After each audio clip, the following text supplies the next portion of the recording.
finish this game nice and early. 17 rounds of play, potentially all Vitality need. 910's trying to be the savior, and his damage output's great. 47 health for Apex and Flamesy combined, but then you've got Mezzy, who's always ready to go for the close as needed, but he gets dropped, so Flamesy's there to do it. 17 rounds, all they need. They gave up the 3-0 start, and don't look in the rear view from that point forward. Vitality built different.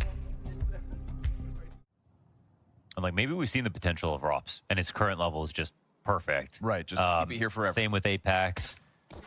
But Flamesy and Mezzy, yeah, like they're still growing into their primes, as Rops has said, and Zywoo's still in a prime just like Rops, except it's such a higher level. Yes, sir. What more can you ask for? Plans on exceeding those as well. They'll find Techno, done after his 1 kill. Still 2 defenders on site, though. This is definitely a defendable bomb site once 910 regains vision. He's gone unchecked. Zywoo comes out with a kill. Sees that dumpster push and trades it. So Zywoo's 2 kills into the round. Oh, he's into the 1v1. Yeah, Mzinho caught wide. Oh, Zywoo tries to take it on his terms, and Mzinho will give him something to think about. We've got Mongols starting map 1 the same way they did map.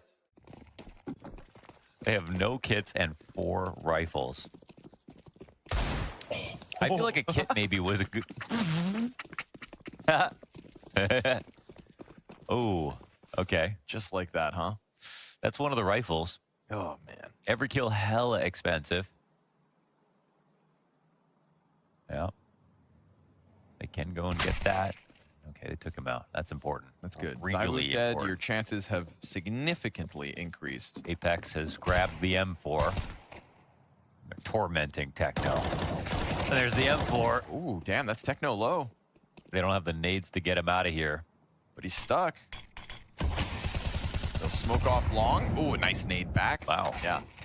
What? A Glock. All right. Scary to be kept on our toes like this. I know. MP7 starts to activate. You've got Vitality pinned in. You've got them pinned in. And they got Zywoo's Deagle here. And Flamesy has a site to go to. He's got a bomb plant. So insane that they got these kills, man. You're just chewing on granite every round to get an opportunity to win. Should go uncontested, just plant. They didn't get a kit. 10-second defuse needed. He's no, oh my God, that, okay. Oh, and he can run from this, no, he knows. Don't you dare. Here's the fast stop behind him, missed opportunity, fresh magazine for Flamesy, don't you dare. As Mzinho's don't you dare. Oh, it's art. It's Vitality. That's pure brilliance here. Couldn't have said it better myself. Bro. Tell me they're not different even this year. Like, the way... What is that? Brother, there's a Rops Glock kill in the middle of all this. It's like 40 meters away. Glock headshot. What? It's holding it. Yo. And shout out to Flamesy just for this, you know, by himself. Made the whole map his jungle gym. Oh, you fucking great, bro. It's a meaty start for Vitality, I'll tell you that much, but guns back for the Mongols at least. We'll see if they can do anything to stop Vitality this evening. Yes, sir, they will. 910, clean sequence with the A1S, fighting for Fountain, but Apex here with the recovery. Yeah, nice shot towards Blitz to at least reset into the 3v3. Flamesy trying to make headway off of short, and a push coming in his direction. Looks like a timing will be caught here, surely. Oh, no, he's coming to find him. Okay, turns back again. Too much to watch for. They're going to send Rops in with a flash. Oh, excuse me, a molly. Good fight. That'll drop him. Apex quarter health. Too much of an ask. So a majority alive for the Mongols. We have to accept, of course, even in Vitality's form, they are playing the T side of Overpass after all. But their gun rounds keep on coming. Off in Zywoo's hands. That is something, though. They don't lose to Mongols. Right. There are teams that take series off Vitality, even if they don't win events off Vitality, but Mongols specifically struggle to beat them. Uh-oh. Wait. He got back in. Somehow survived that. He was jumping outside of the bathrooms for a second. 910's gonna be the victim of this Vitality Bathrooms presence, and they are still worried about a follow-up here for Techno. They'll bottle him and then force him to fall back. Just spraying around these corners. Welcoming damage both ways, but it's only Techno that ends up taking any.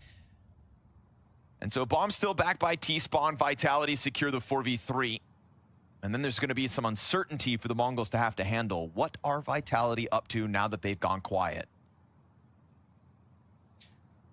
I think Vitality want more fights and that's some damage, but they actually have to run back and get the bomb. You can run, but you can't hide, brother. No joke. If Mongols pick the right site, this is actually a problem. But the bomb's going to get collected. They can go to shut down B. This is correct here for Vitality. I don't know. I don't think he's got this. Oh, it's been a long time since you've seen Vitality lose a round like this. They actually did just take too much time to get the bomb. That, honestly, I love it. This is what I want to see because they were playing for frags, and I actually like that energy. I'm a fan of all the wrong things in Counter-Strike.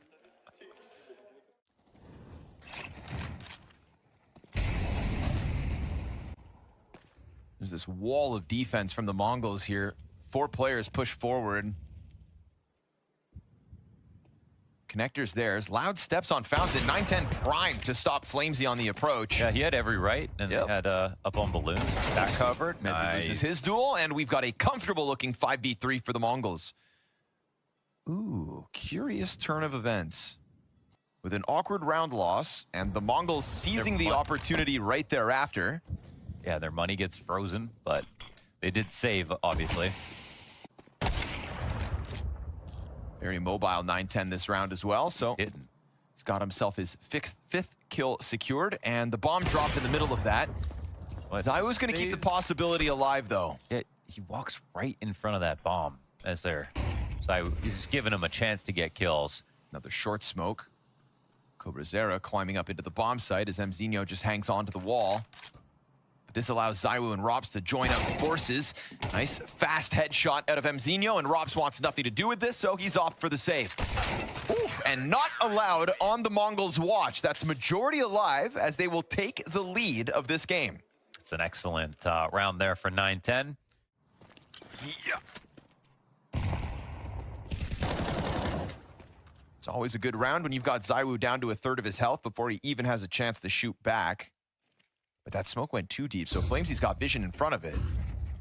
Flash found its mark as well. Mzinho's gonna put the rifle in the dirt. And all's looking good here. Clean rifle work for Mzinho, wants to keep himself alive, as Mezzi's the only one left. And everybody's here for the Mongols. Oh my God. These Deagles pack a punch. Oh, he got another one for Mezzi. Damn. Do the damage while you can. That's 4 rounds consecutive out of the Mongols. Because like so many champions are boring, but they're not, and I want to hold on to that for as long as we can. Little triple boost here, showing Mongols are willing to go the extra mile. Oh. Rops. Why you gotta do it like that? Just reacts.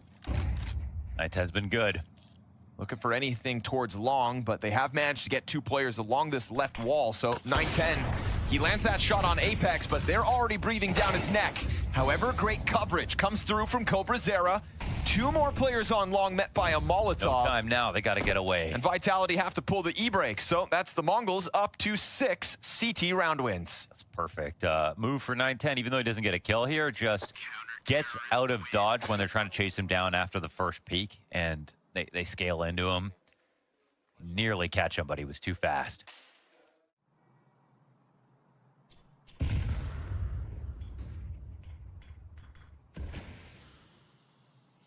Who knows he's got somebody over there, but just not given the shot yet. A big lead. Ooh, missed.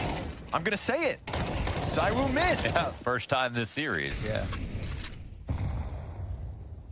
Oh, felt good to say. Makes him a little more relatable. Missed opportunity for Zywoo, and now it's up to Flamesy and Mezzi to try to recover the 2v5, but not given any room to do so. And so the Mongols going to make Vitality start sweating for these rounds. They have only 2 more to potentially add to the board.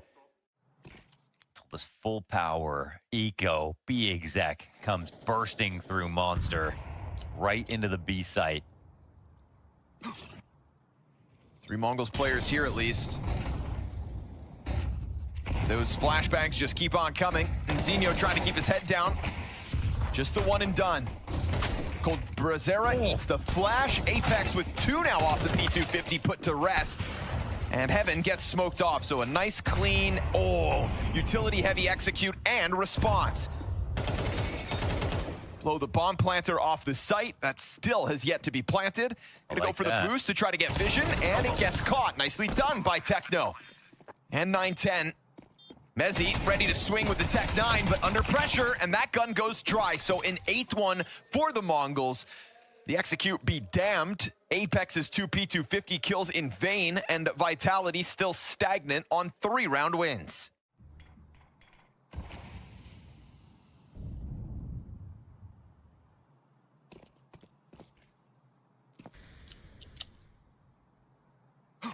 Can always be a safe play to just make it be again.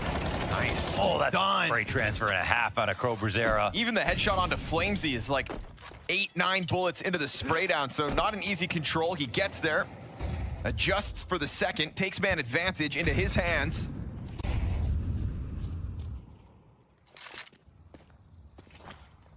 While Vitality scour the field, they chuck that frag grenade out to finish off Brazera. Good shot from 910 though. But they've got him stuck. Blitz, unfortunately, just crawling through the mud. So it goes back to the 2v2. 910, no additional angle just yet. Frag on the bomb planter, and the flank gets found out. 910 tries to close the distance quickly. And that fallback from Zywoo as he just decides to halt in the open. That's gonna catch 910 off guard. It's a hard-fought 4th round for Vitality as Mongols seize on the opportunity. Vitality's key mistake lets this CT side get out of hand. I mean, that pistol, it's not optional, but it's going to be the end of the world here for the Mongols. It's more important for Vitality, obviously. Zywoo gets shot from behind. He's feeling the squeeze, but he just goes forward instead into this fight. He'd love to get up into bathroom. Ooh, Zywoo's gotten away, but over towards the B site. It's first kill to the Mongols. Zywoo secures along for now. They're trying to catch him, but 910 misses him one more time. Zywoo very elusive here in the pistol. And 910's going all the way around the corners. I was just spotted that. You know, there's at least a bit more presence here towards long. Oh, again. Wait, what? He did not see that? No way. No, that's insane. Okay. Yeah. Let's Rob's take it. I mean, because we just saw that shot from CT Spawn on Mirage. CT Spawn? He's CT Spawn. He sees everything. Flamesy trying to collect his down towards the B site. That's the bomb confirmed in the middle as well, so everybody coming down for Vitality at 30 seconds. Techno's gotten into cover temporarily. Smoke's gonna fade on short, and when it does, Mezzi would be compromised. So I like that he takes it into his terms, goes for the duel knowing he's time limited, and now things will feel comfortable 4v2 for Vitality. But a dink on Flamesy puts things back into question for a second. It's going to be Blitz's hands busy with the bomb, but now that he's dead, it's all on Brazera. 7 seconds to do it all. And if he even tries to plant, they're going to gun him down. So Vitality will take the pistol, make noise for the first time since, what, round 3. So in some senses, even more impressive than their Dust 2 streak. I'm not even sure. But 9 and 8 on streaks. We're restarting the streaks for 2026 here for Vitality. New year, new me. Same old Vitality, though. In all the best ways.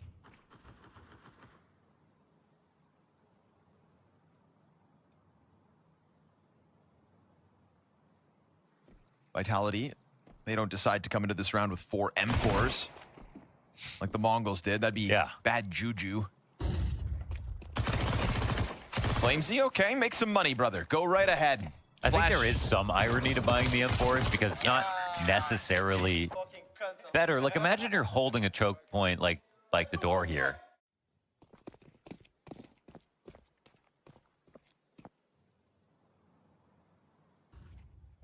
Rifle needed for long. We'll see if Robs gets, flashed out by ZywOo, trying to take a duel.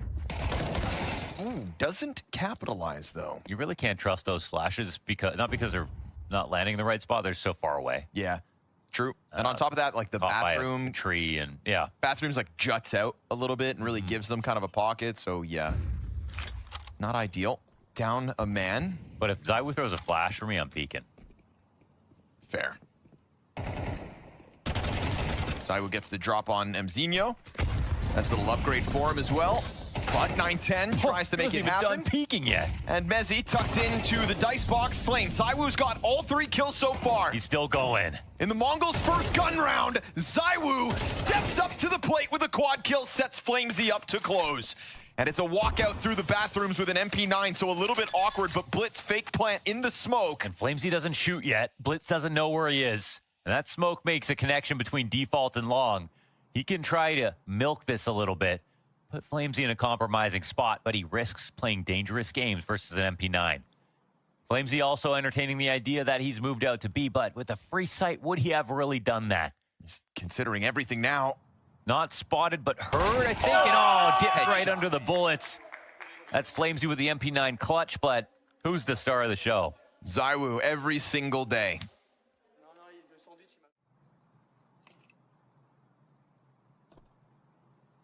Pistols are afforded some space outside of the B site, but numbers strong here for Vitality. Flamesy, the only one with a kill, though, because Mezzi was fully blinded. Now Apex is under pressure from both sides. Ooh, this gets awkward for a second, considering they had so little to play with.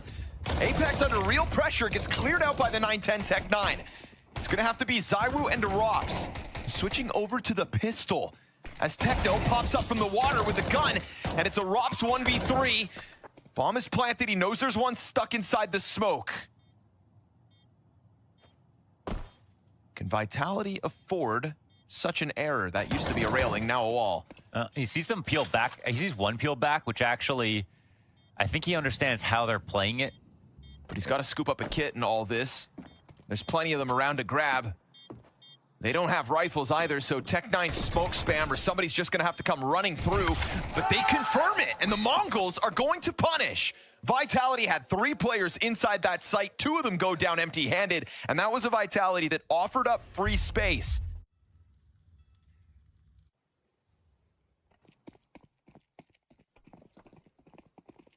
Pistol's getting active. Mongols don't like the silence. Oh, that's the bomb last. This one's supposed to be free. 5-7 drops the bomb, jumping up into the bench. Just a quarter health for Blitz to have to deal with. Flanks. And the site gets cleared out by the jumping MP7. So I like that Blitz just gets the Mongols moving quicker this round. They don't waste any time gunning down the A bomb site. There's an op here for Mezzi in the middle of it all, but the long control from Mzinho is going to wrap up what's left of Vitality. They would really like to keep that up, but that's looking like it's not going to happen. It's a luxury if they're allowed it. Ooh, Flamesy's collecting more and more kills as this game goes on. 21-12. They might have to chill a little bit, so it gives them a chance to go for the op. I mean, Blitz is coming down from long bathrooms. He can't do another one. This would just be absolutely insane. Blitz has got him from behind. There's no kit for Flamesy. Blitz has got this locked in, but still just one survivor in another round where Vitality only have one upgraded pistol. That'll only matter if there is a comeback to take place here for Vitality, because those kills can't take them serious. Mongols have a higher round win rate on overpass on T side than CT side since it was re-added to the pool. Freebie. Oh, up the slide. What a peek. Flamesy dead. And excellent. Highest performing player for Vitality on the ground of the B site. We've seen this B site crumble under pressure. He's scared to peek. As he lines them up towards short, but it's still just the one and done. Mongols on the brink of a 12th round win with this deep angle from 9-10. He gives it up. He would have just found Apex standing out there in the open. 9-10 misses 2 shots now into heaven. Third one will be collected as Apex continues to give that chance over to the Mongols. And Vitality have to question whether this retake's even viable. No, they tuck tail. 12th round secured for the Mongols. Oh, it's the trade from Blitz after Apex walks up into A and peeks off the slide. He really gave 9-10 a lot of chances to win that fight up in heaven. So that was a quizzical moment. But overall, here it is. Especially while the other two players on Vitality weren't doing anything to get into the play just yet. Just peeks it 3 times. Zaiwu gonna try to add up some damage as he hangs on to the M4. Yeah, Yep, that's what happens. Okay. You could try to chase him down, but now it's overtime or bust for Vitality. And they've got no maps in this streak that went to overtime. They have absolutely crushed in this streak with all their single-digit wins. No one's even got 11 rounds, actually. Over top of the molly. Perfect peek here for Flamesy. And does he get away with his life? Mongols doing a great job of finding a way to get a trade kill back into the round. Leg shot on Mzinho's not going to make his life any easier this time. Zaiwu's got an arm on him. Ooh, Freebie nice for Tech. adjustment. Nice reaction. Rob's having a rough go of it.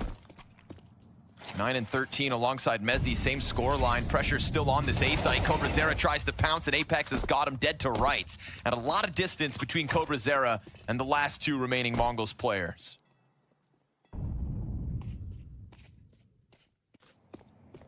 They still have a look at this. Apex and Flamesy are low. So Vitality aren't just going to simply swing at everything. Lots of utility to lay back, lots of time to attack.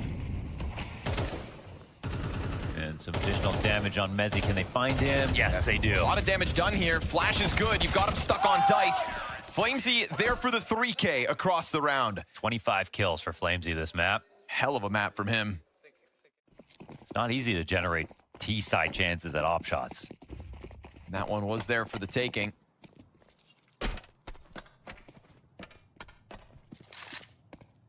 There's this asterisk on the B defense and that they lost it to Tech 9s. Good wallbang damage. That's another player tagged up before the Mongols come through with the 15-second commitment.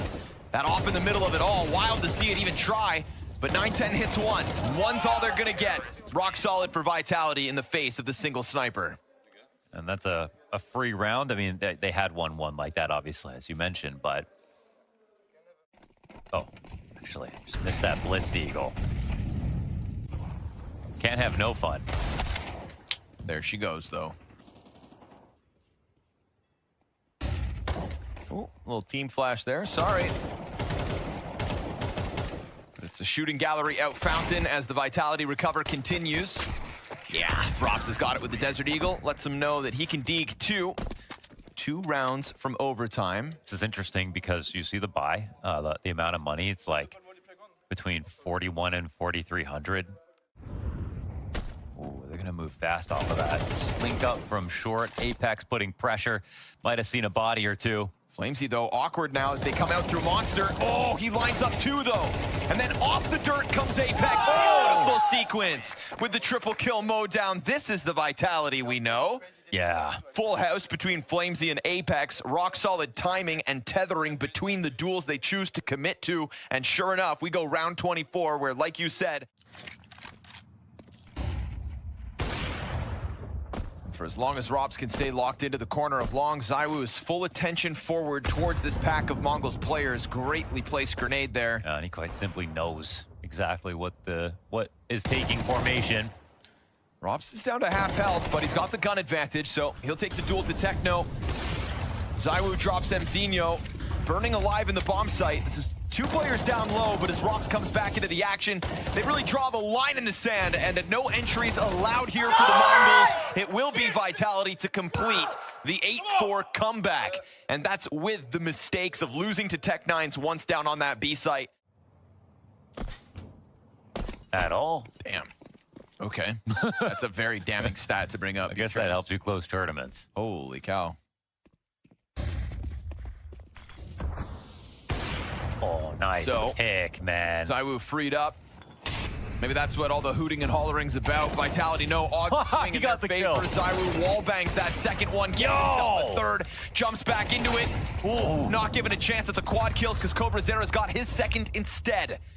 Bomb to be scooped back up, but a hell of a sequence out of Zyru. I can't believe he peeks outside bathrooms. He was responsible for inside bathrooms.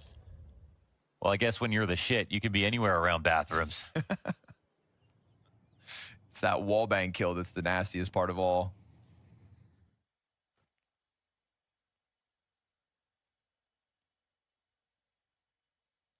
Vitality don't shell up, but instead look to push off this B site, catching them as they climb over the railing. Second player is going to time his peak to perfection. Flamesy trades Mezzy out, and Vitality strike first in OT. Back in the lead are Vitality. Been a minute for them, but now they're feeling very comfortable. Damn, Flamesy, 30 and 16. Yeah. Big aggressive push. 32 and 16. Woof. Just another game for Flamesy to be proud of in a year where he is taking off to a whole new level.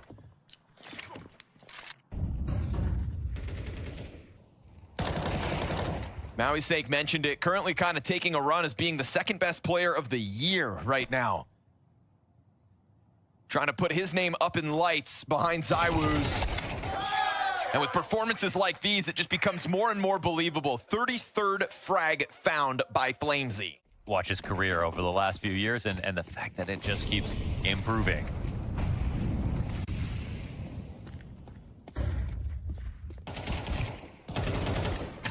And you could just feel it once they've hit overtime, huh? Totally freed up. Getting back into the kind of Counter-Strike they were playing over on Mirage, the kind of Counter-Strike that got dented with the missing of the bomb plant back on the first half of Overpass. They're just bankrolled with more opportunities to loosen up. Can't wait to see the scoreboard at the end of this game for Flamesy. He finishes map 1 with a 1.87. Whoa, that's beast, and actually Flamesy could result in a round if they can make something of this now. Obviously, Vitality were not ready to rotate at that moment. They had 2 outs to get that kill. Oh, caught though by who else than Flamesy, who stops the bomb plant even. And Apex clips 9-10, so just when you thought Mongols had something to work with. 35 and 16. And he could get one more for the road. But Mezzy's got it instead. Flawless overtime for Vitality. Flamesy can barely believe it. What a beast. 35 and 16.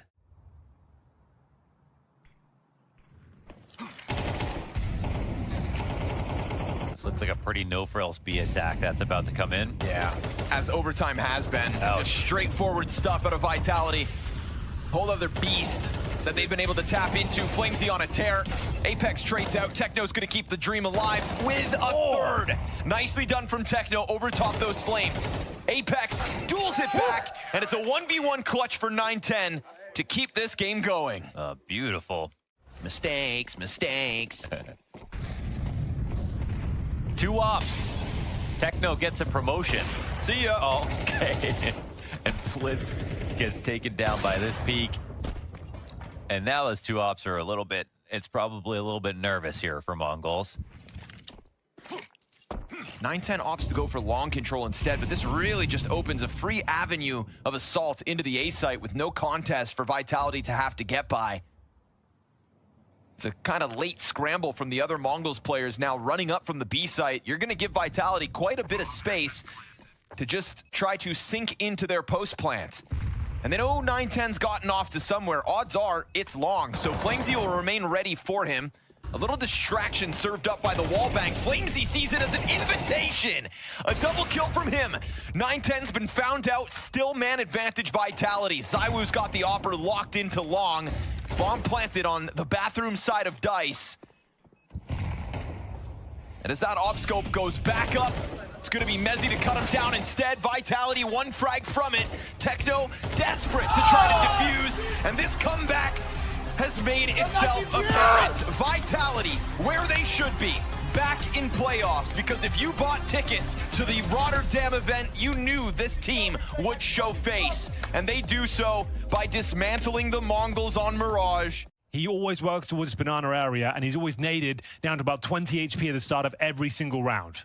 He is an expert at it, though. I think you're right. Like, he has so much experience playing that position. But right now, it looks like they're going to be going towards top mid instead. Monacy on the one side. We got Nico on the other, and Tess is ready with a flashbang. Oh, that won't matter at all. The flashbang's in the air, but they're all dead in the middle. Jam Young with 2 cracking openings leaves Tess's in the pit here. And he's going to buy some time. He has to just try and stay alive. The backup is coming, but it won't be there in time. Mercury has a great killer instinct on Tai Lu there. Get rid of the pit player before the backup is there. Is there any chance of this retake? I would say probably not. You have no kit, no utility, 4-on-2. Tai Lu have burrowed their way on the bomb site here, and it looks like they might be peeling off already. Save the Kevlar, save the smoke. That's all you really can do. It's Jam Young. That pocket rocket can do a lot of damage here. It's slow and tentative so far from Tai Lu. 5 players heading towards A, though. They've shown a little bit of presence towards B at the start. CT's lacking vision, but they have stacked the A bomb site. It's going to be Tesses and Nico towards that pit side. Monacy and Kiyasuke trying to get the job done towards the arch. We'll see who strikes first blood. It's going to be Tesses. Monacy finding multiple kills here. Things getting uncomfortable now. 1 player remaining for Tai Lu. It's Mercury. And the 9-Messer Mario comes through. It will be the 5-7s coming out on top. They walk into the Lion's Den and they get mauled. That's a shame. Tai Lu don't even get a plant. They'll be back to the force by now themselves. That's why they don't need pistol rounds. I guess you're right. So, trying to make the way through Banana. It's actually looking quite promising here. We have got another player in reserve. That's going to be Nico. What a player he is. A lot of damage inflicted, but still a 4-on-3 advantage for Tai Lu. I'd say generally speaking, though, Falcons should be comfortable to still convert this one. They need to try and recover some rifles here. I think there's only an MP9 available to them. They have got a Galil for G. Yeah, even if it's a 4-on-3 here, the damage on the Mercury and Zero make it very hard to get onto a bomb site. Jiggling here is Nico. How do you get past that? Smoke us up. He's a little bit late on that one, and Monacy does go down. How did they do that? He has 100 health. He wasn't low on health, Monacy. He just died so quick. Must have been 2 people spamming him at once, and that just removed everything. Now the bomb's going to be planted, and you almost wonder, unless they can find some very fast kills here. I think Tessis is not moving out of the bomb site yet. They don't have a kit either. Well, there's one on the site, but I think it'll probably be better to save the rifles here. Falcons going to be kicking themselves there. Went for the all-in maneuver. Yeah. Brute force down Banana. Very important round here for both teams, financially speaking. See, the money's not too bad with the 2 saved weapons here for Falcons. Get themselves 3 rifles in total. Make it 4 with the FAMAS in the mix as well. That's smoke that landed inside of the building. That's a CT smoke, yeah. From CT spawn, yeah. Yusuke, well, not living up to the hype this time. This is what I've seen from him a lot. Okay. That's what I normally see. Him and Kixan going too aggressive, and that's normally the outcome whenever I've cast them. Another L for the stat cells, then. Yeah, maybe. Kixan's up here. Strong position, potentially, but a lot less so when you're the only person on the site. Nico is crawling on over this time. They have no utility really on the CT side, especially not at this bomb site. Oh, okay, missed smoke. Maybe body blocked, I think. Yeah, it did look like it. Okay, boost on up. No smoke for CT spawn. Nico good for the double. That seems like it's not necessary. He'll pick up Round's 3 on. kills. The round is right back on again. It's a long spray for Monacy, but he will pick up the kill onto G. And Jam Young is so low on health. What could you really do? He's planted the bomb here with the Galil in his hand. He's trying to crawl away, but he can't be allowed to escape. And Tessis, he will find him. Well, there it is. The body block on the smoke sets up Nico for a massive round there.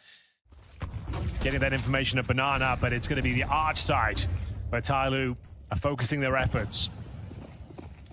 Ooh, this is going to be tricky with the right flashbang going over. You can do some real damage to these A defenders. Molotov, that's deep in the corner as well. I like it. They don't have to check that corner, but they will have to fight Monacy. You will get only the one. Tessis again doing work. Now he's got the AK instead of the 5.7. He finds one more. Jam Young goes down. What an absolutely rock-solid pit performance from him. 8-1. 8-1 right now. Unreal from Tesses. G, think you're done for. And there it is. The financial tug-of-war comes to a close. Just trying to play for info here. So, yeah, got to hold on to the smoke until he needs it. As soon as he spots one, he'll deploy it probably at the half wall. No There it is. Spotted, surely. Yep, half wall smoke. job done. They probably run through it, and he's going to be ready to spray them down. Yeah, almost feel like they should have, but we'll see. Oh, be careful, he spams. You're going to run out of bullets. Yeah, running out of bullets. You hate to see that. It's not worth it. You know their eco. Yeah, the reward is Just you play maybe you kill come some for Glocks. Glocks. Yeah, in the smoke, like that's it. Like, I get it, like they're behind that smoke and there's a chance you can kill them through it, but like now you've given them a bomb plant and a couple of rifles. They can win this round. They absolutely can, and they still might. Jam Young, he almost had that triple. Could you imagine what would have happened there? Just relax on the sprays. It happened in the second round as well. Bullying people in the cave, that was a lot of fun to watch. This kid just loves it, doesn't he? He's just on the front lines every single round. He missed the whole first day of the tournament, Henry. He's got to get back in, you know. Making up for lost time, I suppose. He wants a little bit of action. The desk did say they wanted to see, you know, Falcon throw away some of the routine and maybe just try and fight them straight up here. He's traded out, though. It's Moja to pick it up. Jam Young's out of the round, but Kixan can't stand up to it. Zero. He's been impressing us so far. Another bomb plant. It's not even really a setup they've got going on. It's just like they're caught with their pants around their ankles again. And that's exactly what I described. These are the games, like you saying he's the #1 rated banana player. Like, I find it hard to believe because I got so many games where this is the exact outcome almost every round. You get too aggressive, take a lot of damage, caught in a bad position. There's no crossfire. There's no util down. And you just get blown out the water. Kixan normally left alone, who can't find multiple kills. Early days, but I've seen this so many times before. I think it's fair what you said, though. Not even a setup. Not even like a, okay, you do this, and then I'll do this, and we'll follow off each other. That doesn't seem to be the case at the moment. I think they just assume they're like, we're going to outskill them, we're going to outclass them, we'll be able to hit our shots, but you've got to respect Tai Lu. They hit very hard. Oh, he's pushing all the way up in the hallways. That's very, very aggressive. He might catch someone here. Honestly, behind him in the AWP, feel like this is a shot he hits all day long. They're trying to bait it out. Nice teamwork here. Tessus can't hold on, but the smoke will allow Monacy to survive. Mercury upgrades to the AK-47. The timing couldn't really be any better there. Nice incendiary, though. Kixan trying to hold on. He's got another one picked up. Ooh, but they're right in front of it. They should push this. All right, they're not going to get a better chance than this. Smoke is up towards CT spawn, and they are going to be rotating through Banana on the defense to try and help out here. The bomb is around the corner, so they're not going to get caught on that. But I'd love to see a fast bomb plant here for Tai Lu because time is running out. There's 3 people from Falcons running up Banana as we speak. Kixan gets caught not waiting for the teammates, and now they're smoked off. I hate this. He goes to the hero play, trying to deny the plan, but they were more than ready for it. The retake begins here. Kisuke will do what he can. Not much found, and it's going to be a convincing finish here as G finds both the headshots, and it's going to be another round 1 over towards that B bomb site. Looking for 6-6 right now. Kixan feeling the pressure, calling for the backup. The young gun will make his way over. It's so isolated, needs something, some util. There it is, good flashbang and nice follow-up. Finally, an advantage here towards the B side of the map. Best showing they've had so far. Round not done yet, 5 on 3. Plenty of money in reserve. Tai Lu will definitely be going for this one with 25 seconds remaining. Yeah, they must try, but I don't see them breaking through. 20 seconds, trying to get out of the apartments. One player on short with the AWPSG. Tessus, he's pretty much been unstoppable. Whenever they go towards the pit, he's there, ready to take at least a couple of kills. He's up to 11 now, and they're going to back on out. They realize not enough time here. And you know what? The one round where that top Banana defense works is one where they throw flashbangs and play a bit more passively and help each other out, Henry. Yeah. No, that was quite nice, actually. Wouldn't you know? Arriving in the nick of time. The flashbang was absolutely everything. You could see Kixan. We're about to find out what they could do here. Last round of the half. And quick up middle. Banana, just a bit of a fight here. Jam Young.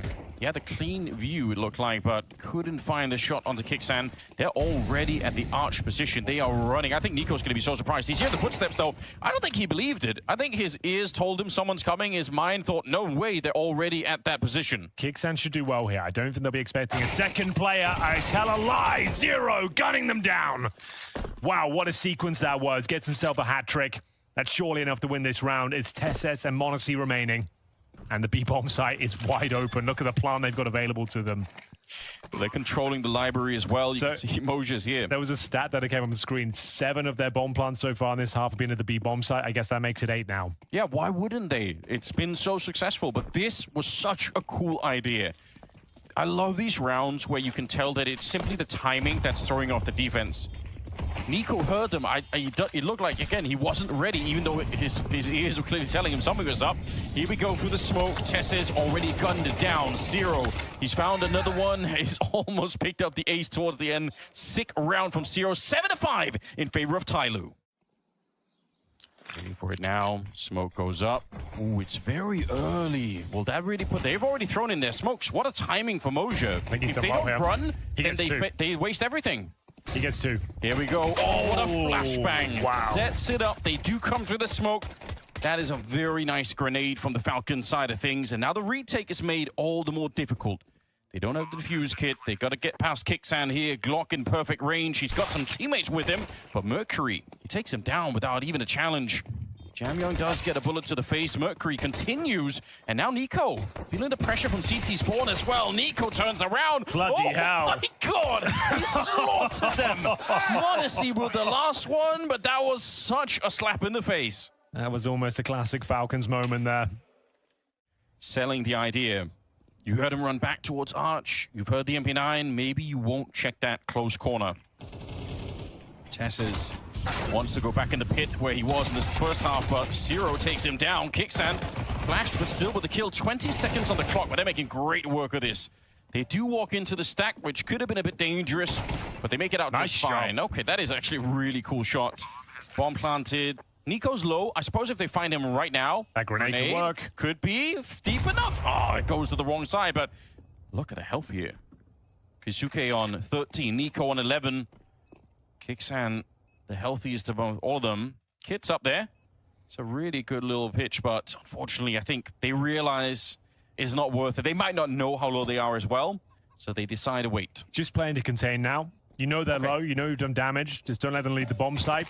They're going to have to try and vacate here, and they'll be up against the MAC-10, which should be getting maybe all 3 kills. 1, 2, and the 3rd. Yeah, still pretty good round, and you're going to save that AK. It's a quad kill. It's a pretty hollow victory there for Falcons in the end. It's actually a great call. Yeah. And as I said, this is why you're feeling a bit scared. You got 4 Galils in the first gun round. Oh, it's going to be no investment really at all. It's going to be just the... Interesting. AKC. I thought they'd force again with all 5 going down, to be honest with you. Yeah, with the AK as well, Moja could have dropped an M4. They could have had one on either side. Oh, might be enough though. What a shot to begin with. Flash around the corner. They put up the smoke as well. Got to be careful. He's already very tagged up. I'm a little bit surprised that Moja's sticking around. Might be worth throwing this over, yeah. Even though... Yeah, Jamyoung's got the armor as well. I was going to say, you've got to find someone with armor. Mercury's the only one without any armor here. 4 people at the A-bomb site. AK is on this side as well. This could get very interesting for Falcons.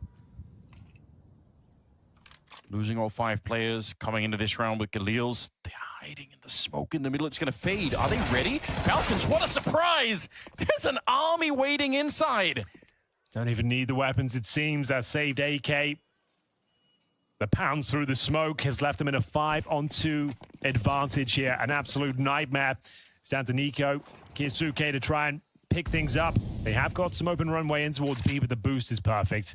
I don't think you see this coming. He's even crouching back there to make sure they can't easily spot him out. It's such a great move, Jamyoung. 3 kills in the round. That AK got delivered to him, and he absolutely made it work. G just wanted to win a map. It's looking pretty good for that already. But again, the mental for Falcons, what happens? That's the issue. Even going into the next maps, you never know. See if they can make it past this round without any real significant damage here. For Tyloo, they've got an enormous opportunity to really add to the funds on the CT. They're already pretty rich, but it's going to be so much better if they don't have any casualties here. Grenade hardly touches anybody. G at the corner. Oh, what a shot from Kixan. That's beautiful. Turns and now focuses towards the pit. Mercury, he actually could have got shut down. It'll be Kyusuke to follow it up. And G0, you've got to stay alive here. Back up his goal. Oh my God, NiKo! Okay. It looked like he was running to take that shot. Getting a taste of their own medicine. It's the pistols coming out on top there. They recover their fallen AK-47s as well. It's a beautiful round there from Falcons. That's what they needed. That probably saves them the map. 4 players surviving as well. G doesn't have a helmet. It's probably not a big deal, but there are a lot of weapons on the other side that are a lot better all of a sudden. In the middle we go. G misses the opportunity, flashed out of the corner. He's back towards Arch now. They're very close here. This is dangerous, but he does sneak in, and there no it is. helmet. Good call. It is a bit of a curse, isn't it? Kicksand will drop him. He got the opening kill of the last round, so great impact from Kicksand, but Mercury and Zero, they want to try and shut it down. Kyusuke, though, he's too strong. Big headshots coming through. Jam Young now tapping towards the pits and looking for Tesses. They've got the bomb on their side of the map here. Ooh. Yeah, smokes are going up, and the bomb is on the other side. The smoke, he hit the barrels. They wanted the smoke on top of the bomb. CT's actually relinquished control.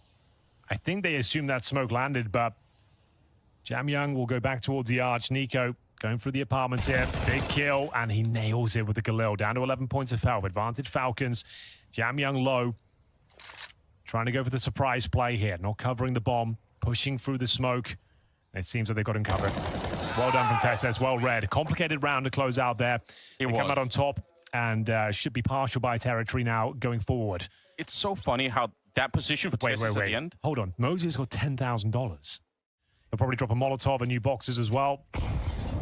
That's going to be for first oranges. Yeah. I think the only way you win now is if you get Tess's rifle up in the apartments. Thing is, now you find that shot, that's when you go. Yeah. That's your cue now to get the hell in there. And oh no, like flashbang for Mercury. You get that rifle in the apartments, and now suddenly you can come out swinging. Zero gets the shot on the Kyusuke as well. This is very strong. Mercury takes down Nico, and Modesty's low on health. They're going to lose the round. That is so well played. They had the flashbang for it.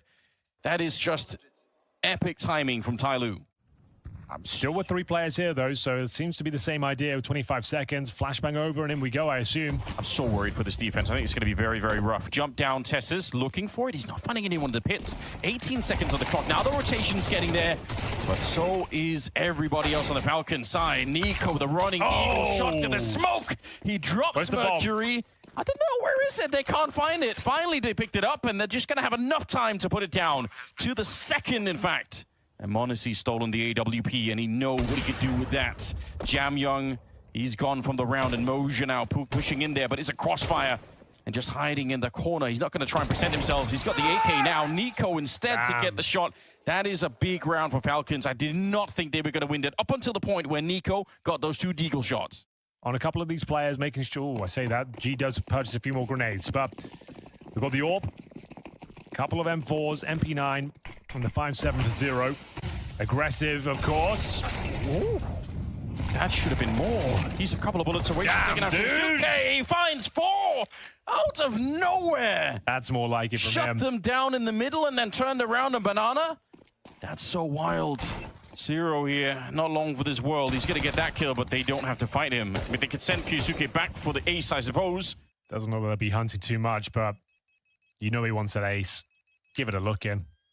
Feels like he should, but I guess this is the discipline we were requesting earlier, so we can't really have it both ways, can we? I guess you're right, Anders. Falcons do have to win first. Yeah, they're not all the way there yet. And luckily, I guess for Tyloo, this round is a round they actually have some money. Like, they saved the Kevlar in the last round. They got the AK still. Oh, timing is incredible. I don't know why no one's watching that. Smoke was fading. That feels like a bit of a slip-up potentially, but they will make good on it. Mosey is trying to get out of there. The flashbang doesn't affect Monacy at all. Spots 1. Bit of a fake. You got Smoker Coffin. CT Spawn trying to hold 2 players there. Yeah. Nico will try and do his best to get 1 by the looks of things here. Takes the footsteps as they creep in towards A. Just keeping 2 people there is enough. Zero. Oh, Tess is already in. Yeah, but he'll have to do a lot of work. I mean, Zero is a strong player right now. G gets the first one. Zero in the pit. He sprays down the second player, and G is holding tight. Like you said, no time left here. They left it to the last couple of seconds, trusting that they could win what would have been a 3-on-2 isolated in that A-bomb site, but they could not make it past. G taking down Nico right at the end as well. That's 10 for Tyloo. Or I think they could take the long way around and play some overtime instead. A lot of pressure on top mid by Tesses. The rest of them here on Banana. Grenade, not deep enough, but it does a little bit of chip damage, I suppose. G, it's an easy shot onto Nico, and now Jam Young wants part of the action too. Drops Keisuke, and it's a 5-on-4 now. Don't love that from Jam Young. No. Just as I was saying. These are the Counter-Strike fundamentals we discussed yesterday. You get a 5-on-3 advantage, set up the crossfires. Doesn't seem to be a problem, though. We are going to see m0NESY left in a 3-on-1. The sort of round, though, he can win, but no time or space to do so. And that is the nightmare scenario, Anders. Overtime looking very likely now. We're going to round number 24. And now you put the fear of God in them. They'll be struggling to head over there now. Can they close things out with the Deagles? They certainly have the skill to do so, but will Tyloo allow it? It's aggressive from Jam Young. Oh, my. He's given himself up.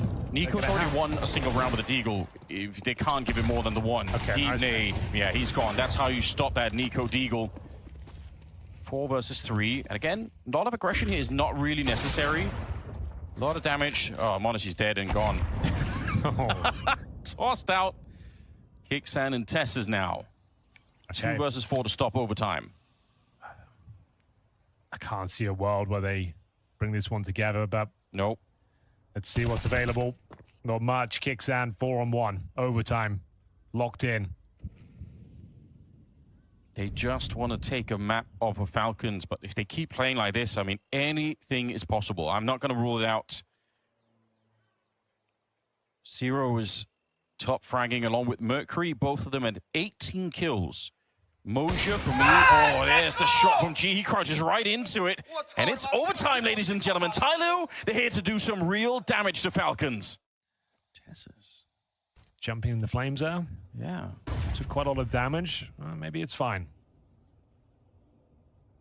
Well, we're going to find out. Walks into the AWP. The health doesn't really matter that much, I suppose. Yeah, right there in the middle. What a flash and a setup. Tessus, the health didn't matter at all. That's devastating. Spots the third. They're around the fumble now. They take those sort of peaks to offer it up. Should be absolutely fine. Yeah. Kixan given another smoke to deploy towards Moto momentarily.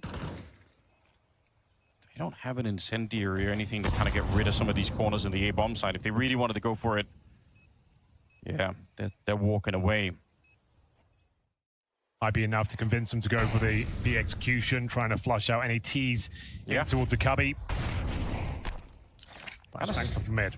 Sick if Falcons just go for it right now. Yeah, in the smoke, Nico. He's hungry for something more. Behind the fountain, he's going to get the first one, but Jam Young comes out and he's got enough bullets to take down Kixan. Even a headshot. As Tessus goes down, it becomes a quad.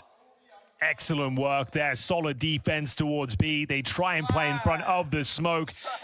There was a smoke thrown down just now from Falcons over at B, so there's about a 20-second window right now where they know that Tyloo don't know anything about what's happening over at the B bomb site. Let's see if they can use that window to execute onto this A bomb site. There is a rotation starting to get back. Smokes up towards Arch and Library, but G with the beginning. Mercury trying to spray them all down. It's Jam Young. That's a big indication. The fact that he's an Arch should tell you something if you're on the Falcon side.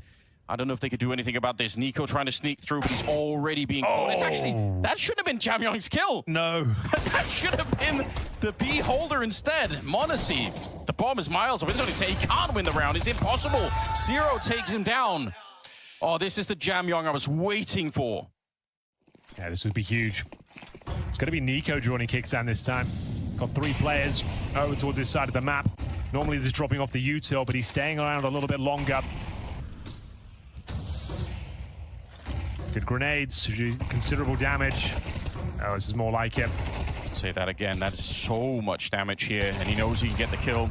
Already low. Kixan could not have been a better timing for the headshot against Mercury. That's what they were hoping for in regulation. Yeah. With the extra player there, the third man providing the util, it makes a lot more sense. You can see how much more space Keisuke had, so much more damage inflicted with the backup from Nico and his grenade. That should be round. Yeah, really good work.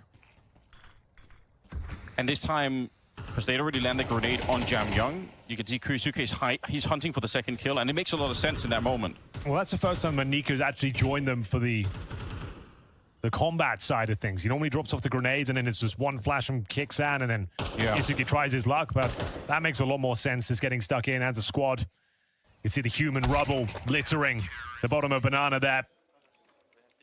14-14. Nice opening round. The surprise package of yesterday taking on Team Spirit. They've already slayed Mouse. Could they take down the Dragon? Why not? They were a lot of fun. I think that game should be Spirits, but it'll be fun to watch. I guarantee it won't be a boring game. Here we are. Oh, it's an early death. Jam Young, he has deleted them at the top of Banana. Not even a chance. Outrageous. The mechanics on this guy. Look back to regular broadcast here. That's what we were expecting. Jam Young gets himself 3. He's just so sick. Monacy survives, but the rest are coming. And I don't even know why they're waiting that long. They must. They know that Tess is the pit player. Everybody knows. So Monacy's here. Nobody cares. Throw grenades at him forever until you get the bomb planted. Oh, this is map points. Oh, yeah. If you're not a Jam Young fan already, I don't know what you're doing. Get on this train. Unreal from him. So crisp with it as well. Yeah. Giving it a look in. 4-on-2. Time running thin. They know exactly where Monacy is. Tessus will find one, but the sniper is dropped, and there it is. 0 and G to confirm the round, but the hero is Jam Young for sure. Brute forcing his way up towards Banana. 0-4 in their last 4 overtime maps. Oh, doesn't bode well. That's rough. Well, let's see. You know, the hate watchers are out there. They got the keyboards ready. They're already typing away with the memes. The meme catalogs have been brought up, Henry. They want to see Falcons lose to Tyloo. I guarantee that Falcons would love to just get past this point, get to Ancient with a bit of a victory. But Mercury, he gets the first one, will be shut down. The Eagles come out, and it's not enough to stop Moja. Now the A-bomb side is wide open. This should be the map decided in favor of Tyloo. Kixan and Kusuke in a 2 versus 4. And this is where I want to say in the past, Tyloo would have made mistakes. This is where another version of Chinese Counter-Strike would have been aggressive. I feel like they got the discipline this time to hold on. They got the grenades. They have everything they need to win this round. They have another smoke on top of the one they just deployed. An impossible retake here. Yeah, just throw down that smoke and you block this off, and there's no way to get back in.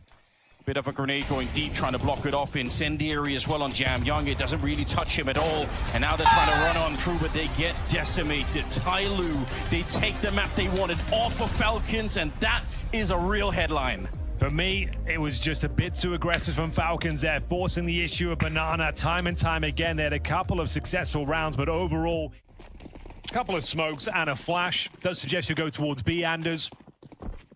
Yeah, they are thinking about it. Early pressure being applied. How fast are they going to go down the middle instead? Yeah, it might just be a bit of a drive-by. They're checking it out. The bomb is still here, so that's a big indication of what's going on, but they are checking out the donut position. Red room for Jam Young. Moja lured into a peak. I think they were thinking there must be something wrong here. They're in the middle. They're throwing grenades at B. We got to find out what's happening, and that investigation did not turn out in their favor. Neither does this one. Monacy has picked up Jam Young. Great distraction here for Falcons. You could see that Tyloo, they felt like they needed information, and every time they try to get it, they walk into another Falcons player, and they can't win that fight here. 0 lining them up. It could be big. It's G to help out before the bomb is even planted. We're back at a 3v3. Yeah, definitely winnable now. Well, not anymore. You've got that Hex, Henry. Blink and you miss it. You cursed them right away. Well, important pistol round lands in their favor. That's really expert timing. He heard the spam. I think he might have heard the reload as well. Exactly. He walks through just as he's jumping back. You feel so defeated if you're Jam Young. Down to 4 health here. 0, though. He has been such a revelation for the team. Didn't know much about him coming into the tournament, but he gets that kill to begin with. Kixan's already low on health, but they are going to be attacking this A-bomb site. Falcons, it's an early test for them right now. And a nade to stop G in his tracks. They're all in CT spawn. 5 people from Tyloo are about to be grouped up in this one position as the bomb is planted, and they do not have a kit. Smoke for A main. Okay, it's one that's good to know. Is it enough, though, to bring them back? There's nobody really in that position right now, so it's not smoking anyone off. Oh. Here we go. Last chance, doesn't look good. No, it does not. So much time off the clock. Another great headshot. He's just in this position. All right, G brings it back, but they need to get on the defuse right now, and they can't really be interrupted. Nico will spray down Jam Young. They're trying to see if they can body block it, but won't be allowed. Good work here for Falcons. They win the first 3 rounds. They survive that rifle buy there from Tyloo. This is the kind of start that they need and are looking for. Yeah. Yeah, it was just fascinating we didn't see m0NESY ever go towards B, and that's where the bomb was planted 8 times. It just, that's the remedy to that problem. Get the AWP over there, get the opening pick. It's a team kill. Mercury, could he do more? That's right through the smoke, Jam Young. m0NESY never even gets a chance to fire his gun there. That's not bad at all. Zero had to go down, but they trade 3 kills in return. That mid-fight on this map is just so important for the CT side. Well, this is a very convincing one. Team kill. Couple of frags going in favor of Tyloo. They've got a 4-on-2, but this is the signature move of Nico, Anders. Yes. He is known for his timings at his B ramp, cracking things open and turning rounds on their head. They're exploring for information here. Technically, B is open right now, and, well, here we go. That should be enough. Nico will get nothing out of his push into the site. The bomb's down behind him. So he gets it, and sure, plant the bomb. Yeah, they've got plenty of money. It's not going to make a huge difference. Discipline confirmed here a bit. Tyloo not finding around the bomb. Now they're all going to start to show. 14 seconds left. He is a phenom at playing the late rounds, but this is a lot to ask for. He's already been shut down on one side. 7 seconds left. I think he realizes planting the bomb is not going to be an option. It's a wallbang. All right. They get him. Only losing another player in that 1 versus 4. But that's the kind of discipline, I think, that really is separating this from an earlier version of Tyloo, and it's quite nice to see. Definitely a start. We'll see if they can continue here, Anders. Battling through the B lane utility is Nico. Cave will be a very important part of this map, and you can see Mercury fighting too for Nail. Mosier with the push down the B ramp. Can't find the double, but G gets him. It's the incendiary from the B bomb site. Leaves us an even keel here. 4-1 currently, and a 3-on-3 to decide round number 6. That is a great protocol for a 3-man take off that outside of B position. Jam Young, spray. He wanted to keep it going, hoping that he could find another headshot here now. Zero. No, needed to double that up. Now he's left G alone. But Kixan is very low on health. Gets the AK. G is real far away, so bomb's going to be planted. He can reposition here, Kixan. Oh, right into the headshot. He just takes the fight in the open. I was not expecting that, but Kixan to the rescue. Playing on the T side of Ancient, already up 5-1. Yeah, it's looking good. It is looking very strong at the moment. Just a note, Mirage to close things out. And here's G with first contact, unable to connect. Bear in mind, Tyloo have never taken a map off Falcon, so already a great showing here today. Mosier can't find 2. Oh my god, vaulting out of the cave. Mercury once again, a madman maneuver. Yeah. Doesn't work out for him, and it is going to be another 3-on-2. Jam Young, not really sure you can do much with that MP9. I don't even think...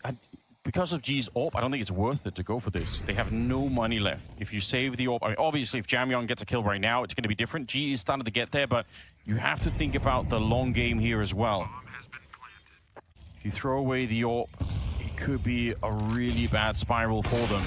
Flick opportunity, but that was your doesn't connect. Yeah, that probably was the one chance you're going to get here. Now they also know that you're there. Oh, gee, he still does it against Tessus. Nico goes back for a look. He takes a while, and Jam Young will get one in return, but there's no kit in play, and Kyusuke is going to be there to close out the round. It is expensive for Falcons, but they don't care. They're winning the rounds, and Tyloo don't have any money left. Baiting out some CTU to himself. Molotov towards the cave entrance, trying to hold them on that side of the map. But they're not taking the bait at all, Anders. No. They have 3 players here towards A, which is very unusual. They've got a good read here and a good opening kill. He didn't even get the gun out in time there. Tessus, he was throwing the grenade. That's not ideal. Kixan, though. What? Pretty good work. Gets 2, makes it a triple, and that will put some pressure on the defense again. 17 seconds on the clock. That's burning him in the corner. Mosier, he's practically dead already, but time is running low. Nico trying to get there. They don't even need him. Kixan, 4 kills will save Falcons in a round that looked very losable. You don't normally see that from the in-game leaders. Beautiful sequence, run boost up towards the heavens. Looking to send them to hell. It's nothing for it. Jam Young taken down. It's going to be 0 with a double kill, making a triple. This kid can frag. New boy stepping up time and time again for Tyloo. It's also really the last chance they have. I think they need to make this like a 7-5 half. Otherwise, they're going to be in a lot of trouble. They might be anyway. Yeah, I don't know how you win that fight if you're Monacy, but you do. Nico has taken down Mercury. It's back into a 2-on-2 and with a health advantage in favor of Falcons. The analyst said it's a scrappy game on Inferno. It's more of the same here. Yeah. Tyloo, you get all those advantages, and then you just push into their crosshairs. What? Nico decapitates Zero, and it looks like it might be enough here. He knows what G is, and he'll close things out. Crazy round there as we go 8-1. Didn't turn out that way. Round number 11. Finally got some rifles back in the hands of the CT side. Flashed into the middle. Nobody could see a thing, but it doesn't really matter. They're still getting the kills. Attempted a run boost up there from Jam Young. But because the flashes from T-Spawn are so good, there's just no defense that can live through that one. Every round is just so quick. Yeah. With one player finding like 3 or 4 kills, Monacy's not really done anything yet. He's 3-6. It's all about Kixan. It's all about Nico, Kiyusuke, everyone just going off. You don't even need the flash at this point. So I'm not too sad. I think that the VRS system as well really like brought Counter-Strike back to life. Yes. It really gave us a narrative every single tournament. Even like I'll a fight third place decider game is super important for these teams now. Yes. I think it kind of saved CS in a way. I'd fight to the death on that one. It's definitely a to better, the death? Yeah, it's to the death. Okay, you don't have to go that hard, but I like it. Mercury goes down, just hunting for weapons. They absolutely should as well. G. Okay, some cinematic shots towards the end. We do like those. He'll save the AWP, I think. Almost getting hunted down. Yeah, he will be fine. He saves the AWP. High-flying antics, huge amount of skill. Yeah. Great vibes. Nothing too flashy from a tactical perspective to set up your star players, get stuck in and rip off some heads. Can they find G? Time will tell. Final round, Anders.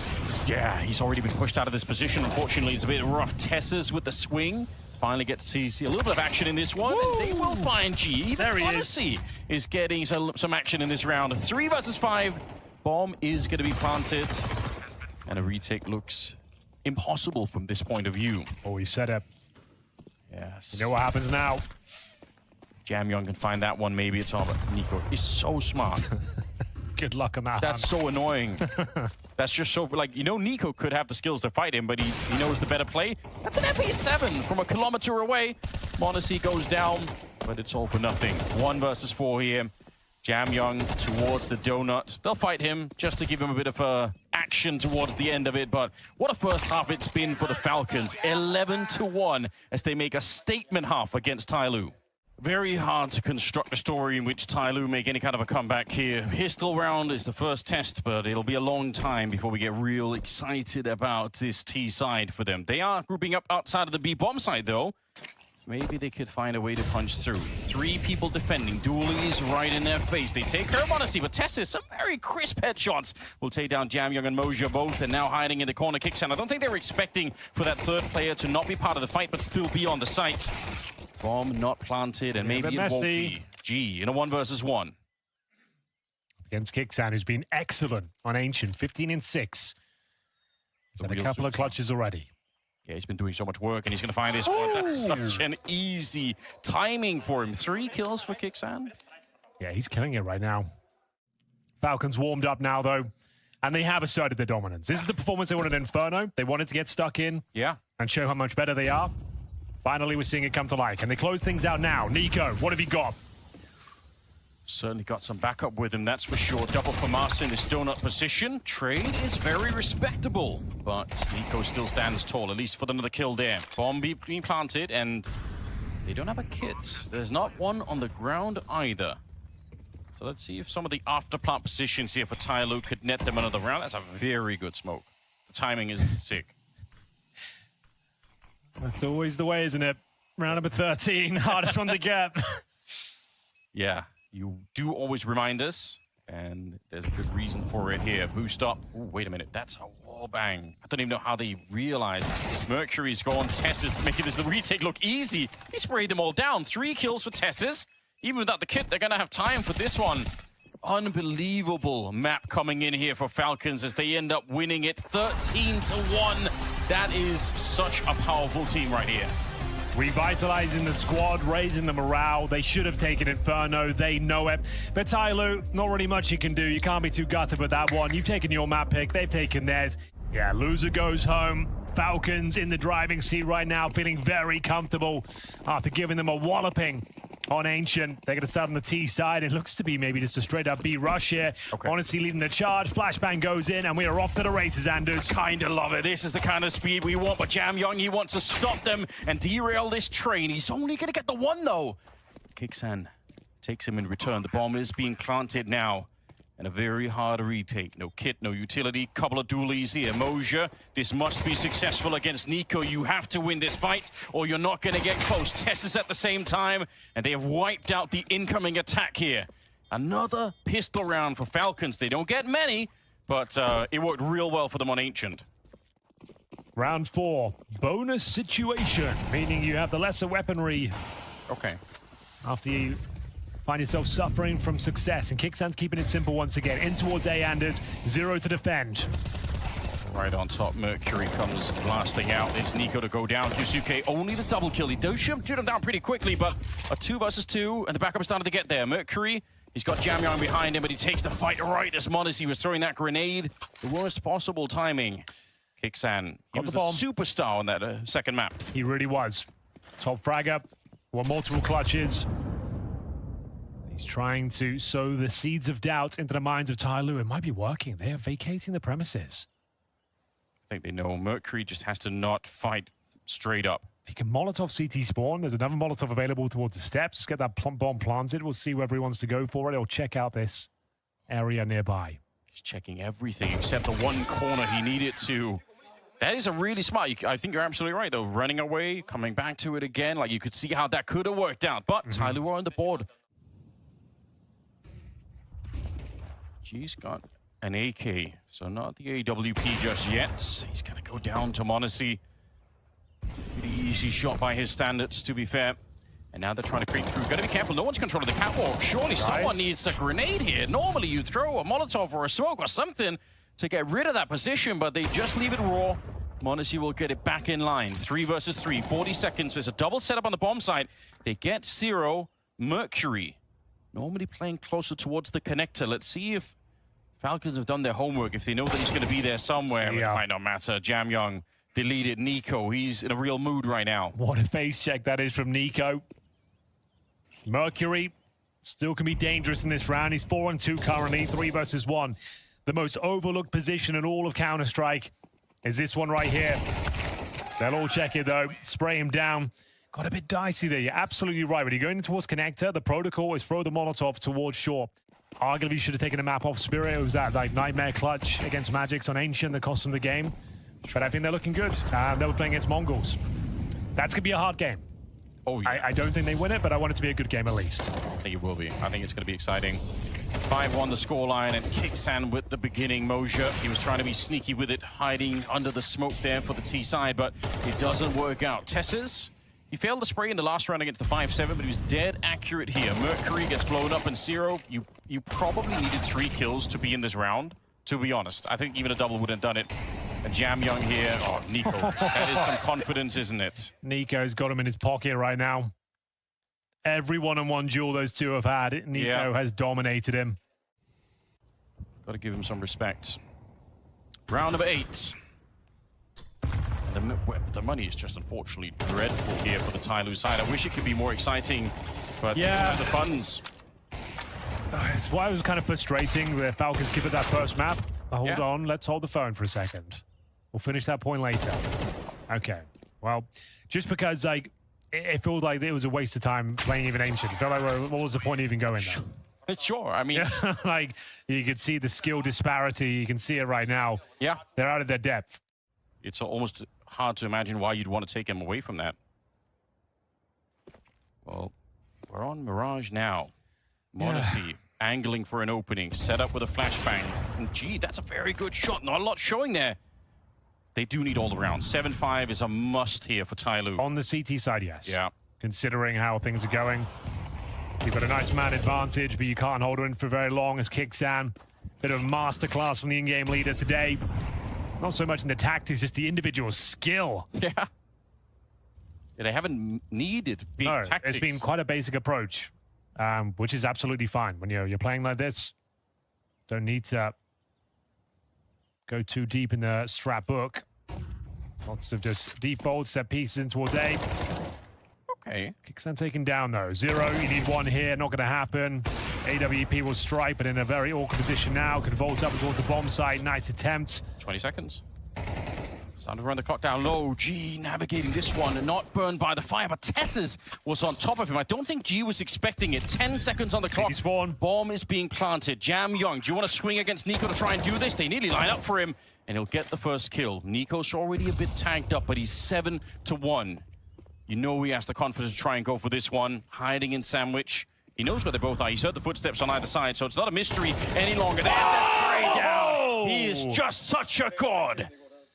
That's what you love to see. This is a team that could win some trophies. I know Ru's saying no, but you look at it here. I mean, it does look good. 9-1 for Nico. 8-1 for Falcons. Goodbye. You don't even get to play the round. You don't even get out the window. I'm not sure he fumbled the jump or Nico was just there too quickly. He looked a bit awkward, but they do pull one back. Mercury will find Tesses for his troubles. 4-4 still favors the T side, though. Just by virtue of the defense being spread very thin, the T's can group up, overpower the bomb sites. So you're looking for a reaction now. We need some information on the CT side. Can't sit in the dark. A bomb site very vulnerable right now, but the bomb's back in T-spawn. Now, Falcons are a team that are known to forget about bombs sometime. That has happened. Oh, Modesty. Oh my God. Inspired by Don't give him Nico's another rifling. He wants a little bit of himself. Mercury and Jam Young. 50 seconds. The bomb is being picked up now. Yeah, Nico's going to go pick it up. Kisuke's already in CT spawn. Yeah, this should be done deal. Mercury's got some kills. Jam Young hasn't really got activated. Nobody did anything on Ancient, obviously, but yeah, bit of a fall from grace. They save a couple of weapons at least. The AK for G. Jam Young, though, MIA.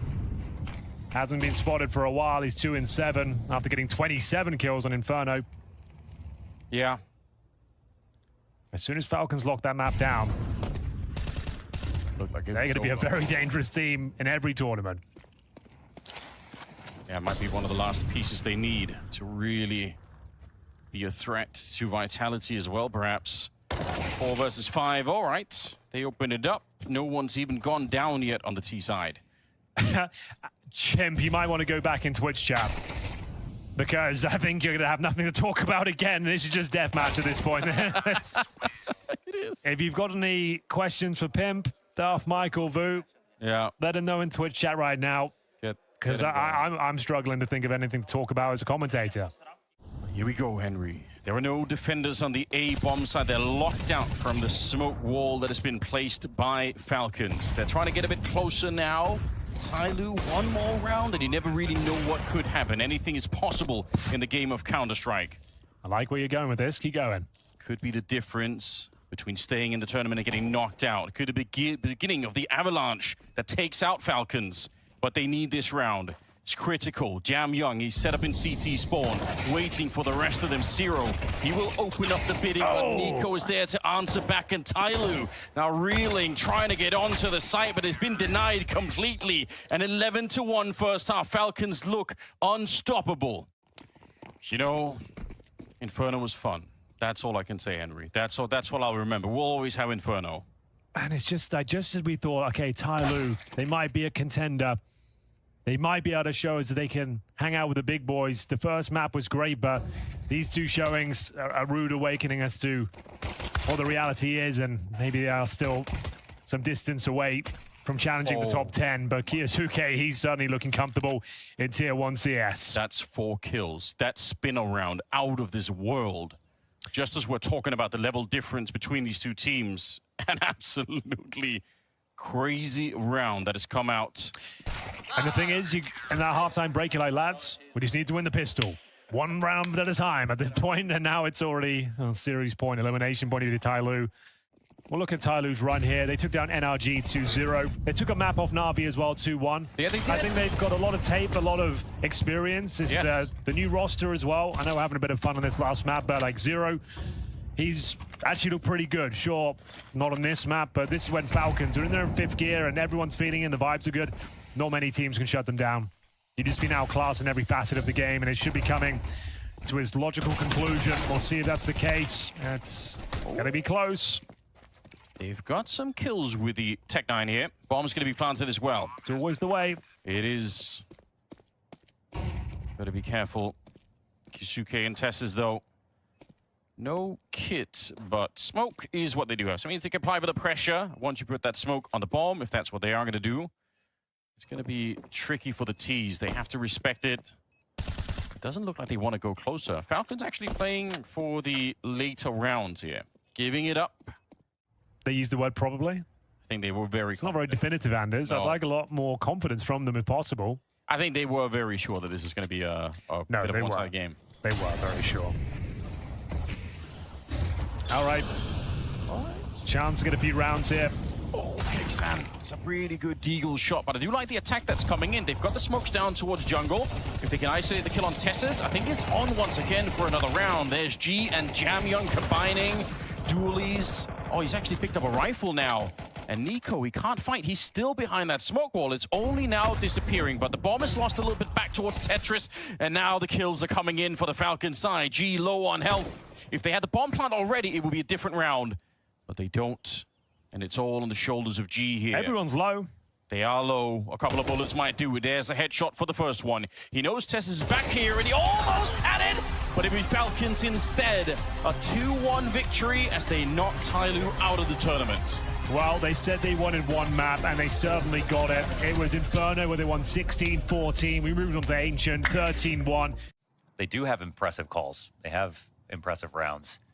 And they definitely have ideas. And their own unique flavor of CS. Can always be a hell of a go on a T side of overpass. Here comes the exec in and over. Donk is blind in the meantime. That's all right. Back turn to Tanir. He'll capitalize on Luchov. Now Donk's still ready to go, but playing it patiently. Knows they're going to round this pillar, and when they do, they're dead.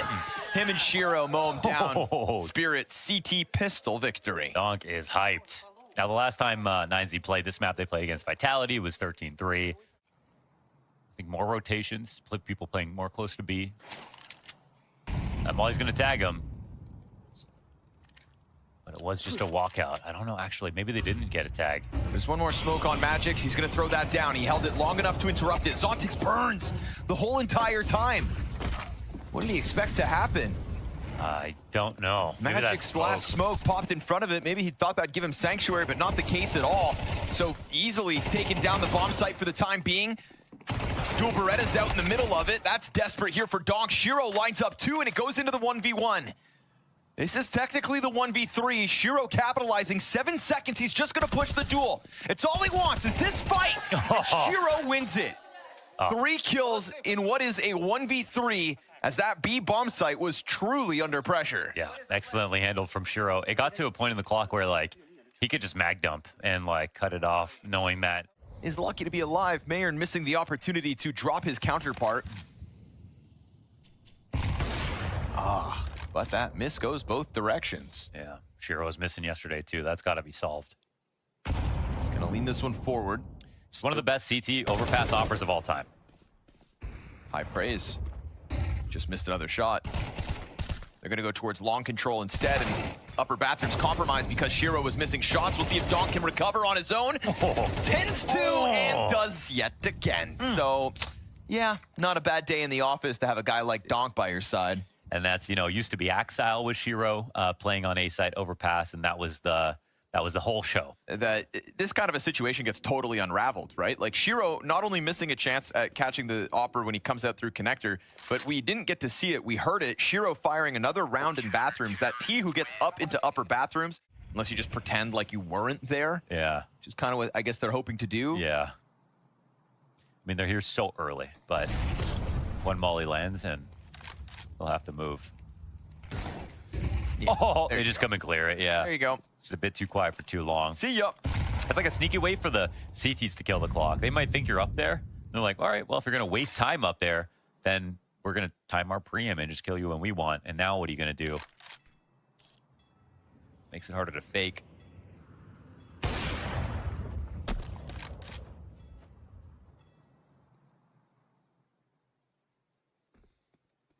You're going to try to get close to A. Oh, just dispels of that one. I mean, he's just melting him down right now. Not allowed to get any closer. Donk's patience now at 20 seconds because doesn't want to give them any room to work. And if you try to push past him, you're just going to eat his bullets. So he decides to chase you down. He's moving so fast. An 11-1 Donk, 6 rounds into this game in a map whereby 9Z have yet to win a round. That's a tag. And again, you're using the shadow advantage. And it's Donk's turn, but he drops it this time. Hey, nice find, Max. Gonna try to move this in. Magix tucks into Optimus. Opper gonna miss that smoke push in a second. Long also awkwardly held still by Shiro. Too many missed shots, but Tanir is on the scene. Him and Zontix left to clean up the 16 health of Luchov. Tech9 goes empty, and even though it's a scrambled situation for Spirit, it's still the round win. Yeah, kind of running through this. You're definitely playing some dangerous games. A map where top dogs just kind of separate themselves from the midfield. Yeah. 9Z are in a position where they're just trying to prove they're a part of the midfield.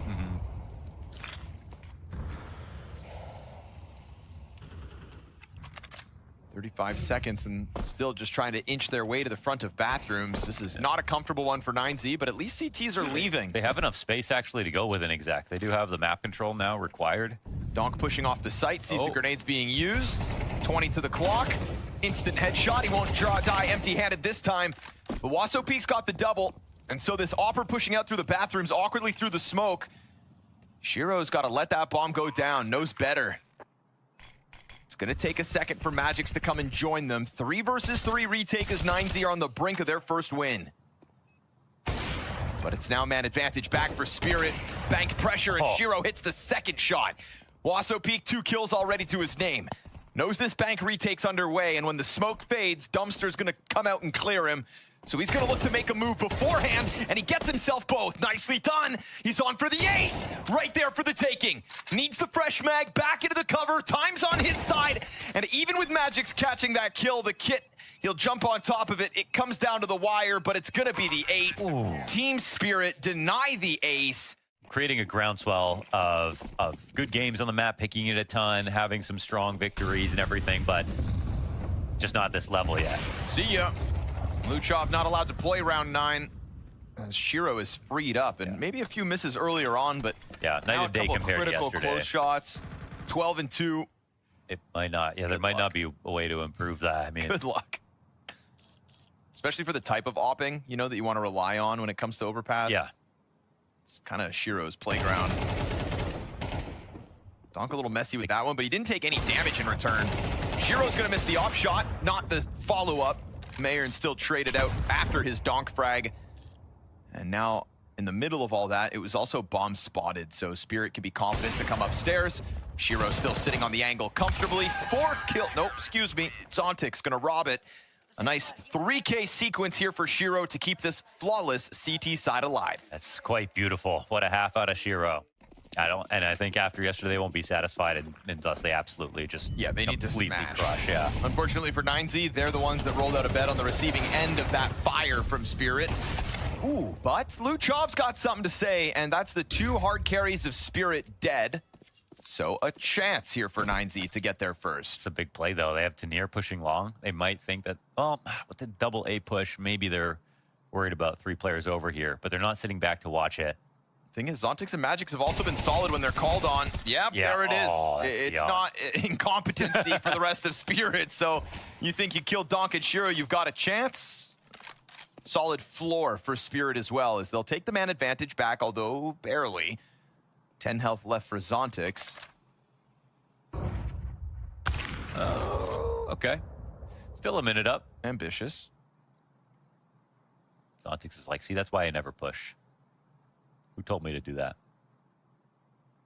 Magic's happy to just hold on to the deep graffiti corner. And this is where 9Z kind of have to try to make their money. They can be really crafty in moments like these, find ways to generate unfair 1v1s. It's not going to be those raw duels with CT favored angles. It's two players who are more passive. They've taken out the stars already. They have the utility. It's just about, can they trick them? They've gotten close enough to the bomb site to still catch 9Z off guard. Magic's gonna chuck it into the bomb site before the plant attempt comes out. So a little early on the nade, but perfectly timed on the push. And then the blind side. An 11th secured off of the B site players. Nice double from Zontix and a nice cool down pause moment there for Magix and there's something that could happen in this map, but I'm not gonna say what. Damn, DGT's 0 and 10. Oh, you had to say it. Saying good things about him for this this event for sure, but yeah. I wonder what his ADR is. I'll tell you, 23.4. 23.4. Okay. I've seen worse ADRs in 0 and 10 score lines. Final round of the half. 9Z grouped up outside the B site. Safe to say they're going to keep this one simple. Problem is, another smoke goes down in front of them. Zontix trying to get his gun back out. Magic sprays for 2, but he'll be caught out, and so Tanier steps up to the plate to get the edge, and Mayern barely alive. An easy follow-up frag for Tanier. Max, best of luck.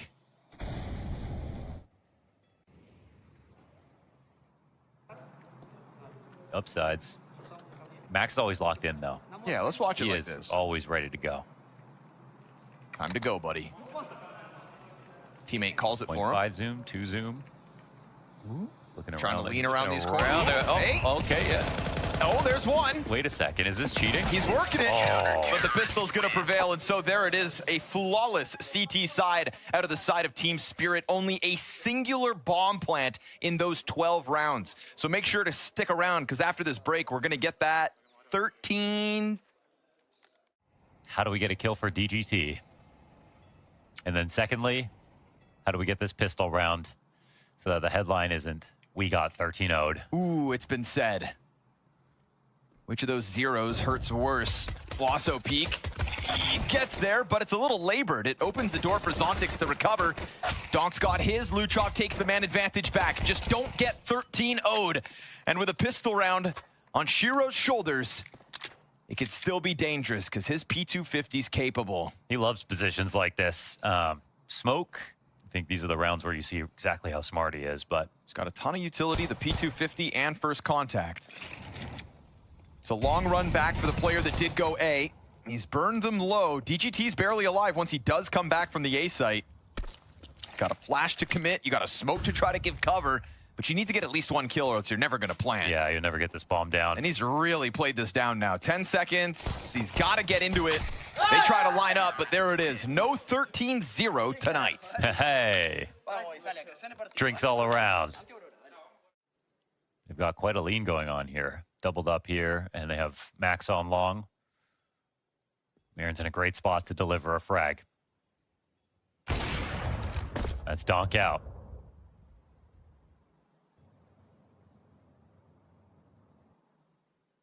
Approach down from bathrooms. Nicely done. Pulling this slow crawl forward, apart piece by piece.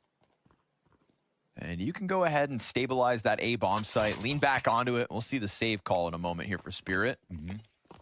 They're going to walk away from this one. So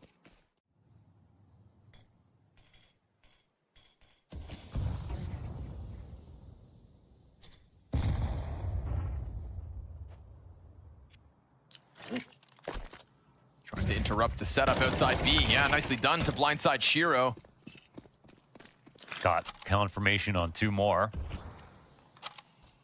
They weren't exactly ready to exec just yet, but it does alarm 9Z. They'll pull another one over.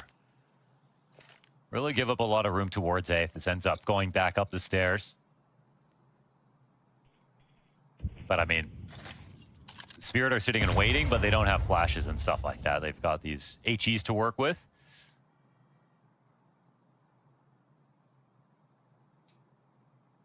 Another one coming in a moment. And yeah, that might actually be good. Max slides in, tries to continue the spray down, but the flash kind of makes it awkward for Wasso. So good on Luchov to still be here to cover. There is an entry point now for Spirit. 2 players down in the mud.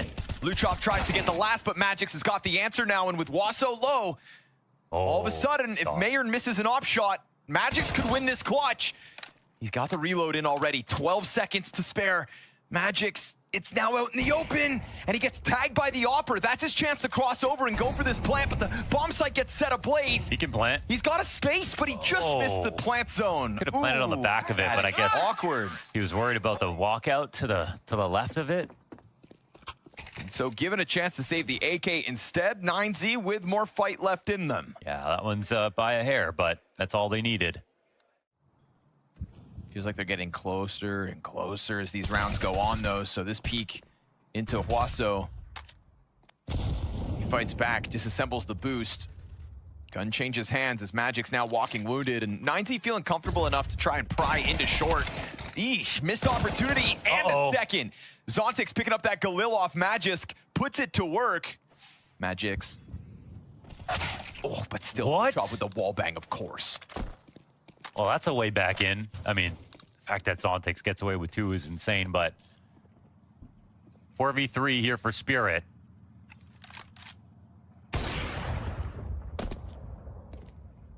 Getting dangerously close to this A site, which only has 2 Bomb defenders in place.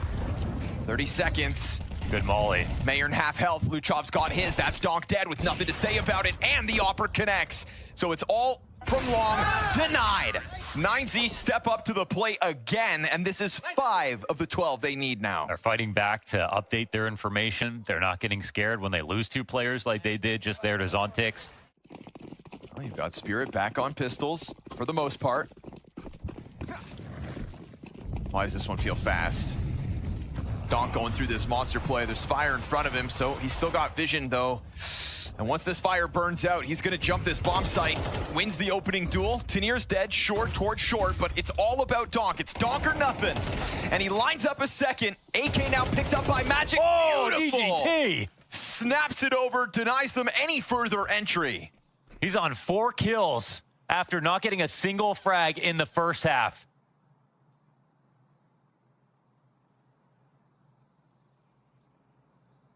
We thought Donk could have just been the showstopper. Instead, DGT steps up to that plate, but Shiro does find hands on an AK. Yet again, a 1v3 where there's time for him to slow burn this. Contact up into heaven. That's going to be Luchov low, just as low as DGT, but he answers. Big quad kill moment now for DGT, trying to find the recovery of recoveries. It's more consistently on the defense. You'd think with 12 rounds, they'd eventually figure it out because they just need the 1. This is the first time out for Spirits. Sometimes that is the mental trap. Halley comes in. He's got something to say. We saw Magic kind of take that unofficial pause. He's just getting better. What a bounce back for DGT. Tanir's got the answer. Door off its hinges. Shiro down to half. Tanir's still locked into these duels, but he picks up his moment. This has to be it. I mean, 2v4 now. Always felt like it was just going to be one moment for Spirit to just blow open the doors. I mean, right now, if Mayern is too static, if they don't gamble at all and go for some kind of stack, they will lose. And he is making that rotation over, and Spirit are, in fact, going to end B.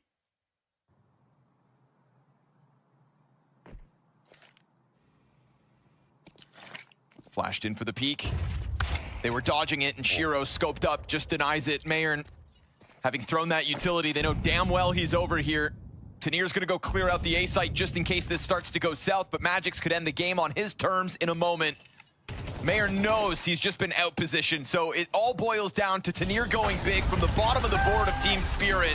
Rock solid defense for Spirit tonight. And sure, a difficult T side lets this comeback start to happen for 9Z. Let's hope for their sake, on an individual level, that's enough for them to warm up as we'll head to Spirit's pick next.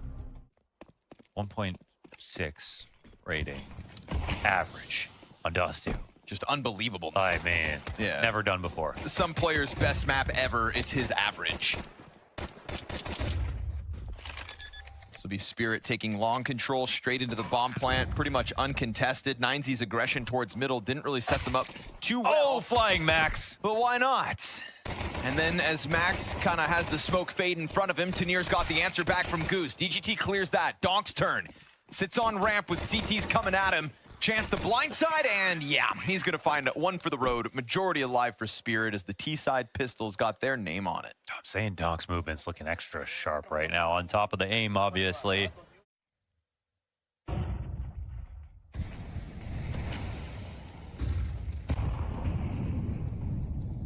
it's a strong buy and a great shot. Great shot from Mayern. It's a huge player down. That's one way to slow things down. So Ontix has put himself in a spot for a very slow lurk, or one that never turns into a lurk until the site is fully taken. Gotta like this for Wasso a little bit more. They got Mayern off his angle. Oh, and now he runs back. from it. Now Zontix is going to activate on the flank, so if Yes. Spirit just pause for a second, Zontix is going to get his chance to strike, and all the while, Mayern losing teammates around him. Oh, but Wasso goes back, and Mayern hits a follow-up. Still bomb dropped out towards that site where Magic starts to collect some more kills, and he's spotting the players, but they swarm him. And so 9Z, 4 rounds into the CT side, will post there first. They make the most of that man advantage, and Mayern's op strikes down more than one. Try to get some early damage, but Spirit are coming in at their own tempo. Oh, wow. I mean, he didn't even fully clear that. Yeah. HE helps. Yeah, 100%. Tanir's supposed to have gotten the drop on him.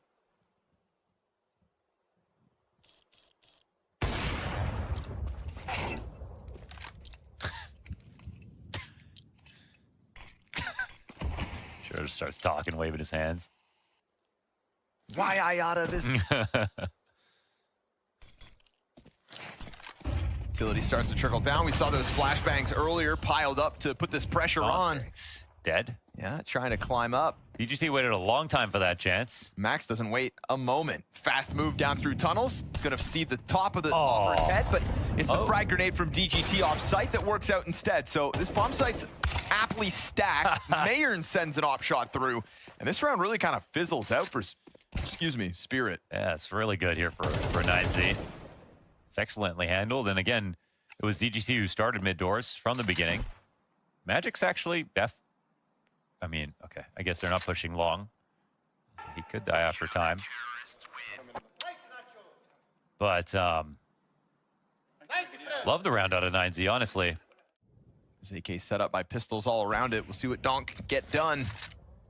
Ouch. Oh, yoy, yoy. Wrap it up, call it quits, give up. It's over. Wasso Dude, with the mow down on his own. Hell of a job. 400 damage to his name alone. Sure, they've got just pistols, but nice alley-oop. I saw some head armor in there. That's a nice alley-oop to himself with the HE grenade. Every round has been impressive for him all along. Donk had an AK-47 in that scramble as well. So it is flawless for 9Z as they tie this game up at 3 rounds each. Looking at it now, but a little late to the stop. Zontix gives himself a flash to work up. Shiro, careful. That Humvee swing's about to happen. Grenades trickle down in front of him, and Max, sure enough, just crouch slides out with the opening kill of this one. As we're on the brink of 9Z winning 4 rounds in a row. As T-side is not looking too pretty so far, yeah. So well placed. Round and round again. Mayern's off collects.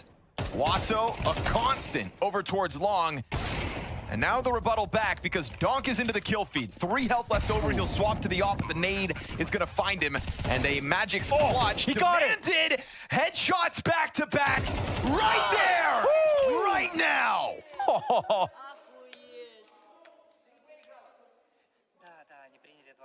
Oh, it's calm for Magix to pick off on the jumping player. That was insane. Doesn't Shoxy even break style. a sweat.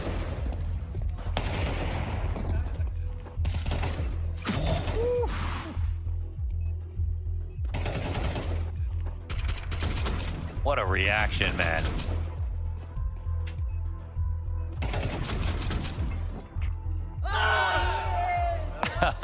A full house between him and Dog. Trying to get back into control with that 3-0 start they had off the pistol.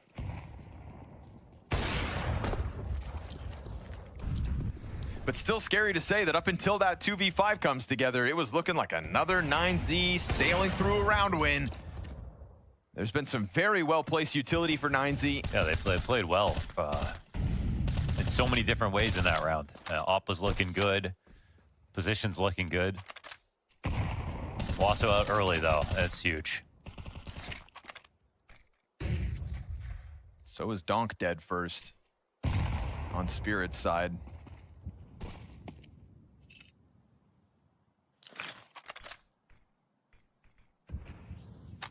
Maybe a bit of conditioning taking effect here as 9Z move over towards this A site, worried of a potential cat climb again.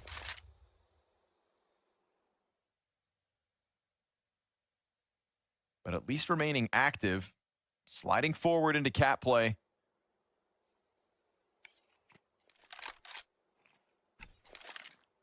You mentioned it, with Wasso dead first, A long surely feel. Ooh, surprise, surprise.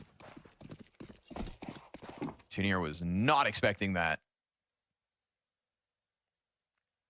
Again, they've got this grouped up presence towards long, but it's very late for this, actually. They kind of have to go fast. They get spotted, and now they've got to rush. And they're like just kind of fumbling with their nades a little bit here. It's just awkward. Still time to pull this off. And Shiro awaits that upper peak, just trying to set up utility for the cross. 10 seconds on the clock. Bomb is being thrown over. Bomb got thrown, but Magix didn't grab it. And now it's, oh, I mean, come on. Yeah, that's a bit of a mess. Whoa. That was awkward from start to finish the moment they got They out. got to be careful not to die here. No guarantees. Oh, that's one Shiro after time. Do the thing that Aurora do on bad days, and you group way too much. You oversimplify. Oh, this will catch you off guard, though. Nobody actually inside the B site for 9Z. It's taken over by Tech 9s and a single M4 on Zontic, so just gun upgrade. Game of cat and mouse. And Spirit find a lot of open space, prime for the taking. Zontic's plants as Donkey keeps this M4 leaned on the window. They'll try to boost over to shave a player off, but I don't know if they're allowed back into this. They have the util to give it a try. Max has a kit. It's just that Donk with a gun, Zontic's with a gun. They call it quits. Yeah, they're not even going to try it. Team Spirit find an empty bomb site, pounce on it in an unprepared state. 9Z just give away a freebie. Yeah, that's just the upgrade Donk just stole out of the window.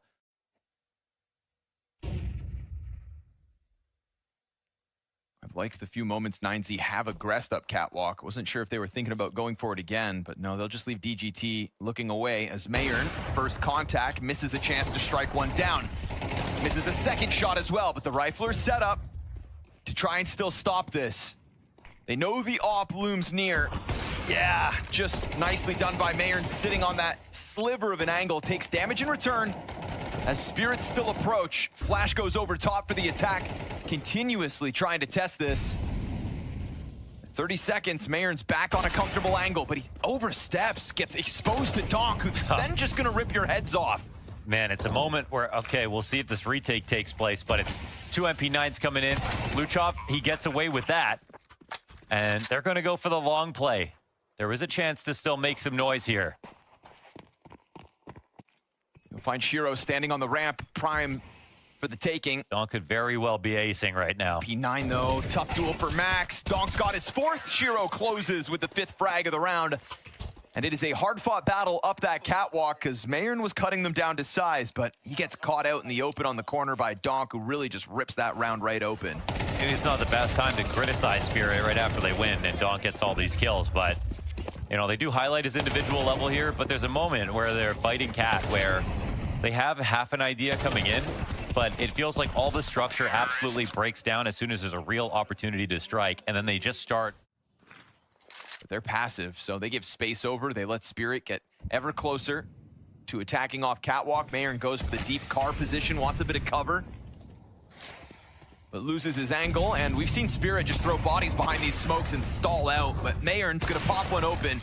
Missed chance for Magix will be recovered. It's a collat tag. Yeah, nicely done. Follows up And then this active hold from Tanir is going to catch a fast-moving Hwaso who wanted to go into the Magic's flank but not allowed. And what remains of 9Z in the final round of play is very separated at the moment. Mayern over towards the A site, Max on his own, and the trade frag comes out from Shiro. So difficult 1v3 to piece together here for Mayern.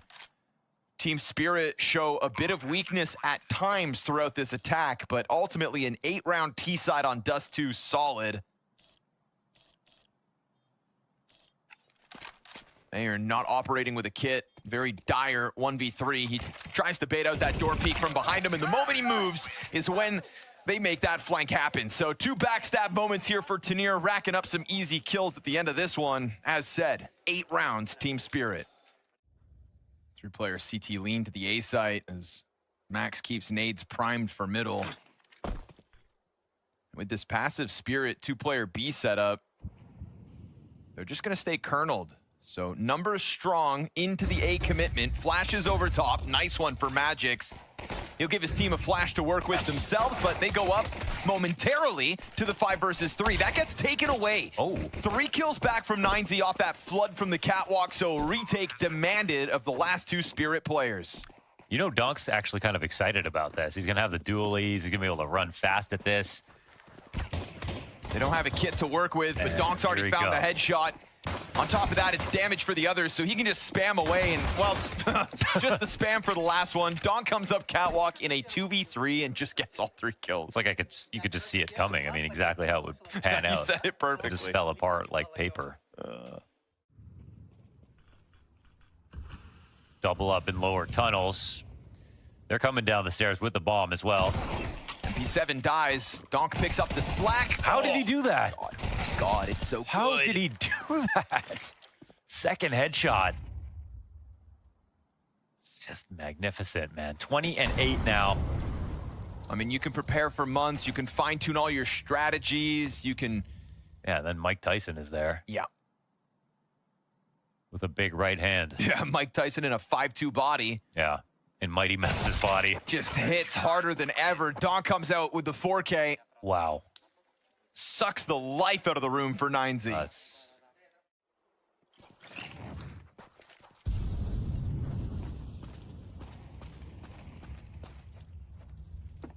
Max trying to work his way up, but Shiro with the perfect time challenge. There was no trade potential on that one for Max either, so Shiro finding it when he does is perfection. Lets him lean back and await this long walkout, which they're very aware could be going down because they put nobody on it. Shiro trying to slide back into the site. Does lose Magix next to him, but he hits that shot on Mayern at least, softening him up as he falls further and further back towards the corners of Cat. They're teasing him on long, but no commitment. It's a real great smoke. It actually buys him some time, and oh, he turns that into a kill. Hwaso peek, it's a 1 and done. Mayern missed opportunity. Huge round for Shiro as he tries to catch up towards Donk as this game gets wrapped up. Double Mac 10, Scout, Galils, and Shiro piece middle because they know they've got advantages to flex. We'll see how many kills Donk can finish on. 23 for the moment. Well, to be fair to Spirit, 9Z's T-sides haven't been any more impressive. Going back for more, Shiro. Hwaso's got something to say about it, trying to tap back into the potential he showed us on his CT side, and he will keep that ball rolling out middle. Nicely done here from Hwaso Peak. Be the difference you want to see. And he embodies it with this triple kill. Bomb starts to trail back through the tunnels. Oh! What a shot here, and now he's on for 5. He knows about Zontix. He's got to know that the lean is over here. Oh. Man of culture. It's not about the kills, it's about the win, so one step closer to that. But man of accounting. Not the first time 9Z have been faced with a near insurmountable comeback. Hwaso Peak stepping up to the challenge just when the game feels like it's about to end. He seizes the day because these kinds of opportunities do not come often. And so bask in it while you can. The headshot on the player top middle, my favorite part, 'cause it looked like he was just about to get caught off guard. Oh, totally. Readjustment for Magic's. Yep. Yelling at the TV.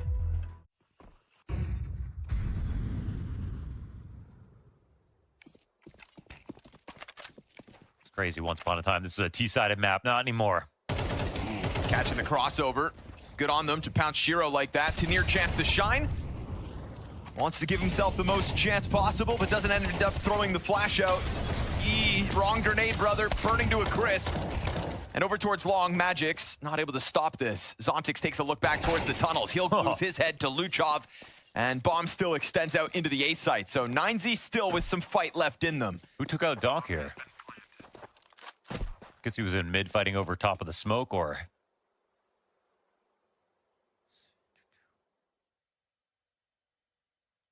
Could have been Luchov. Yeah, Luchov killed Donk outside of the B sites.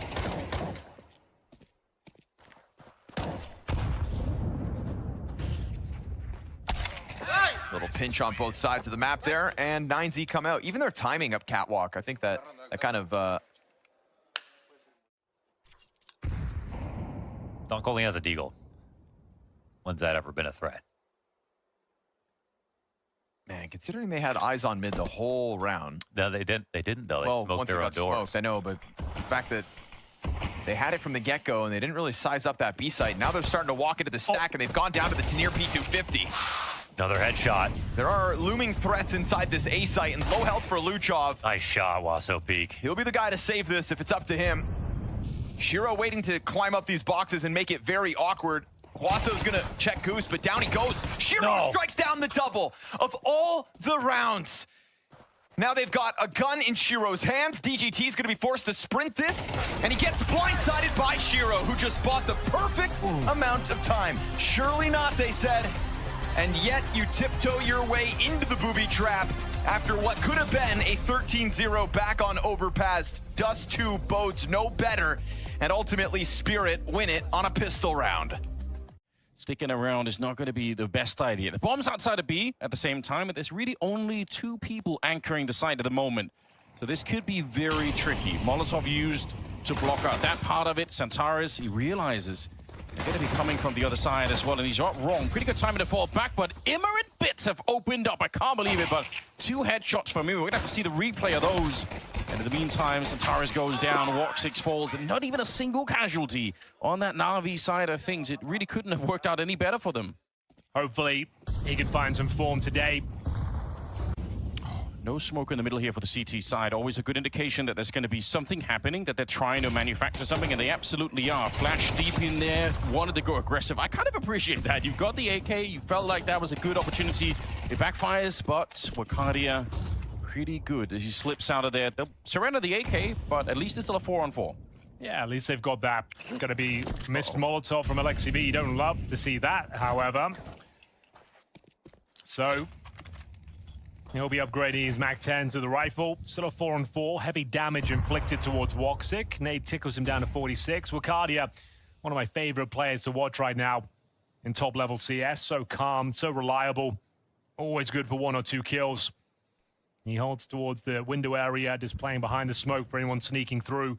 And we have got some activity over towards A. Bit has confirmed he's got A main under his remit. It's Woxic to defend. Big kill coming in, and it's Maja. He's been showing some great individual form as of late, Anders. Managing to find that man advantage. He is one of the all-time marathon runners in this game. He's been around for such a long time and still playing at a very high level. Wakadia jumping in, but Bit is ready for him, and the bomb is going to be planted here. Fortunately for Major and Woxic, unlikely they can get very close to this bomb site. As you mentioned, it was Aurora trying to get up close and personal there. The mid-push coming in from Zantares.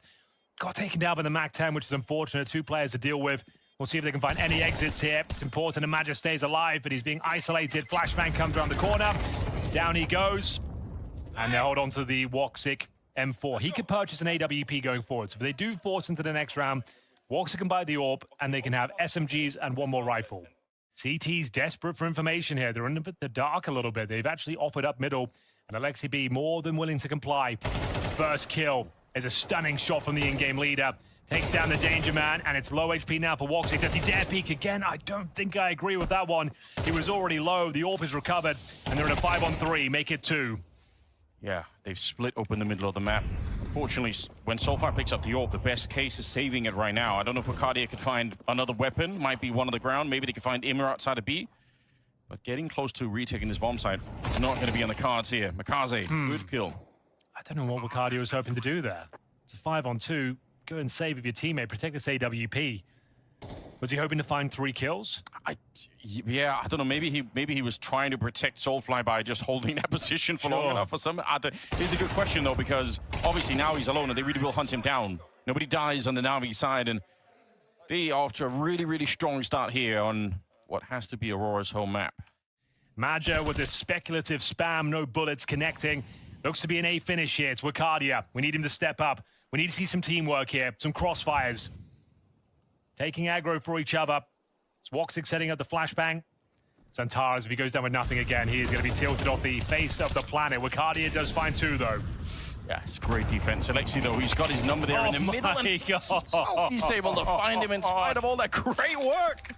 Xantares can't catch a break. No. He's getting bullied by Alexi B. That is not a sentence I thought I'd ever be saying. No, but it also kind of feels like Alexi knows it. Like, he knows he's got his number. He knows, okay, I know how to play these angles against him. I know he's going to be slowly, re-peeking, jiggling around there. Finds him twice. He didn't get the MVP of the tournament, but MVP of the grand final for sure. Back at EPL. He was one of his best showings of the year. Yeah. What a time to peek into the tournament. Big kill from Arcadia. Should be traded out, though. Just like that.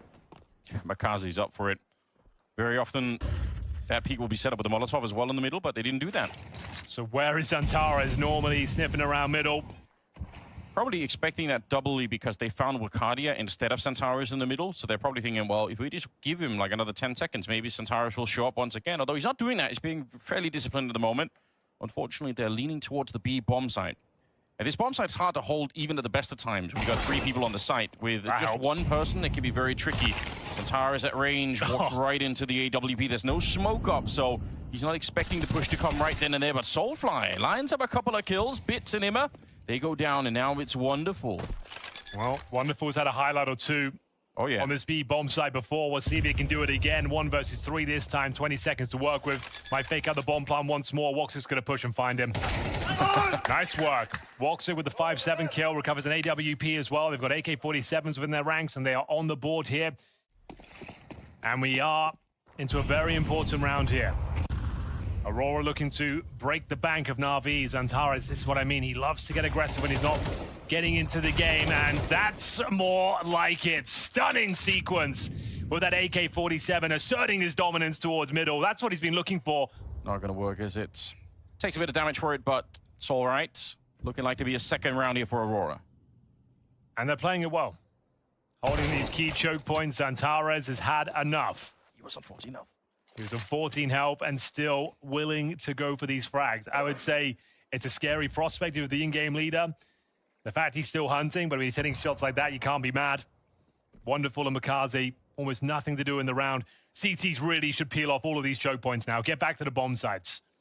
Maja should be screaming for the retreat. That's exactly what they've got. Yeah. Woxic, strong position. Yeah, would have to be an immediate headshot from Makaze. Not going to be working out. Looked like it was him and Bit operating that angle.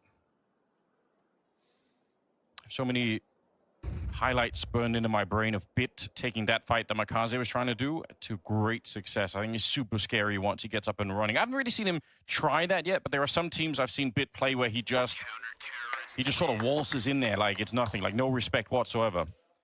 As that smoke down towards the T steps, makes things uncomfortable. Yeah. Money starting to run thin here, and Soulfly investigating the aggressive options. That's what this new window allows you to do. Alexi, he went through the smoke. The CT smoke in middle. He's still going to be found by Maja. Be careful. That's crazy. They're fighting on the opposite side here. It's supposed to be the CTs that are where Makaze is and not the other way around. But they actually did walk through the smoke in the middle there because they were guessing that Xantares wasn't going to be on the other side. That's great study work from Na'Vi. I'm impressed. 4 and 4. CTs all over the map here. Wakadia. Oh. About to say he's in trouble, but he's absolutely fine. Double spray down. The AK-47 prevails. Finds the bomb, and the 4-on-2 advantage. It's Bit and Imma.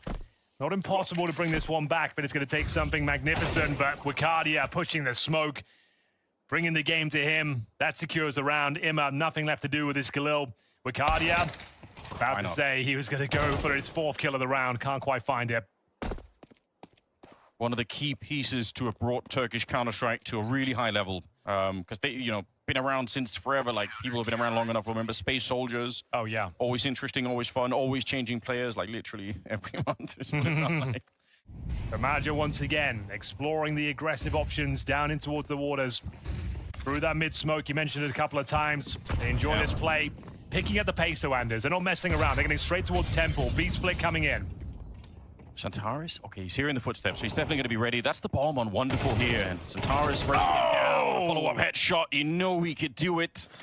If they'd been a little bit more quiet, maybe there was less of an advantage there, but he absolutely knew what was coming his way. I think that's Blade calling. We're getting all this mid-space. Let's actually use it now. Yeah, let's actually that's a good call, pick up some pace and actually see where we can get into a bomb site instead of parking up and allowing them to rotate. Unfortunately, though, didn't account for the Zantares factor. The Turkish Terminator is fully activated now. Going for the ace, as we do find 4 kills in that B bomb site. Bits. Yeah. If he fakes out the plant at A and wins the fight against Wakadia, it's on. People really don't like it when I say rounds are over. So we'll see what he can do, Anders. Well, this one might be... Should have said it, Henry. Now they're going to criticize you the other way. For not saying it's over. He should know. Can't win. Kind of anticipating it coming into this game that we're going to see a little bit more from that. Looks like he's been maybe held back a bit over on that side. I feel like he could do it though. Let him loose. Walksuit should have a kill here. Right. Looking good for it. No smoke up. That's a warning sign.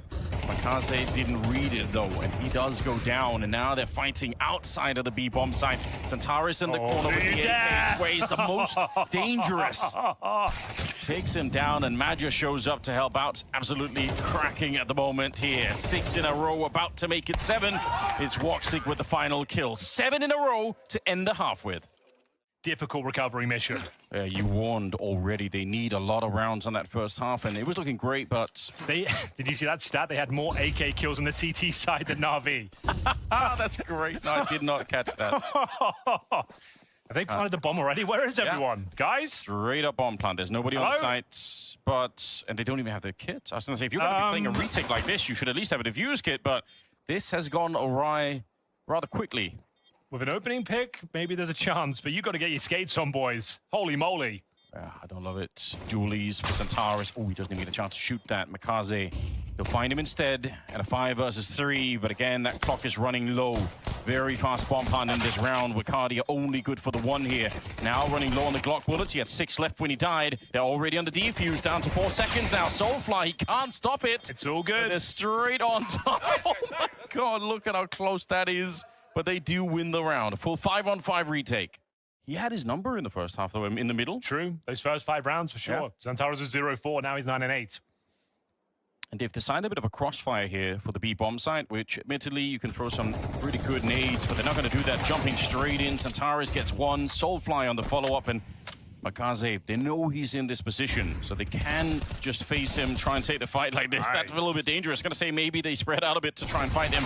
He's not ready for the 3rd one, though. Maja drops him, and a 2 versus 2. The bomb is lost for a second. I was going to say, if they had the bomb in their back, could hightail it towards A, knowing the rotations are coming through, but they don't have the bomb just yet. Can still reset this one, but it looks like Na'Vi have done enough. Just a Desert Eagle. Remember, no Kevlar as well for Wakadia. Yeah. Nice cleanup and great work from Makaze, especially in towards that E-box room. Gonna try and apply some pressure. 7-7. It's exactly what Na'Vi needed. Smoke down towards mid. They got to come through that all day long. Yeah. Imma hearing the footsteps. He knows, wants to play in front still, but he's going to call it out, saying they are armed in the middle here. It's not Glocks that I'm up against, so a little bit scary. That's a pretty good flick from Wonderful, I must say. Accuracy looking tight, but Soulfly still hunts him down, and Wakadia through the smoke.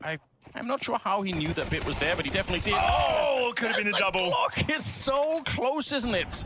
Ima and Alexi left, and they're still getting kills left and right, even despite of the flashbangs there. Wakadia are now alone. No Kevlar. One bullet touches them, he's in trouble. I don't think he can win this, Anders. They are quite low, but the aim punch will be a factor. There it is. You can see the crosshair fly in the air as soon as a bullet touches him. Yeah, you were absolutely right. The one bullet upset. You can hear him discussing now. One guy had Glock. Yeah. I think it's time. And in we go. There it is. Doesn't spread all the way. It allows him to just sit there, but like you're aware of that fact. You know that's the only place you really can be. You should be checking this.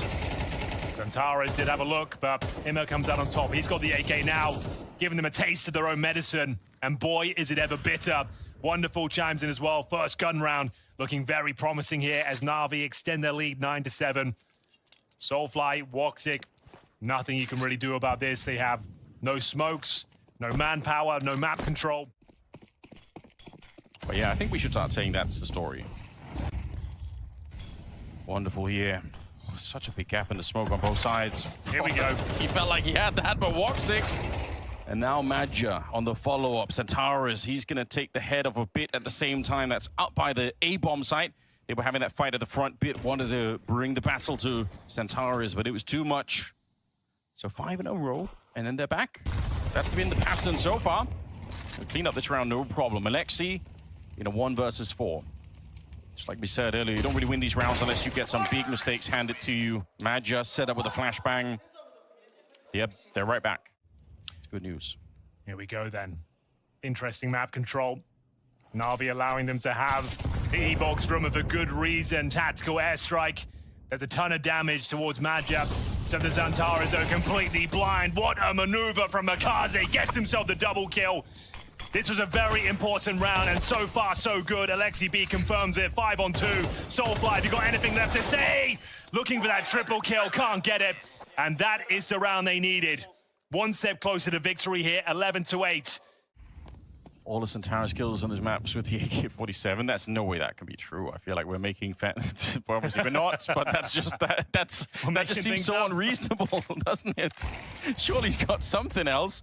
He's gonna go down this time to Wonderful in the middle. Just, I know I'm repeating myself, but whenever there's no CT smoke here, it is a warning sign. Like, it does mean typically that something is up. Makaze's gonna get flashed in. It could be perfect. He did spot the elbow of one. Does he dare peek again? He does. Get out of there, kid. Your work is done. This is for map points on your opponent's pick. It would be a huge upset if Na'Vi win Anubis. Can't stress that enough. Yeah. For the longest time, Aurora have been considered the world's best team on this map. To steal it away and try and get yourself a spot in the semi-finals would be absolutely massive.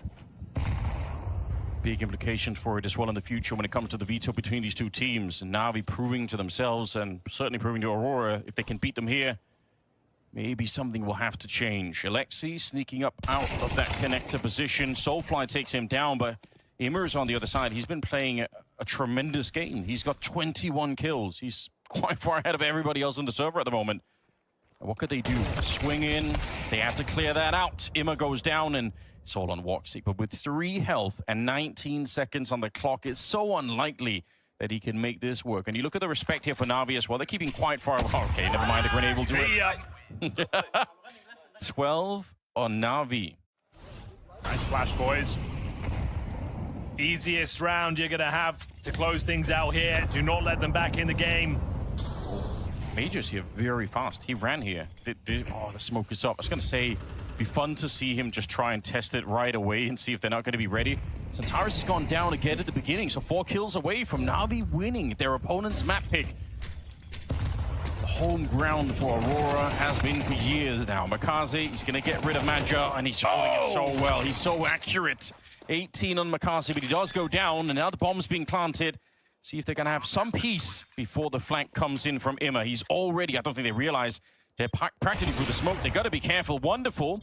It's a clean shot, taking him down, and Bacardi with a MAC-10 shot in the back of the head. And there we have it, Henry. 13-8 as Na'Vi take away their opponent's map pick. Excellent work there. Really enjoyed that from Na'Vi, bringing some fresh ideas to the table as well. We're getting ready for Nuke. It will be the T-side start, of course, for Na'Vi. Wonderful with his signature P250. He's an absolute beast with it. They'll blow open the initial squeaky door, drop in a lurk smoke, and the Molotov down towards HUD as well as we get some space towards outside.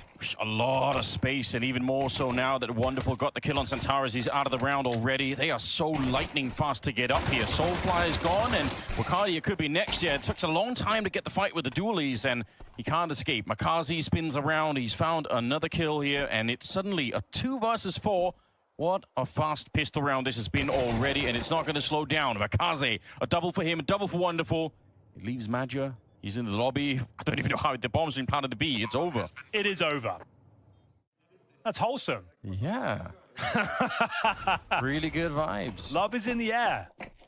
Don't say that too often in the Counter-Strike world. We'll get into the force fight. Well, nearly enough.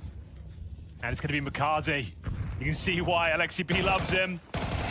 Imma can't find the same sort of opener. Does some damage towards Wakadia, but a 4-on-4 for now. They know where Zentaris is, I should say. Excuse me.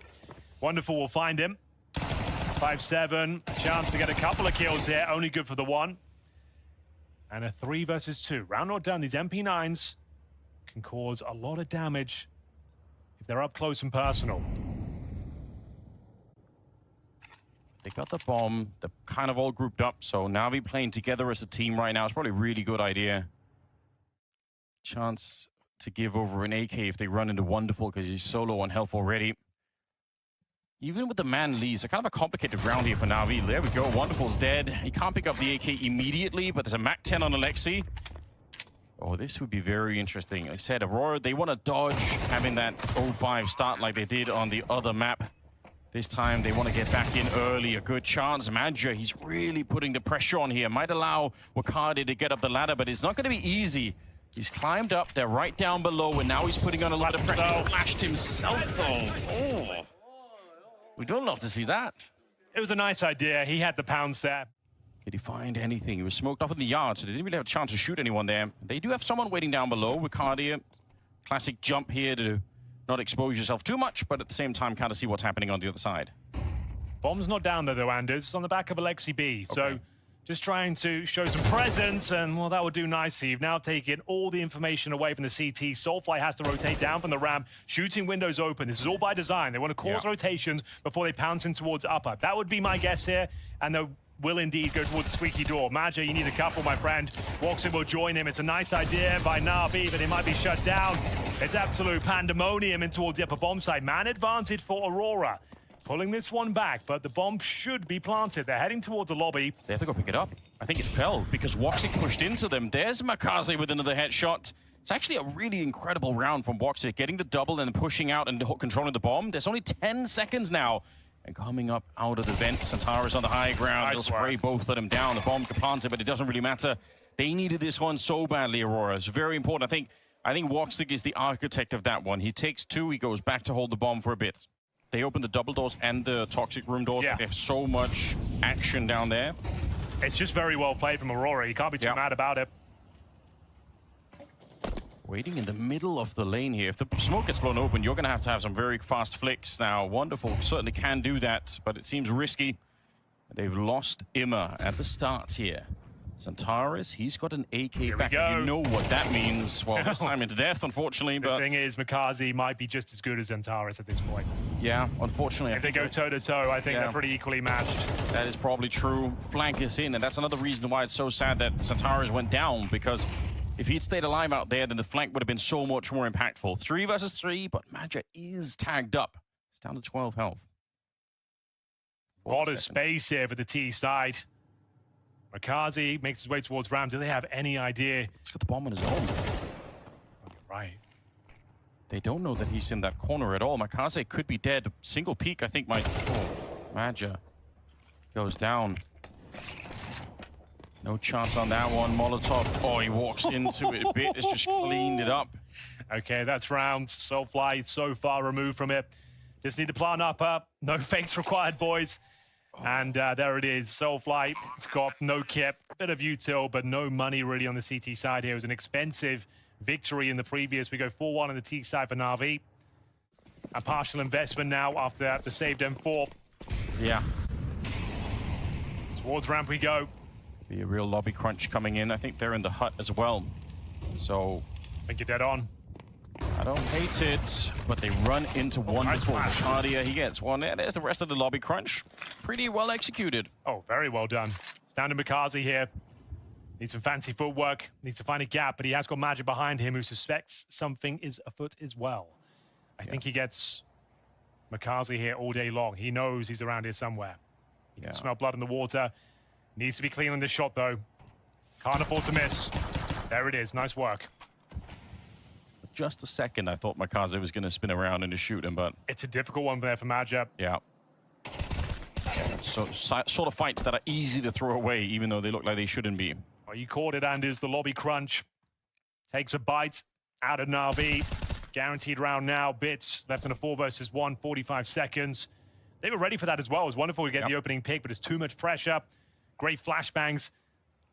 Even up in that elevated position in the lobby, completely caught off guard by the flash. And now it's up to Bit to save his weapon. 30 seconds as they garner their rifles on the CT side. It's always the vent drop if you're feeling really excited about that B-bomb site. Early days here. Yeah. See what they've got at their sleeve. No wonderful AWP, but he's a very capable rifler as well. Lurk smoke's going in. Squeaky door's being blown open. And Wakadia looking to set the tone of this round. AK in hand, can't find the double. Significant damage. But it will be Bit to take him down there. 4-on-4. CTs trying to reclaim territory on the upper bomb site. Zantaras will come in through main. Re-smoke towards that squeaky area. Spamming through with his favorite weapon. In terms of outside control, I believe we have Mikaze just lurking. Yeah. Trying to find a pick. Smokes go down. Give him a bit of space. As you can see. They literally are the Henry G. Smokes, by the way. What can I say? Voxic, you feel like he's getting one here all day long. Big miss by his standards. Zantaras will maintain the man advantage here. Voxic in trouble now, but Soulfly there to pick up the pieces. What a buddy he was coming into that position. That's the kind of stuff where you could easily get hunted down if you're Voxic. Flashed, scrambling to get down the ramp. It's not good. Bit and Alexi, they don't have a lot of time. We saw one 2v4 yesterday on Nuke, one like this, and it was kind of spectacular, but it's unlikely. It's very unlikely. Well, that's a good start, though. Alexi, There's very no one clean. else down lower. Yeah, this is how you do it. You can definitely win this round, Anders. Do not discount them here. If Zantaras is too aggressive, could be a problem, but that aggression pays off. Cuts it down to size. He wants all the glory. He has got his teammates there with him, but you're down to a 2 versus 1. Comfortable in the end, and it will be Aurora taking the lead here, 5-4. AK still out in full force on the CT side. How do they change things up? Tactical timeout was called. Smoked off towards Squeaky, and Wakadia will go down the vents early. It's going to be Soulfly. More defensive position this time, loses the angle. As mentioned, you can let them have ramp room. You don't have to overcommit here. Just call for the rotations now, and we've already got Wakadia down there, so he's the element of surprise. He's the linchpin, Anders, right now. Yeah, you might not expect it at the back, and they certainly didn't, but Alexi's very quick to adjust. You can see that Na'Vi did not think about that fact at the moment. Santara is only good for the one. Bit edges him out. It's a very shallow peek that he takes into that doorway. 3 versus 4. Bomb planted. Mikaze. It's a hard position to clear, but Soulfly, he's on it. He's been sharp today. Great player. Great pickup for Aurora. Round still on. Alexi below. Bomb is pretty quick to be planted, but they do have the smoke if they need it at the end here, Maja, so they could put some real pressure on the T side. We'll see. Maja sneaking in. Unfortunately, he goes down, and with him the smoke as well. Alexi with another kill, and for all of the work that Soulfly tried to do there, it won't be enough. It's one more round for Na'Vi. There's the 5 rounds Na'Vi were looking for, as you mentioned, in the best of 5 final. That's what they picked up, and they managed to have a wonderful CT side. Here's Voxic again, aggressive, of course, towards our hut. Drops the incendiary, might go for a deeper angle. Certainly thinking about it, pushing forward into it. There's that boost. Oh, he's so hungry for a fight. And honestly, Na'Vi look a bit worried on the other side. They're not really engaging with it. They're saying, let's just try and stay further back. Wakadia on a mission. That looked like he could have won that fight. Makazi is such a beast. You just send him to any part of the map by himself, he'll find you kills. One of the most talented young guns we have in Counter-Strike right now. Time and time again, finds these crazy performances, finally shut down by Magic, and Woxic saved the day here. Shotgun AWP required, and he delivers with the buckshot. Finds the AK-47 and manages to get them the man advantage. Snatches it away from Na'Vi. Molotov used towards the vent. Gives up the game now. Soulfly will be rotating in from ramp. Needs to be careful, though. Can't overcommit to this. If he goes down alone, that is a nightmare. He knows it as well. It's a good idea. Peeks in the middle. He confirms where the other player is. They know everything. Bombs planted. They know Wonderful is in the back. Grenade will get rid of him. Alexi, it's too much to handle, and it will be that 7th round on the board. They need this so badly, Aurora. They lost the first map, but the second map is looking good. Looking like it was Na'Vi all along, but I must say 7 rounds of the first half here is not a bad start for Aurora. If they can win a pistol round, that would be great. But if Na'Vi can activate Imma, he had 1 kill in the first half. We do need more from him.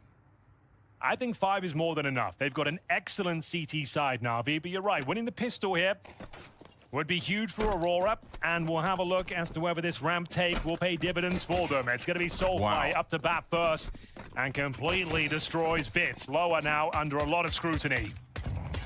Kaze really hoping for a quick headshot on the USP to try and equalize the numbers. Oh, they're not planting in that default corner, a little bit further out, so he can't really guess that either. Bomb plant, no kit in play. It's very tough in this round and made impossible to getting every single kill. Bit for Imma here started to get activated a little bit. Just a 1 kill, unfortunately. Woxic will take him down. I guess you don't have to, but I appreciate Wonderful trying to make that AK work instead of hiding it somewhere in the back, like out finding those kills at the start. I like that. Eagle misses. Wonderful. Oh my God, he's clicking them away. A bullet for each, and they just hit the deck. Arcadia has taken 2 in return, unfortunately, and I think they lost a 3rd player in the meantime, but that was cinematic for Wonderful. He's going to get shut down this time, though. Arcadia has found 3. Bits alone. Still want to see the replay, though. That was gorgeous Counter-Strike for a second. Maybe 1 more kill available. Not going to happen. Another great call there on this T side from Aurora. Best of 5s if you're Na'Vi as well. So to having 5 or 6 days off, that would be huge for both of these teams. They both played in the grand final. I think that's actually a really, really underrated point, yeah. If they want any chance to restructure some of that game. Especially for Xantares with the health issues right now. Yeah. He probably could use the downtime. Yeah, they're battling for it here. They're 3 rounds away from taking Nuke. Like I said, I think that in itself would be a very interesting result. Magi is working the outside. Wonderful is holding this position pretty well. Gonna drop Soulfly next. We had the stat earlier that Wonderful was great on this map, his best map it seems, but he's living up to the hype at the moment. Yeah, there is still a lot of work to be done if you're Aurora right now. Sure, you've won both pistols, you're up 10-5, but this is Na'Vi's specialty pick, and they are fantastic on the CT side, but there is a gap. The thing is, if he goes to shoot Wonderful here, then they know everything. Is it worth it to ignore Wonderful and go Heaven? He didn't even spot him. Well, then, there we go. Solves the problem, doesn't it? Because I was he might be able to get the double kill, especially if he can actually hit the shots. Oh, from Mini? I don't love it. I feel like he could have taken his time. Easier said than done when you're just observing the game, I suppose, but... Hang on. Oh. Yeah, you're right. See what he does on the CT side. He was very hard to get rid of in the yard when he had the AK out there on the T side. Imma? Sad, slow game. That's his 3rd kill, but that is worth it. Oh, absolutely true. Impact. Look at Anubis, he was 23-10. It's not like he's having a bad day. Oh, no. Slow start. And he can have a strong finish. Wonderful. This is perfect. Bit taking all that aggro. They've already won the round here. Don't need to overcommit. Still a nice defensive position. Bit maybe overplays his hand a little bit here. And Imma, okay, lads, this is actually getting quite messy. I was just about to commend them for getting these opening kills. Let them have ramp room. We discussed that philosophy in the first half, and now you've let them right back in. It's not a bomb site. You don't need to take those duels. Let them have the ramp in the 5-on-3. They took all your compliments and just threw them away. Yeah, that's actually quite surprising they went for that maneuver. I don't know why you wouldn't, especially in a game where you're down this bad as well. Now this round's wide open. You've let them back in. Yeah, they're going to be chastised by Blade later for that. I think so. Fighting one at a time.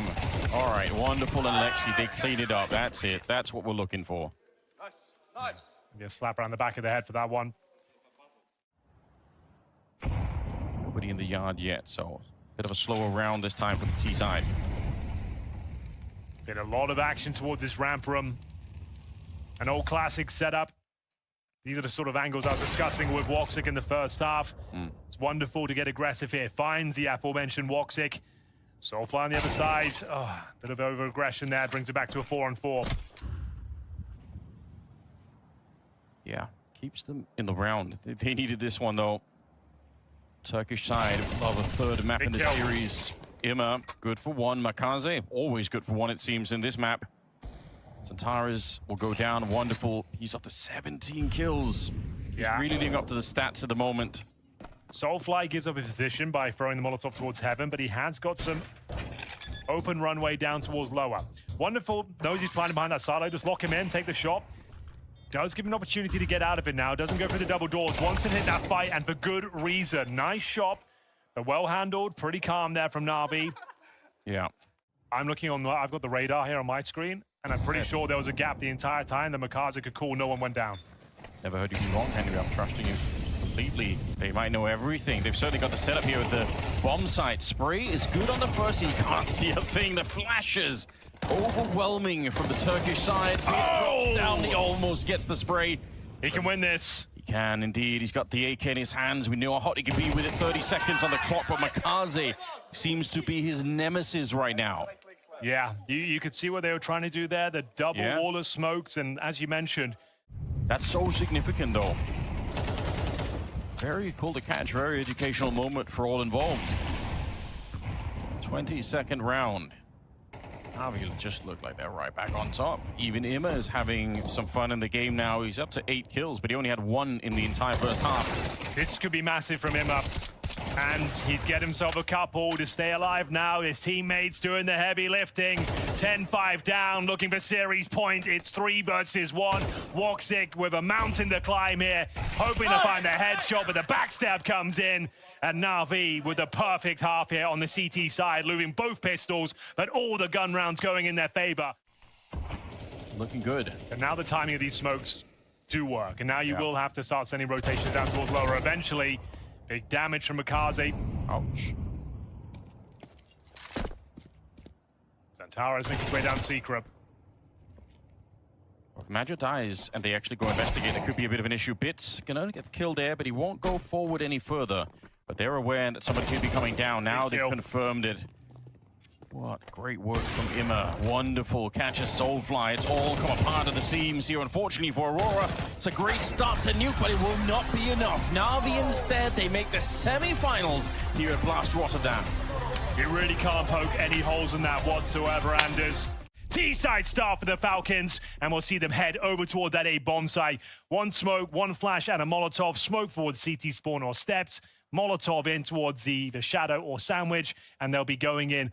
All guns blazing from the palace and the ramp. Well, that's the recipe. We'll find out if it is for success or not in just a couple of seconds here. Wall has been set up. You've laid it all out for us already, Henry, but Yuri is good on the defense. He's found 2. Molodoi goes in, but Tesses.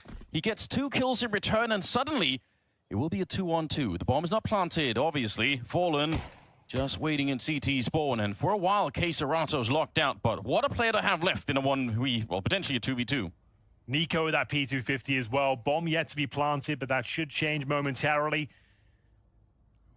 You want to do this against Keisarato? Oh, that is scary. They might want to test Fallen, what however. are they up to here? I think they can find and kill him. I think they have a good idea that he's here. This is dangerous. Fallen, he's almost got backup. Keisarato's not far away, and what timing is this? Fallen sneaking up behind Nico. He's going to be pulling out his hair behind that one. And Fallen disengages. This is so smart. Why would you want to give him the 1v1? Now they're coming back as they're planting the bomb. Fallen has absolutely gamed them on this one. Takes the kill on his own, and that will be Fury off to a hot start. 2 of the world's best teams fighting for a playoff spot. 2 teams on different trajectories. Furia, maybe one of the best teams last year.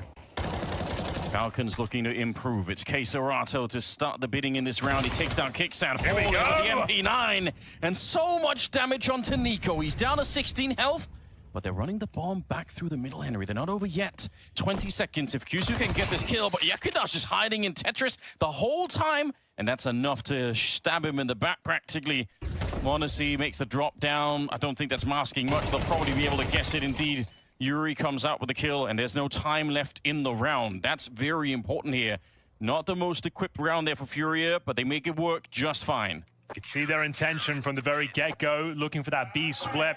Smokes were down by Queserato, not dissuaded from going for a spam, gets one cleanly through the smoke. Smoke up again. Looks like they're going to try and set up for a boost here. Yeah, send him out for a hunt. Molodoi is jiggling on the other side. Queserato back in the A connector. Dangerous moment. m0NESY, yeah, he could have found the angle just perfectly. Nico now hunting for Molodoi, and he will convert that into a kill. So 2 good shots to begin with. Falcons, another one, and they get the bomb plant as well. This is kind of dangerous for Furia. This is a round they can't really afford to lose. Don't want to be giving them away back into the game this early on. Bomb is going to be planted now. As Yuri decided, it's better to play it safe and wait for the backup. It's going to be Yakinda coming through the middle. If he can find Nico, it's on. Oh! He should have killed him! Nico! What a reaction! 2 versus 4. And Yuri does get one down the stretch at the bomb site, but this is a very hard retake. They are so tantalizingly low, though. It's still possible. They've got the kits available as Yuri and Fallen, the tag team duo. Bomb ticking at some pace, and Falcons are playing it perfectly and is giving nothing away, giving them no avenue of approach. All you can really do now is try and take some players down with you. But there we have it with 1 AK-47 and a couple of pistols. It's Nico with a double kill. Might even go down with the blast. Yeah, Yuri drops. Let's go! Very nice. Zonic likes that, and we go 3-1. Money's still very good. Bear in mind, they won their bonus round, Furia. Yeah. So we have got the AWP for Molodoi for the first time. Same story for m0NESY. The game really gets going now. That's going to be such an exciting battle. 2 of the world's best snipers locking horns here on Mirage. Kisuke towards the underpass for Queserato will find the aforementioned sniper. m0NESY goes down. Early advantage. But they've got players in no man's land, and they're going to be detected. Yakinda trying to get out of there. Missed shot from Molodoi leaves us at a 4-4. In towards A, maybe a Palace pop, and a bit of a fake in towards B, courtesy of Nico. Molodoi must have heard that, right? He hears the jump, so he probably knows, he knows Nico's there. Oh, didn't even have the gun out! How's he missed that? I don't know, but that could be real significant. Yuri now holding the shadow on his own. They're dropping down all around him, and Tesses will clean it up. He's been doing such great work in the tournament here. Bomb being carried on in. The smoke is up, and he doesn't help him. Queserato, very last bullets to get that one. Keeps the round alive, and here's Fallen to pick up the pieces, maintains the advantage as Molodoi now is hitting some shots. They know where Nico is. They know exactly where Nico is. You're dead on. He's coming in from the market, 15 seconds. Surely doesn't have time to win this, but he is putting on a bit of a clinic with his AK-47. Has no idea of Fallen's positioning towards the window, and Furia take the round 4-1. Got a little bit awkward there for a second. You can see it's going to be Deagles, MAC-10s, and Galils. Couple of AKs. Nico and Keisuke to step up once again. We're picking up the pace and going fast in towards B, Anders. I love everything about it. They're putting the pressure on Fallen. Let's see if he can stand tall. He will crumble. The entire team is here. Backup is in the market, but it might be too late. They're all around him. Yakinda trying to get there to help out the captain for just a second. It's 1 kill on the defense. And then they've got the B bomb site. Yuri is so far away. You have a look into this one with the AWP. You pop open some smokes, but yeah, no chance now. Great call there, great change of pace. 3 people with Yakinda in front. If he gets a kill and lives or a double kill in the connector, it's fine. This round is winnable, but if he trades evenly, that's not going to be good enough here. Free kill on Keisuke as he walks to the smoke. Yeah, you got to live or you got to get another one. I think otherwise this bomb site is not going to last very long. 30 seconds. Backup is starting to get there, though. Molodoi is always thinking about moving over, but wait a minute. They're running back, Henry. Tesses, he goes down on the ramp, but they were bringing the bomb over this way. Fallen is in the underpass. This is a chaotic round. There's nobody on the B defense, so There might still be a way for Falcons. There's 15 seconds, but they're running onto the site. They catch Jekindar. Nico getting shot in the back as he's trying to get into the market. Still gets the headshot. What an absolutely ridiculous kill that is. And now it's all on Kixan. He can't keep it alive. They get both the orbs now.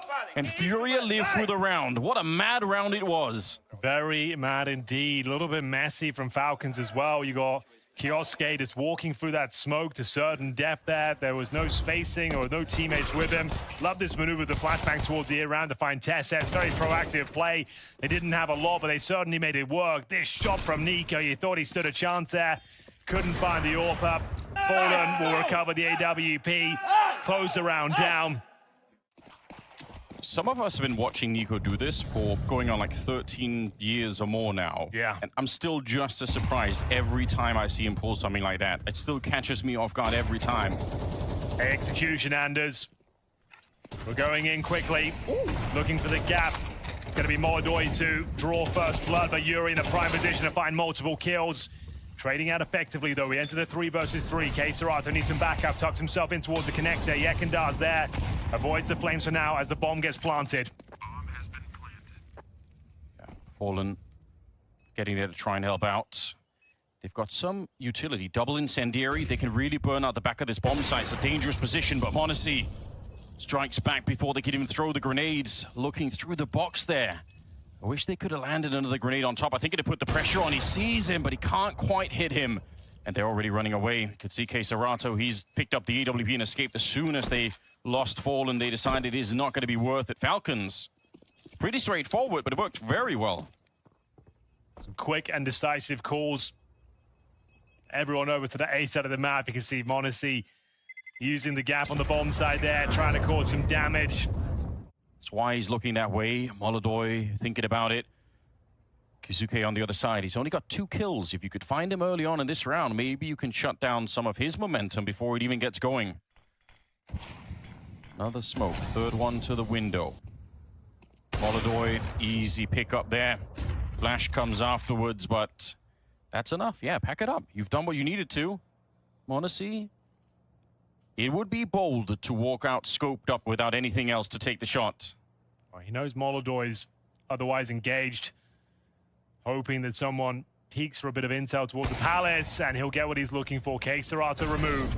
Tessus will use that pick to find a bit of space there towards the sandwich, tantalizingly close towards jungle as well. This kill could decide the round, but Yekindar keeps it alive. Kixan trading things out. 3-on-2 advantage for Falcons. They're going to tie up the game 5-5. Fallen and Molodoi. On the B side of the map, Molodoi needed that kill. Something through the smoke to stand a chance. I think they have to save once again, but time will tell. So far away, and again, the money is in such a weird position. You're probably right.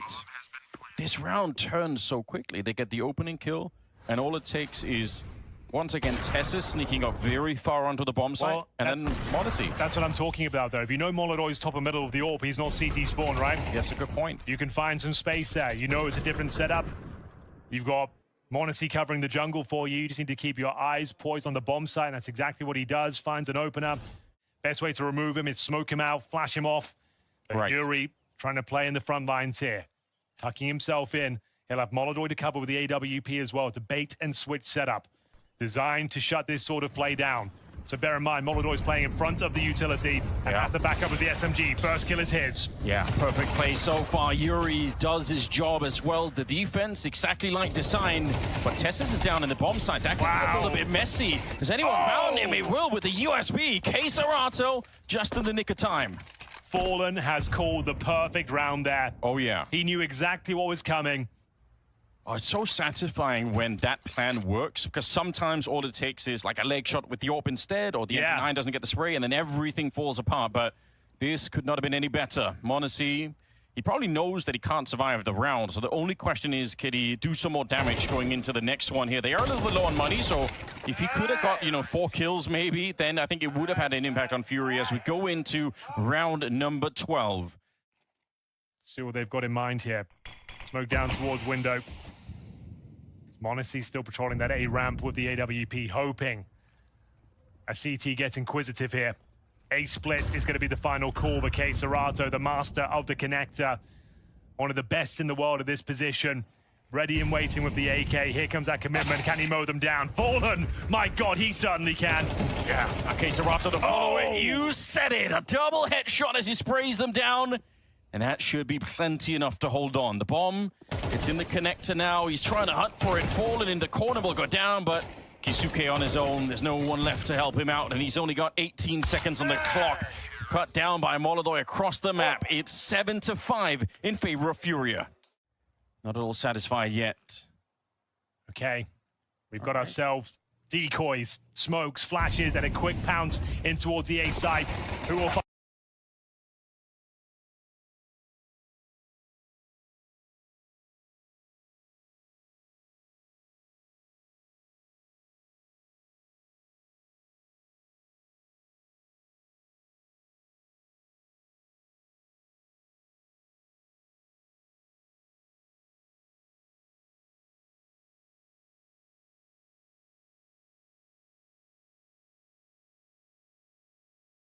Bomb is not planted, so we don't have to worry about that at the moment, but there's so much time on the clock here that K-Serato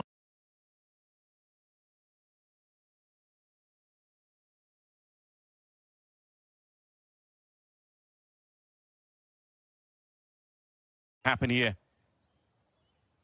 They've got the incendiary as well on Tessus. What a long wait this is.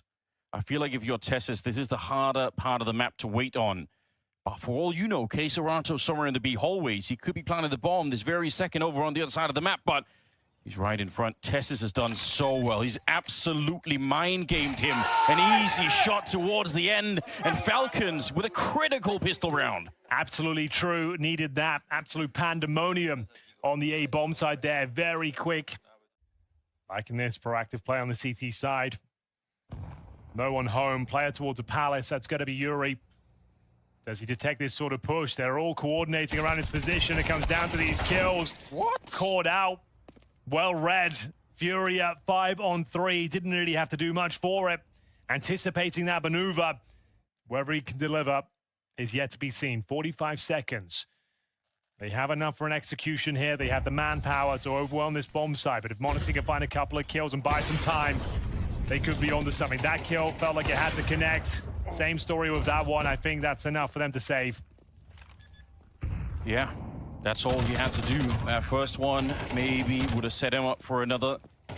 He gets to live and fight another day, I suppose. Well, we know the money's quite low after losing 2 players in that previous round, courtesy of the Deagles. See how much they throw. All right. Flash onto the ramp. It's going to be a counter smoke coming out almost immediately to try and hold them back. Here we go. He won't be held back any longer. Through the smoke already. It's very dangerous on this A defense. I think Kicksan's in a lot of trouble behind this box. So Molotov landing to the one side. I'm shocked that he even got that first kill. Molodoi, though, he keeps it going. And a spam through the box. Tessus never stood a chance. It's through the box. It's through the smoke as they clear out this defense. 2 on 1, though, Anders. m0NESY let himself down in the previous round with a couple of misses, but can he make up for it? Got to give this one a look in. 64 HP, defuse kit available, but no utility. Maybe Tessus dropped some up here. They did die behind the ticket booth. If you could find an incendiary, that would certainly help out quite a bit. It's an HE in front. That's not going to make the difference here. Not being shown a single player so far. Do you want to risk it and take the shot through the box? That's going to reveal your position. He's sneaking on in, looking at Tetris. It's the right idea. Might be able to get the first one, but so far, he's gone unnoticed. Fallen right there, and what a quick scope that is. Now he's hunting for K-Serato, but he's smartly playing it on the other side. A trick, and there we go. He almost had enough time for it. That's not far off, I think. m0NESY in a 1 versus 3. He got 3 kills, but the bomb will consume him. All the meanwhile, Kicksan's pushing that Palace area. So if it is going to be the A fake, Kicksan might actually be able to backstab these 2 players and get 2 kills for free. Heard that footstep. You can see him coming it. He's got a free kill. Surely has Fallen. Trying to set up a grenade for the fake because the bomb's on the other side. That's, yeah, Molodoi almost has to continue to do the fake. He has to continue to pretend like they're still going for it. They are rotating out of the B bomb site, so Tessus is once again a bit alone, although, because you see Krisuke is not that far away. They're sneaking in. Tessus, the last defense here. 25 seconds. All he needs is a kill, and the round is still on. There we go. Good for that one. Crouches down. Yuri will get him and tries to put down the Molotov to slow them down. I was going to say, Kiyasuke might have to push that Molotov to actually get some space here. Can't allow them to tuck in towards the bomb site. There's another Molotov, yeah. Yekindar stops them from going on the left-hand side. Big smoke. This is a very scary round now for Falcons. Yes, they got the man advantage, but a grenade lands right at the feet of 3 players. They're already tagged up, and Molodoi now, he's up in the hallways, looking to shut down any attempt at a defuse. Falcons need to get a move on here. They got the kits, but they need a lot more speed behind it. Modesty, he goes down. Nico is next. There's Yuri claiming the round back for his team. Kixan, he can't even dream of getting close to this one. What a find from Furia after losing Fallen. They continue the fake on the A bomb site, and it works. And Molodoi lives to tell the tale as well. It's not over until they get 13, but Yuri is playing an amazing game, especially on the second half as well. Here we go, Nico. Yeah, wants to take the fight to them. They come through their own smoke with a flash, and he's just so deadly accurate. 2 kills. QCK on the short position, trading out Keserato. That's absolutely worth it. And Yuri and Molodoi here, I don't even really want to see Kixan take this fight. It's not worth it. Some no-nonsense counter-strike there from Nico. They've been trying for a lot of this aggression, right? They've been double pushing ramp, double pushing Palace. This time is Nico in the middle. They really want to make Furia feel a bit uncomfortable on that T side. Well, this time it works out nicely. Denies map point. Here's the replay from Nico. Beautiful transfer up towards short as well. As I said, sets up Kaisuke for the swing out towards short. Finds Keserato. Okay, want to see and wow. are combined for 0-11 on opening Jules' map. Well, that changed in the previous round, I suppose, of Nico. That did change. Yeah, still really good stat. That means finally, you know, we had a bit of a break in the trend. Same play. This time with 2 players top and middle, confirming there is going to be this A attack through the Palace. We go again, Anders. Lock in. Tessus needs some backup, and Kixan is there. Kusuke as well. Oh, this is a tight defense right now. Keserato and Molodoi, I don't think they can make this one work. More grenades. Throw all of them towards the ramp if you have to. Mornacy will land the shots, and that's very good work. The real danger, and honestly, Furia understood the timing, right? Is when the CTs are busy clearing top mid. If you execute onto the A-bomb site, it would have just been Tessus alone there. But they got back just in the nick of time. The timing for them to fall back is so important. They hit so unbelievably hard. We have the correction now. Nico's stats have been factored in. That's good work. Oh, we're doing it again. This time not top and middle with 2 players towards the underpass. And it's an opening kill that AK-47 finds the AWP. Can they get the trade? Can Nico maintain the advantage? He certainly can. 4 versus 3. Shuts down their intentions here. It's a bomb on the back of Fallen. Yuri patrolling towards A, but a massive grenade takes Keserato down to 58.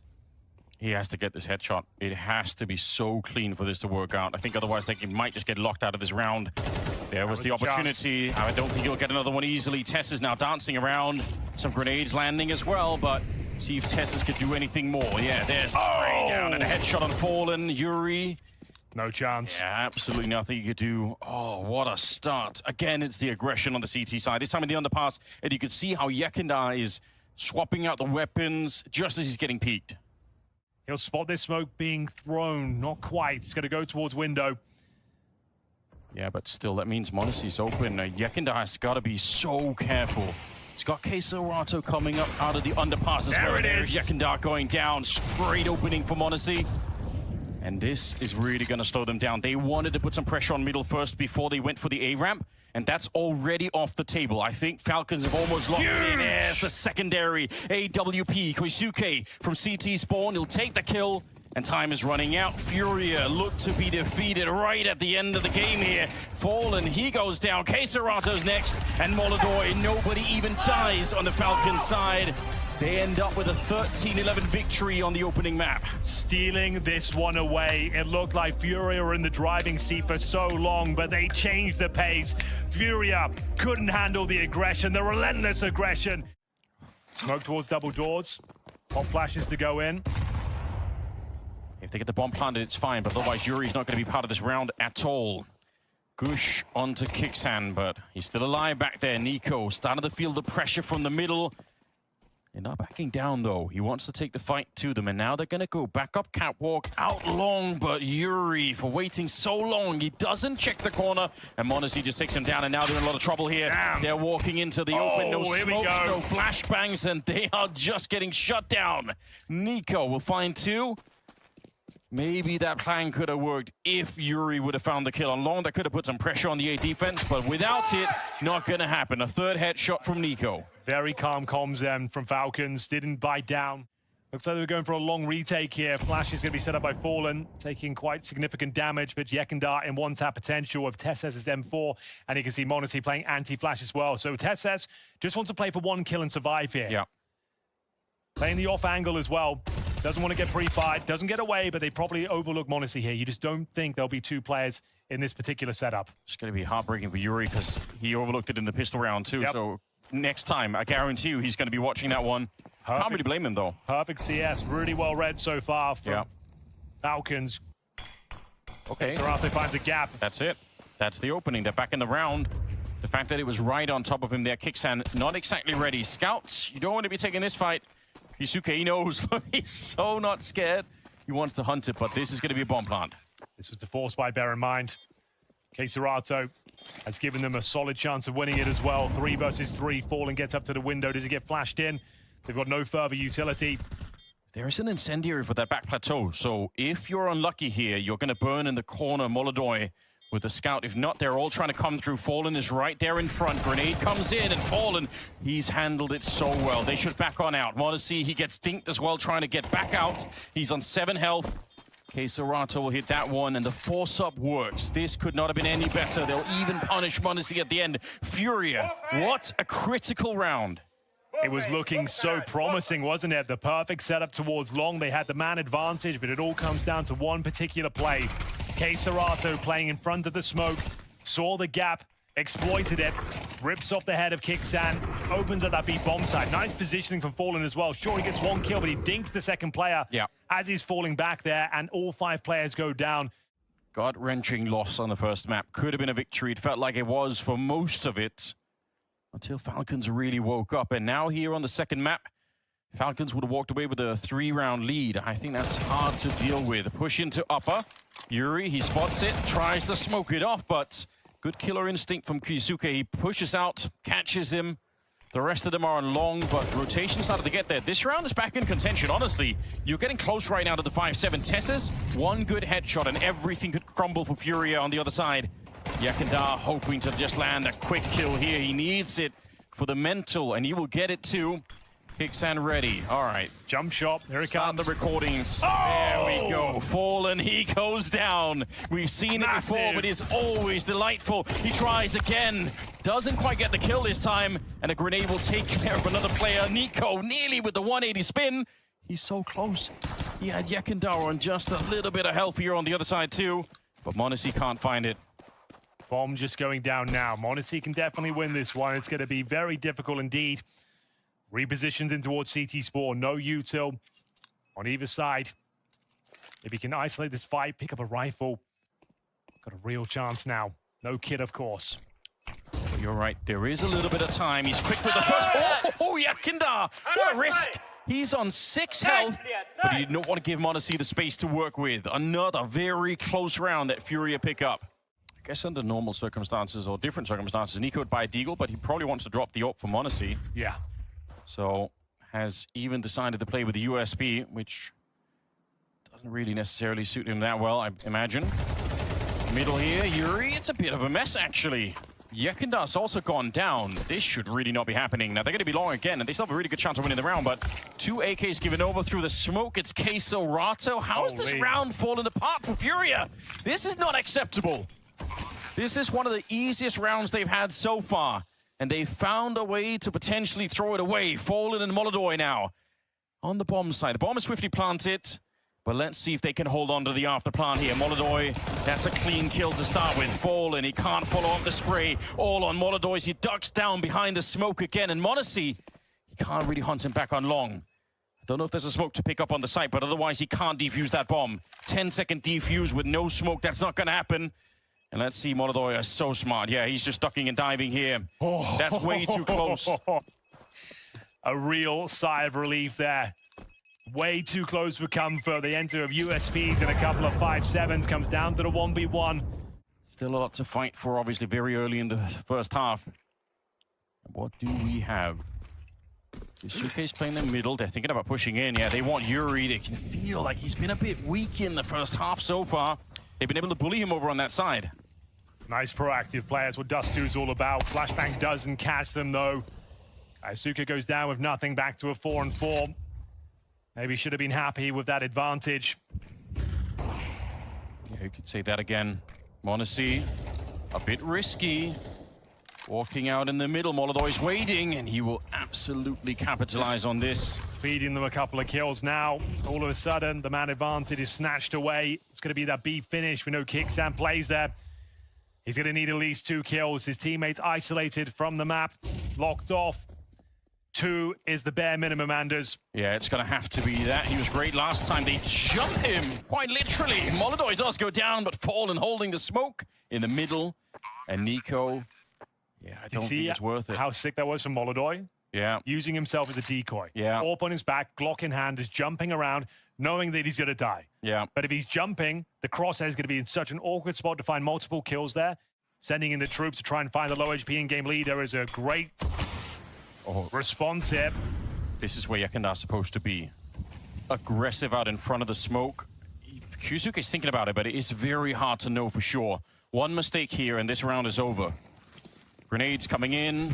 He's looking for it. He knows exactly what he needs to do. That is expertly played. And they found Kicksan at the back from that earlier low position. I forgot they had the double orb set up on the T set as well, so it's Fallen that actually got that orb damage in, and there he is striking once more, rolling back the years. You don't normally see this. This is like a 2016 setup, double orb on the T side. Yeah. And it's working. If you're just able to do that sort of damage, and then cool, okay, we've tagged one in towards B. Go throw a grenade at the back of the bomb site, you get yourself a kill. Fallen with a triple kill here. And now it's m0NESY trying to hold on to his AWP. They know exactly where he is. That's not going to happen. Here comes the cavalry. Fury are guaranteed their 6th round on the board. They're everywhere. Missing a couple of shots. Yuri, he'll find that one.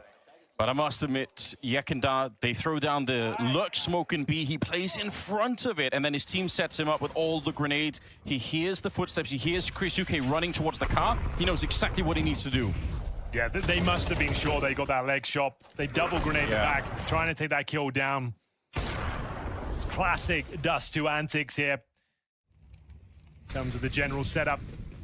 4 players towards middle. Yuri once more defending the aggression from upper B. And speaking of which, mid to B split looking very likely, but this man looking to shut it down. Yeah, m0NESY in position. That's about as good as you can ask for. Here we go. Kisuke, He's back. He's activated. He doesn't want that low performance. He wants to try and change the outcome here. And get one through the wall as well. Fallen, the last to go down. Falcons, we said 5. It's a step in the right direction at least. And more importantly, maybe they don't lose a bunch of rifles here. We were pointing the finger at Krisuke earlier because he was 1-9, but I mean, Tessus is 3-7, and we were told he's supposed to be their top-performing player at the tournament so far. So maybe they could do something with him as well. He's been long, admittedly, and that's not been that much activity. Yuri walked out there a couple of times, forgot to check the right-hand side and died. Tessus. This time he does get a chance of sorts, blown up mid-air.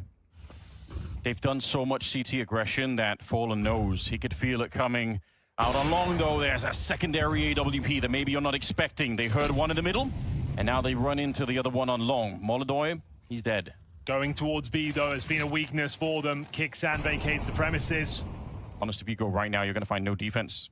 Kicksan's in the middle. Nico's here to help out. Oh, that is a very clean pick-off. Fallen, keep them outside. Yeah. He's done enough, though. B is wide open.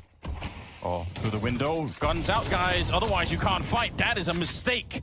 Furia did not need to do this. They could have been ready for the window. Yusuke pushing in before anyone else. There was no one there to help him out. They weren't coordinating that. I think Kicksan had the pistol out in the window, so he wasn't even really ready to fight.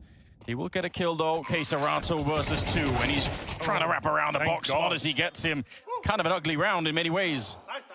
I mean, we'll take it. I don't know if it's too late for him to escape. They're waiting for him down here. It's quite a cool idea. You have 2 people jump across and 2 people sneaking in towards lower. So you're assuming lower is clear at that point. I think that, but now they're shooting the guns. Okay. Now he definitely knows Keserato sandwiched in. He gets the first one on Kicksan. What a mistake that is. Molotov comes out. They're fighting on top of it. Keserato! He gets the headshot on Kyusuke on the other side. How has he got away with this much? The round in the hands of Tesses and the double spray down there, along with Monacy at the corner, might be enough to get it back online.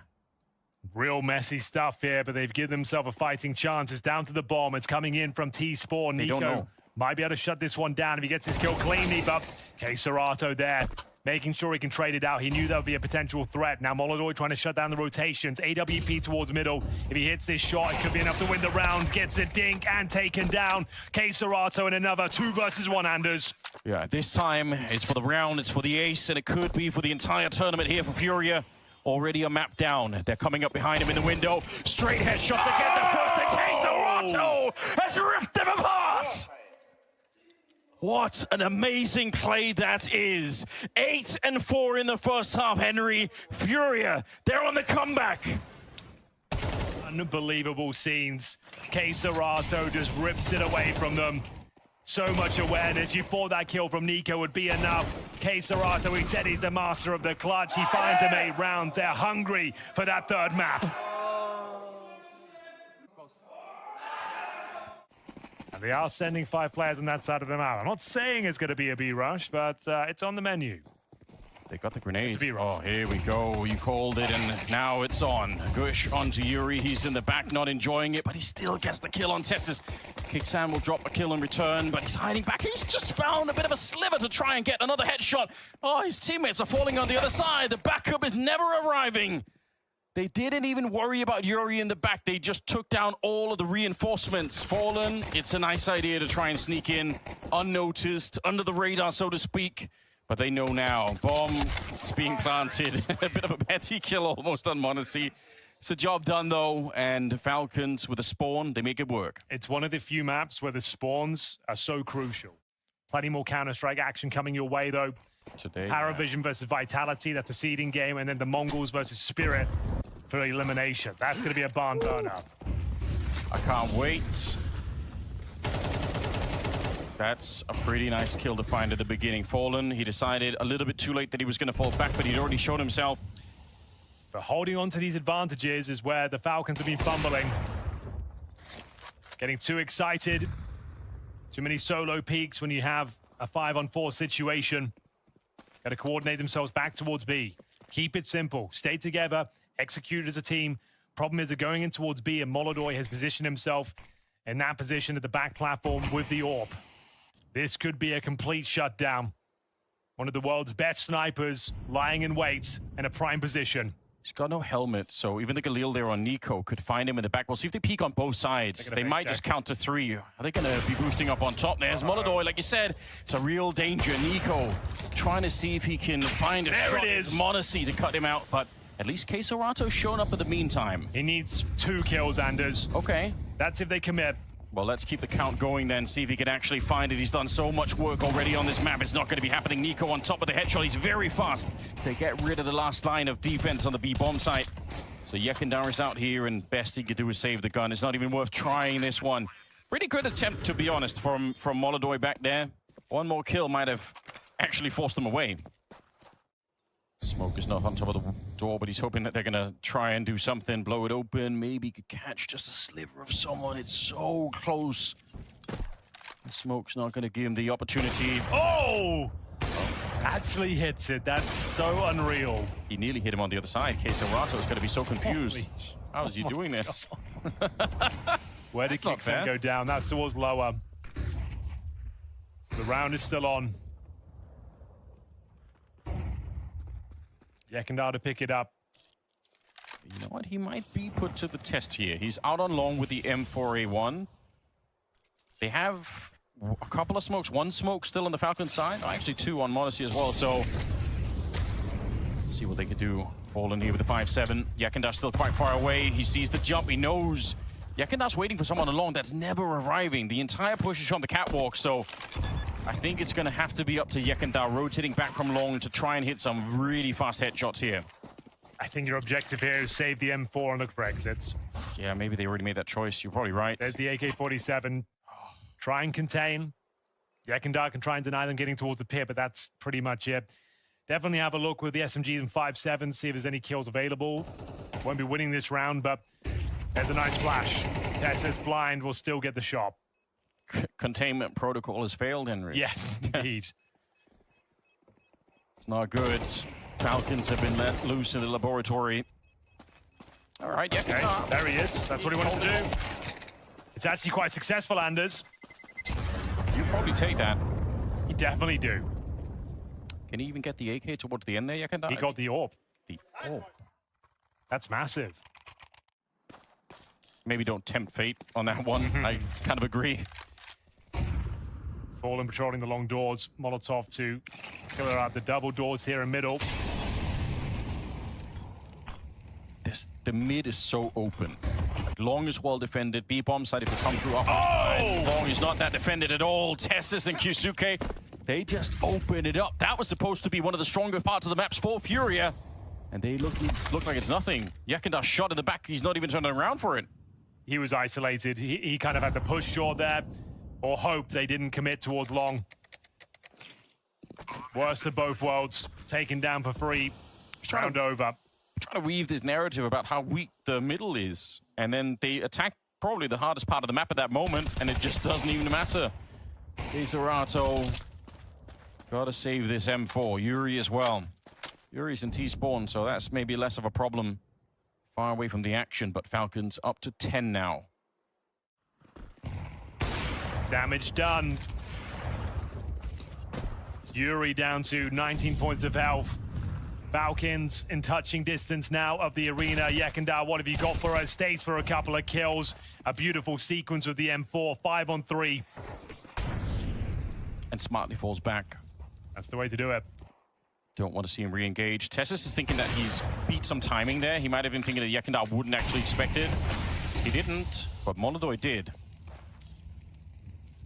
Okay, this is a must-round win for Furia anyway. They really need to do this. I think they were crashing out of this game now. This is only their first round of the half. That's true. But I mean, Yakanda getting a couple of kills like that should inspire the rest of the team. It's very smooth work with the M4A1. Yeah, super clean with it. Wants to close things out, had the chance to do so. It's Monacy looking to keep them humble here. He can find a couple of kills. Keep the money low. That would be ideal. A clean sweep is exactly what Furia need right now. Yeah, steal some AKs. That would be even better. If they take Monacy down as well, could even opt for a double orb setup themselves. Right. We saw them try that earlier. There it is. Is anyone near enough by to pick up the orb? I think Molodoi, unfortunately, is the closest person. I don't know if they can quite throw it far enough. No, didn't grab it.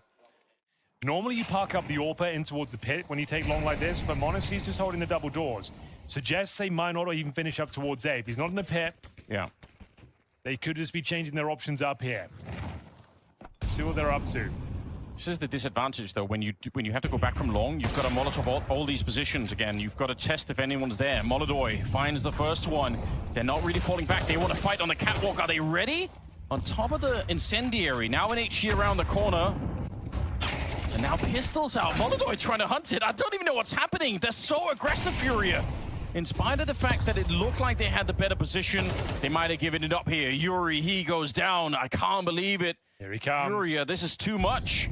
Yakanda and Fallen now being hunted by Monacy. They almost line up. That could have been a 2-for-1. I don't think it matters. Oh, Monacy. It is beautiful Counter-Strike that he's bringing to the server here. Pandemonium towards shore there. After all these years, he's still got something left in him, something in his brain that just speaks Counter-Strike. It's Molodoi at the window as well, looking for this mid to B split. I think he might be onto something, Anders. Seems to be the perfect setup. Yuri in the pocket Yuri as tucks well. himself in. Yeah, Molodoi starts the bidding. They're bumping into each other. It's pandemonium inside of the smoke. Molodoi hits another one. No scope for Monacy, but that should be the end of the line for him. I can't see him getting out of the smoke with another kill. Molodoi keeps it going. 3 kills for him, shutting down that attack. I don't know how Fallen knew that, but he called it out of spawn, reading Kicksan's mind. In they go for the long take, Anders, and it's Fallen to defend. I can't even blame them. Their long takes have been really powerful. They've been knocking out anyone that stepped up to that corner, so why not try and do it again? Fallen, edge of the smoke. He does get one. That's pretty good. And Molodoi, he'll take down Tess's, clip him before he get closer. Molodoi's really been activated now. Hasn't really heard from him pretty much any of these maps, but now he's up to 19. Well, this is the duo you want in this sort of scenario. 4-on-2, Monacy and Nico. See they're being active elsewhere on the map. Yuri is confirming they're not making their way back towards B. They recover the bomb. And we're going in. They do need some information. Flashbang comes through. Does peek one on the site. It's going to be the first kill. Any second now, Anders. Who will blink first? Yekendar's fighting his own nature to not peek that. He really wants to, but he knows it's not a good idea. Don't give them the opportunity. And so far, you've got to give him credit for the discipline up there. He's holding himself back. 20 seconds. Long spray there. And Monacy, he will get the shot on the AWP, but they lose Nico. And Molodoy, he ends the round just like he started it. A triple for him, and Furia now at 12. Good timing on that, too. Everything working according to plan on the defense. 50 seconds. Don't even know what the plan is at this stage for Falcons. I think it has to be the mid to B. Okay. You might be right. Oh, the flash is immaculate. They take care of Molodoy, and they run back. Nico, he wanted to surprise them through the smoke lurk up in the B bomb site, but now they're back on the catwalk, and I think only now Fury have realized they're all coming. They're all showing up. No way! Fallen, caught with his pants down. Nobody knew. Furia, they were so sure that that was the split. They all started rotating, and now it's a man advantage. The bomb is down. One mistake here, and Furia, they're in overtime instead. That could be the beginning of the end. That could be the mental collapse. No defensive utility, though, available. Monacy on the scout. Spots a couple towards shore. Good information. He gets the hell out of there. Spots an M4 on the ground. Upgrades to the rifle. Bomb ticking at some pace here, and here comes the retake. All on the catwalk. Easy shot from Keisuke. That's what you want. Oh, the Furia collapse. They bought it. They wanted to go for the B defense, and Yekindar, no time. Good spray, but there is not enough time here. They just have to hide, and they'll be fine. Overtime confirmed. Falcons, they keep the dream alive. My God, how do they do that? Lurk smoke towards B. Molodoy plays in front of it. Really nice play here. He will continue to push.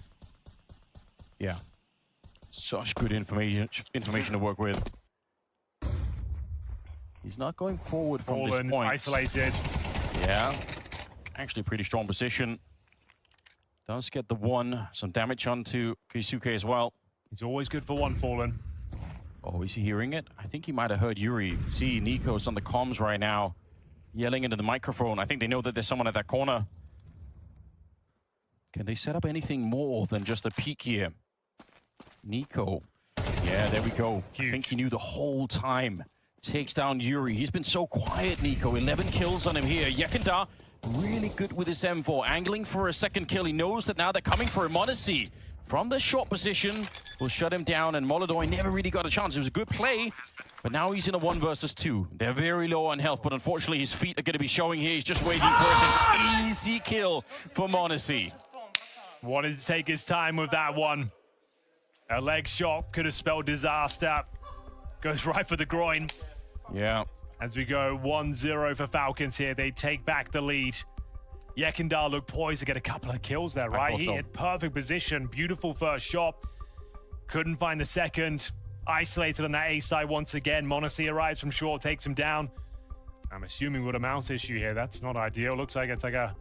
Just giving it a bit of a massage. Yeah, like an actual mechanical failure of the mouse. You're right, though. Nico definitely had a sound cue towards middle, waiting for his opportunity. Like I said, taking his time in that final kill. Oh, that's why your mouse might not be working, my friend. You just smashed it to pieces. Yep. Yeah. Wasn't there a polymarket graph as to whether a player would break something at the tournament? Probably was. And I think he just broke his mouse. Everything. Dude, why are you slamming your mouse for, you donut? You just broke your mouse. Congrats. That's true. Yekindar is here though with a grenade. Throw the grenade. He's here in the footsteps. You got to be careful. This B bomb site's about to fall. They need backup from CT spawn, and they won't get it in time. Okay, Serato. He gets one, and Yekindar in the double. He timed it down to the second. And now Nico and Monacy. They couldn't get the clutch last time they were together. Maybe they can this time. It takes a lot of damage just getting the bomb picked up again. But they're going to get the plant here. Big nade. Double AWP on the retake. They can find rifles, surely. Okay. Do they want them is the question. Missed shot from Monacy. They know that he's in that corner now. Are they going to be able to wedge him out? Fallen wants to take a bit of a battle. Oh, they push him out with the smoke. Molodor is waiting. That's so clever. And Nico, pistols might be better. He's picked up an AK, Molodor. I don't think you do this. He's so low on health already. They jump through and he can't find the headshot. Molodor instead, and you can see the reaction from Nico. Furia, one more round in overtime here. Okay, all is forgiven for Yekindar. He gets himself a double kill. Yeah. Times it well. The mouse wasn't an issue. We can all move on from it. There's no B-stack this time. It's the same setup. Yuri and K. Serato, brothers in arms. But they've got AKs.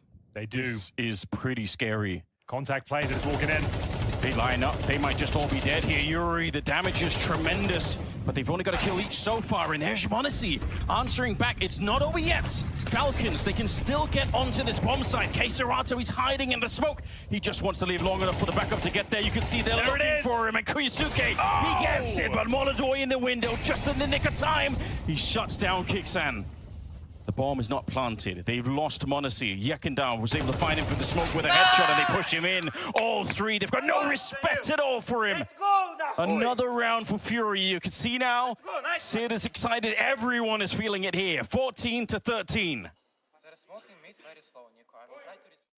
We will see Fallen There's no one on B. deployed again. Why is there no one in B? I couldn't tell you, but there isn't. That's a fact. Fallen, he goes down. Now they're going to try and see if they can stop them from running in here. Out in the open, that's a really strong kill for Yekindar. Yuri gets one. Kuisuke, a lot of bullets. They have no smoke for the doors. Yeah, they don't. An HE to try and cross. Another one. I guess that's one way to do it. The wheels are falling off with 5 seconds remaining. The bomb does get planted. How did they get away with this? You know, there's someone in the corner. They don't have any more grenades on the CT side. They don't even have a flashbang. How do you get in these doorways? Deep breath right now, Kuisuke. You need the opening shot, and he finds one for free. But Yuri's quick to respond, and now he's dancing in the corner. It's falling apart already, Monacy. You've got to save the team here. You can't afford to lose the round. Still got a couple of seconds. Swings into the window. Headshot on the first by Yuri. A triple. Another clutch. Survives on 16 health, and now Furia need one more round. One of the ugliest rounds you're ever going to see. No one knew what was happening there. No CTs in the bomb site. No smoke to cross. They haven't used HGs to even try and get the bomb down, Anders. I can't imagine what he would have to do here, Kixan. He needs so many kills. One kill, stay alive as long as possible. Yeah. Don't think it's going to happen. He's dead. They're right on top of him already. Oh, there we go. There's the one. But he did not stay alive for very long. Molodor has shut down Kuisuke. The bomb's been picked up again. 3 versus 4. Furia. They should not be able to lose this round. They've got 2 more Molotovs and another smoke behind this. They can keep them out of this retake forever at this stage. There's just no entry back onto this bomb site. What a hard game this has been, but I don't see Falcons making it back in this round. Monacy, he's got the first on Fallen. That's only the first. They need a lot more. Molodor takes down Monacy. They're trying to get a bit closer. AK and AWP on the other side. Pretty quick with the kills here, and they burn out one player, but Yekindar gets the last, and Furia. It takes overtime, but they make it work and push us onto a third map. You're not going to get a better map than that in Counter-Strike. It had absolutely everything. Amazing clutches, complete calamity, a broken mouse, and we had 26 kills from Molodor, 27 from Monacy. Upper pounds looking likely. There's nobody on the hut for the Molotov, so they're not going to be running away from the fire. They're going to be ready with the pistol. Monacy, a cracking opening. He takes down Yekindar K. Serato. He really needed a double there, but he will not be allowed. They have been deleted from the bomb site. They were stacked there as well. It felt like all 5 members of Furia were ready and waiting. So they're not going all in. They took the eco in the previous round. Normally bring out the M4s, the Pharmacist here, and have a light buy. Right. They've gone for half a buy. Try and win this, sure. But if you don't, you actually get everything you need going forward. There's still a chance you can cause some damage with these MP9s and 5.7s. It's called the Furia buy for a reason. They're the only team that really runs this sort of approach. See if it does anything for them. I thought there was going to be a perfect scenario. Fallen and Molodor there towards the ramp, but they weren't both ready at the same time. Yekindar trying to land one more kill. He will get Kixan. They can win this. They can win it. Stairs at range. What a fight to win if you're K. Serato. The bomb is lost, and it's actually worked. And that's why they do it, Anders. If you end up winning this round, my God, is it good for the economy. Another smoke. He won't have time to plan. He waits this one out, and now he's giving up his position. Yeah, they know for sure. Nades, probably not the most impactful there. He's got to move now. He's got to move. Yeah, Molotov, while he only has to fight on one side, might be exactly what he's looking for, but you can see it's just so awkward. congested in this position here. Quesarado takes him down. What a victory. Well, there it is. That's why they do it. Huge injection of cash now. They upgrade to the AK-47s. The orbs out early on both sides. And m0NESY will find the head of Molodoi. Opening advantage found. Can they answer back quickly? m0NESY, God, what a resurgence he's had just in this series. He's 7-1 right now. Finding the opening kill on top of it will make it very hard for Furia. Big kill. The shadow, that's an easy shot. Quesarado, I don't think he was expecting for anyone to be that far forward in the hallways. They thought that was probably it. 3 versus 5. Great shot from m0NESY. Up on the silo, finds his rival sniper. Tessus is showing a bit of presence towards upper while his teammates confirm the lower is indeed clear. Him going down's okay, that's not a big deal. m0NESY will find Yekindar. All the meanwhile, 4 versus 2. Yeah, that's round done. Sigh of relief there after losing to the MP9s. Yeah. But bear in mind, saving 2 weapons here, and after winning the Furia buy, they will have money going forward. And m0NESY's holding on to that AWP outside. He's making sure no one can pick it up. Yeah. Fallen is thinking about it. He's tempted by the idea of giving it over to Molodoi in the next round, knowing what an impact it could make. They've heard the scope click of m0NESY here. Yeah. So they're going to wait until Yuri comes round. He's going to peek. They might get a couple of kills here and recover the orb. There's the couple. Yeah, it's not bad. Yuri, 3 to his name, down to the last bullets. He just didn't have enough, unfortunately. So they get all the rifles. They get the round as well. Yekindar down towards lower as well. Ramp from technically open, but he'll fall back. First kill about to come in. Missed shot from Molodoi. Still can't get going. That was one of the best opportunities he's going to have. Yep, gives him his position as well. Now, oh my goodness, you're peeking that. Kixan. Don't know if I can get behind that one. The utility is essentially gone here for Furia, but they have the man lead. And a double setup down below. Molodoi finds NiKo. How is he allowed to get away with this much? They know exactly where he is. Feeding him, and now the bomb's down in a horrible position. m0NESY will have to find a couple of kills. Tessus gets one in return. Bear in mind, this was a weak buy. Nice little dink. Takes Fallen down to 8 HP. He'll have to retreat now on 8 points of health.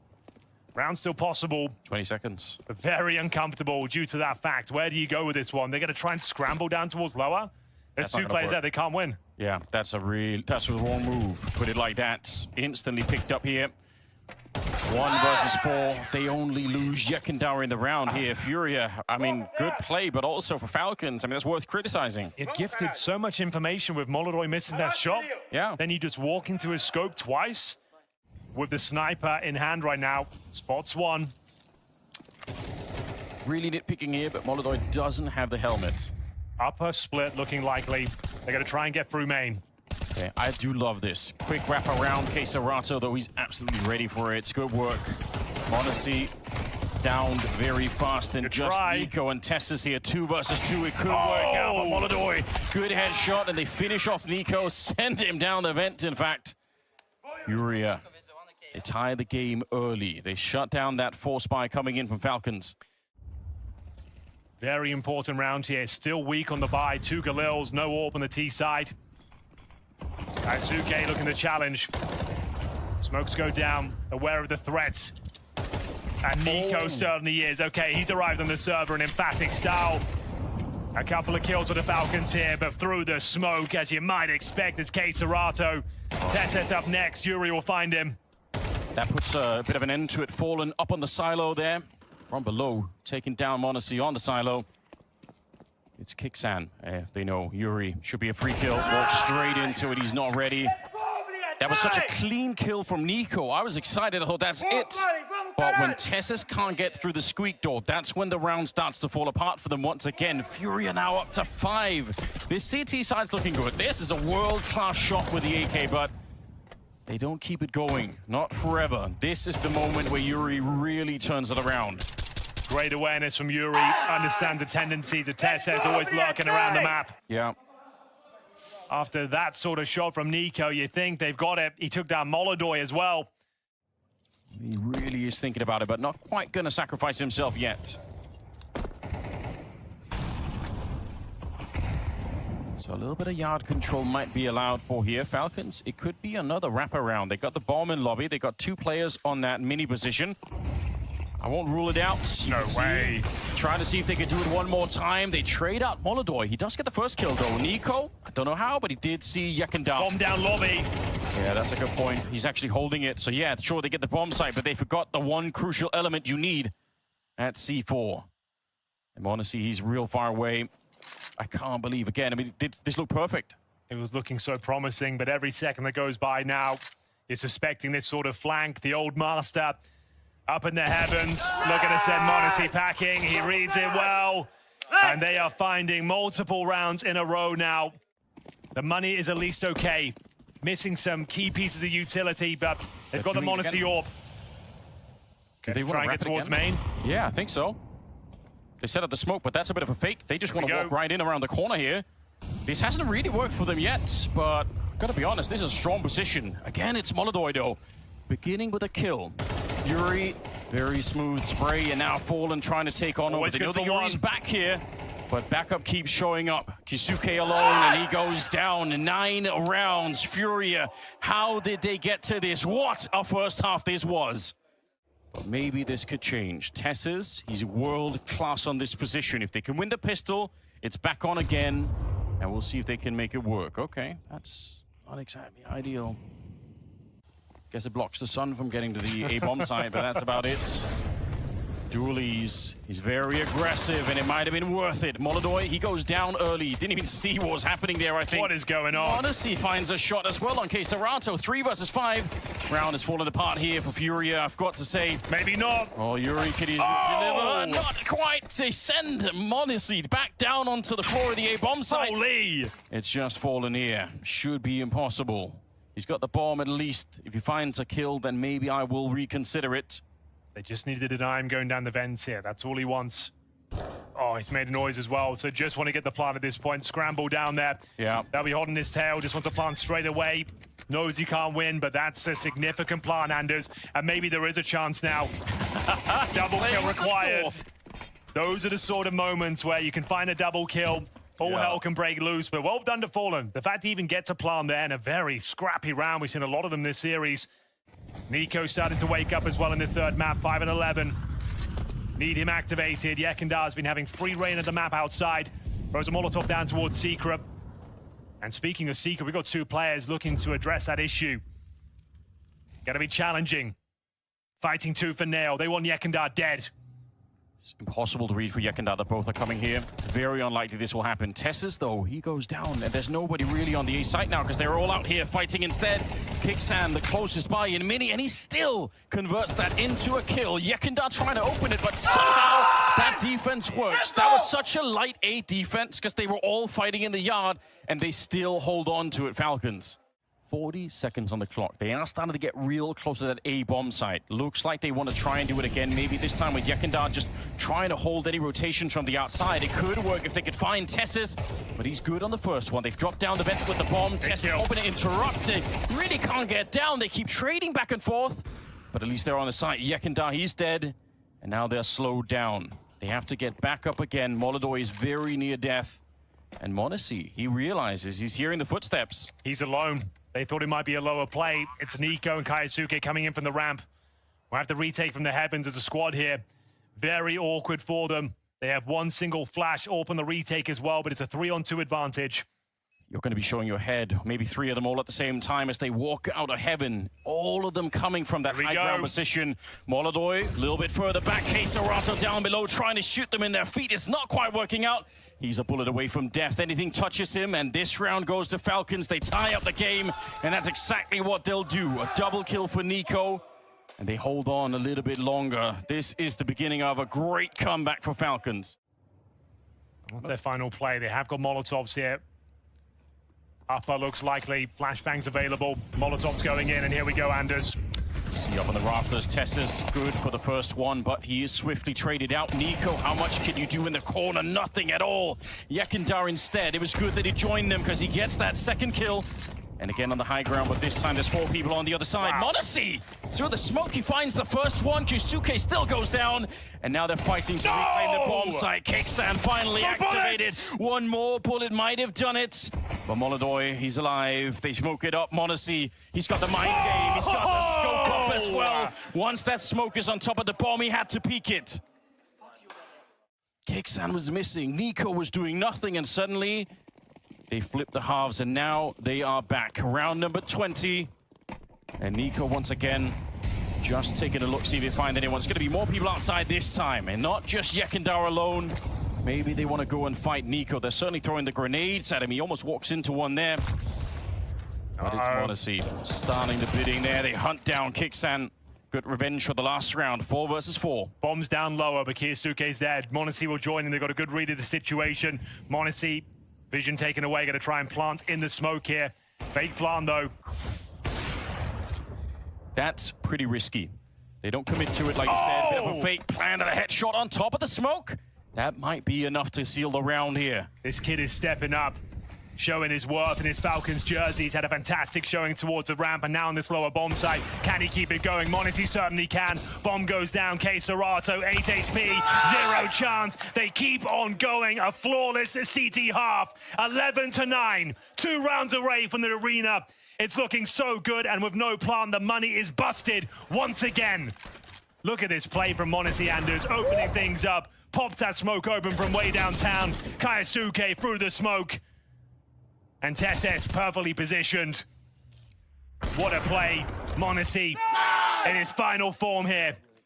Displayed by the Falcons. They have put up the perfect defense so far in the second half. No one's been able to stop them. And now with even less equipment. Is it even possible at all right now for Furia?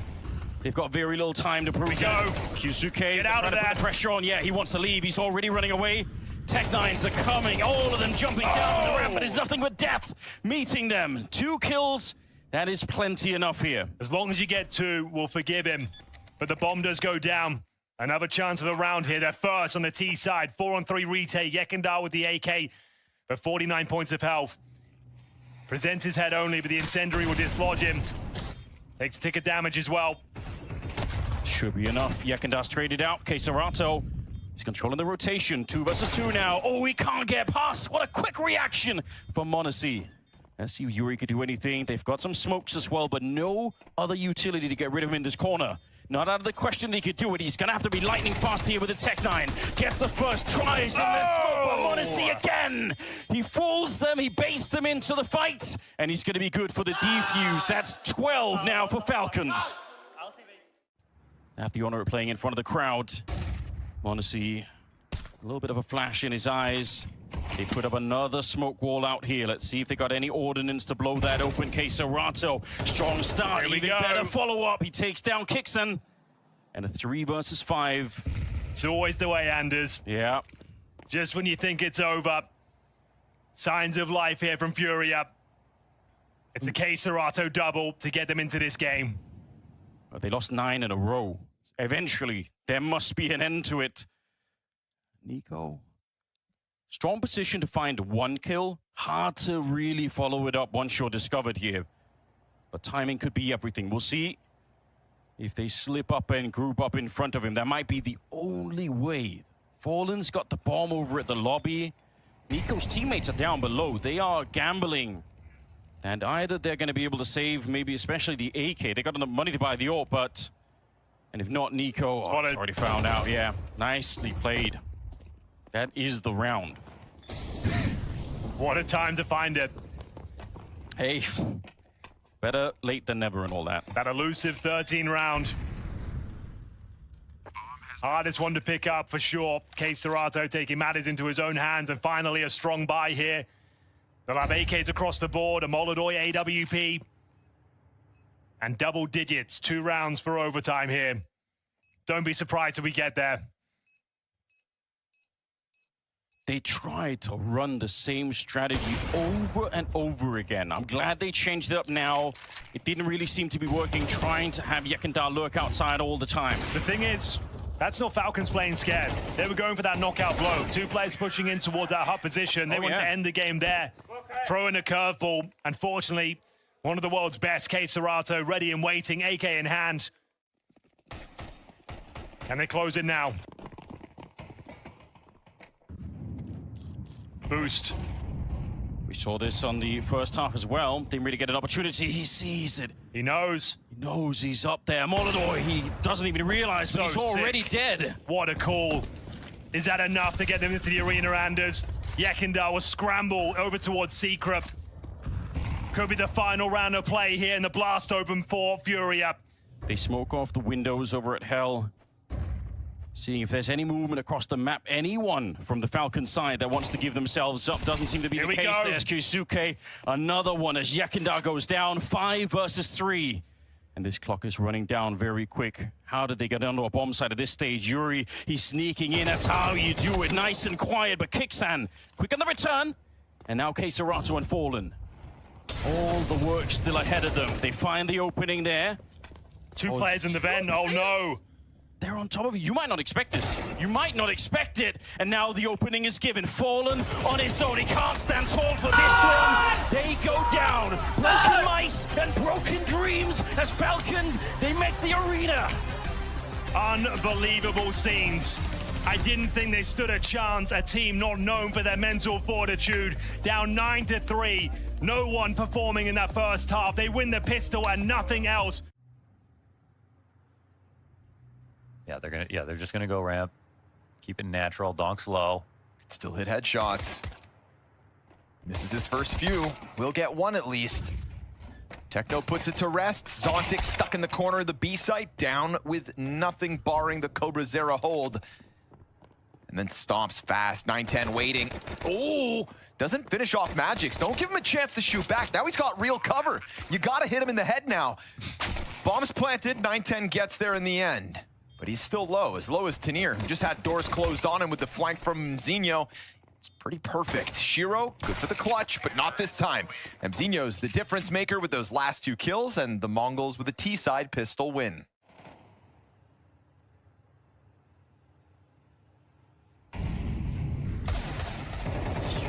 Eagle shots aren't too far away, but it's just a welcome for them to spam back Zontic. Scout shot out from Donk misses. Shiro, rather, excuse me. Donk will go down with just the one. Still substantial damage for Techno and 9-10 to have to stomach. Shiro's supposed to be dead to that nade, but survives, sticks around, and hits the headshot. Damn, that was a, must-hit shot. He was definitely cooked if he missed that. Down to 6 health. Waiting for Shiro to run back up here, maybe. To clear back A, you've got to expose yourself on that ledge. They're staring up. Yep, popped the head of Techno. And now it's a balance to save, I think. 10's just trying to run in. I mean, he's going to have to drop down into the bomb site. They try to clear it from main. It works. Yeah, it works. Woo, down to 3 seconds spare. Man, I was thinking if they just doubled up back site, there's no time. They didn't even really need to fight into main, and the bomb had to come heaven. But they didn't actually know where the bomb was, to be fair. Just winds up being a very awkward moment. Yeah, I thought that was like no chance. 9-10 was sitting on the ramp, but I guess just wanting to tuck so close to under heaven, you innately expose yourself to main because you're kind of forward by the wall. You could just, because you have 2 players, you can just sit in the middle of the bomb site and wait. There would have been no way for the Mongols to win that. Nope. And Shiro's doomed no matter what. 6 HP. That bomb would have had his name on it, so he goes for damage instead.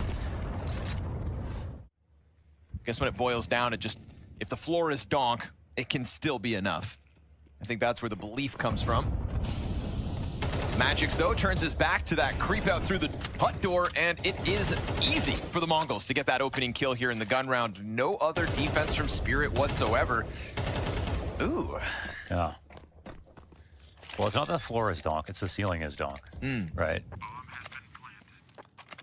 I guess it depends how you look at it, but like donk the floor is the lowest point. Up. Yeah. Yeah. It's like when they're at their worst, it's still just donk. That's kind of what I meant. Yeah. Easy rebuy for Spirit, seeing as it was just the one death that dictated the outcome of round 4. You get to buy one more rifle, keep some cash in your back pocket, and Shiro tags 910, but doesn't kill him. Oh, and Donk gets clipped trying to just crawl back through that smoke grenade. Cobrazera punishes man advantage Mongols in the 5th round too. That's a pretty massive death. Look at the new avenues of interest now they can speed up through. There's no way to scare them away from going for a search now. They just got that kill so easily.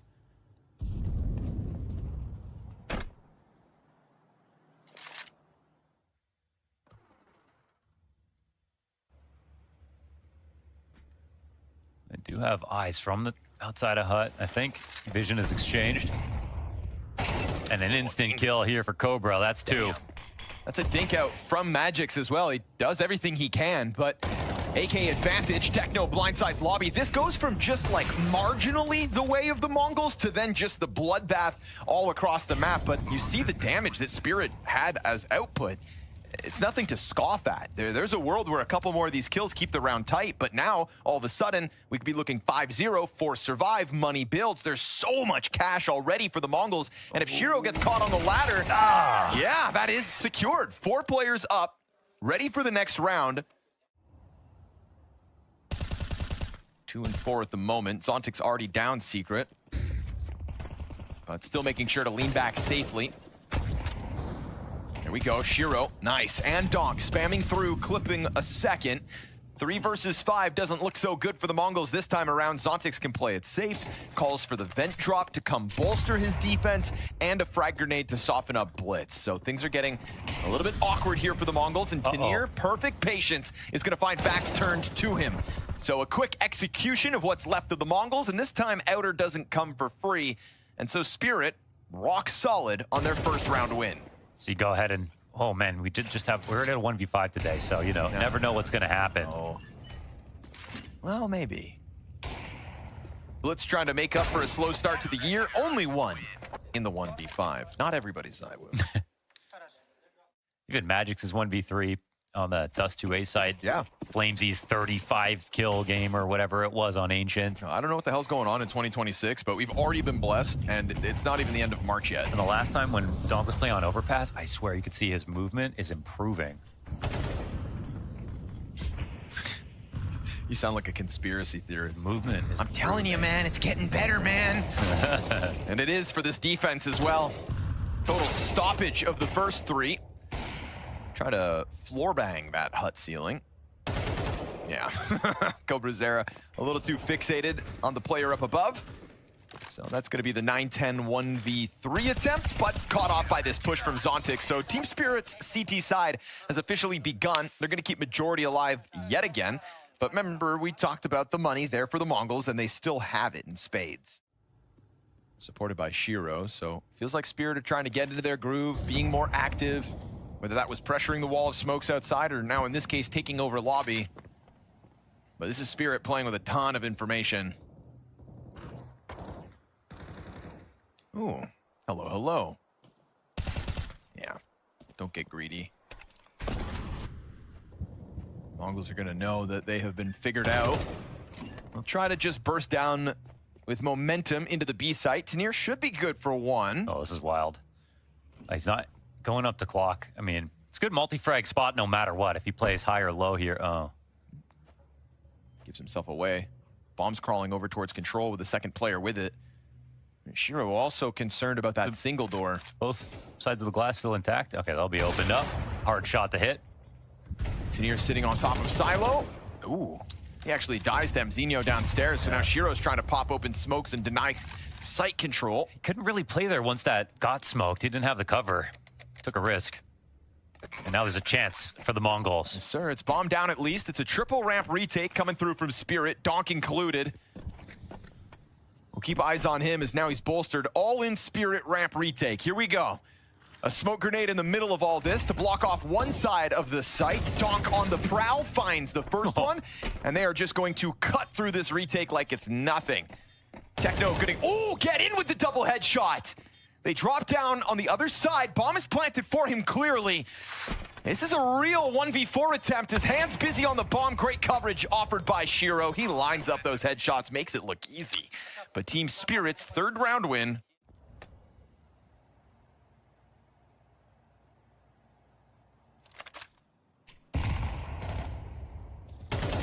Yep.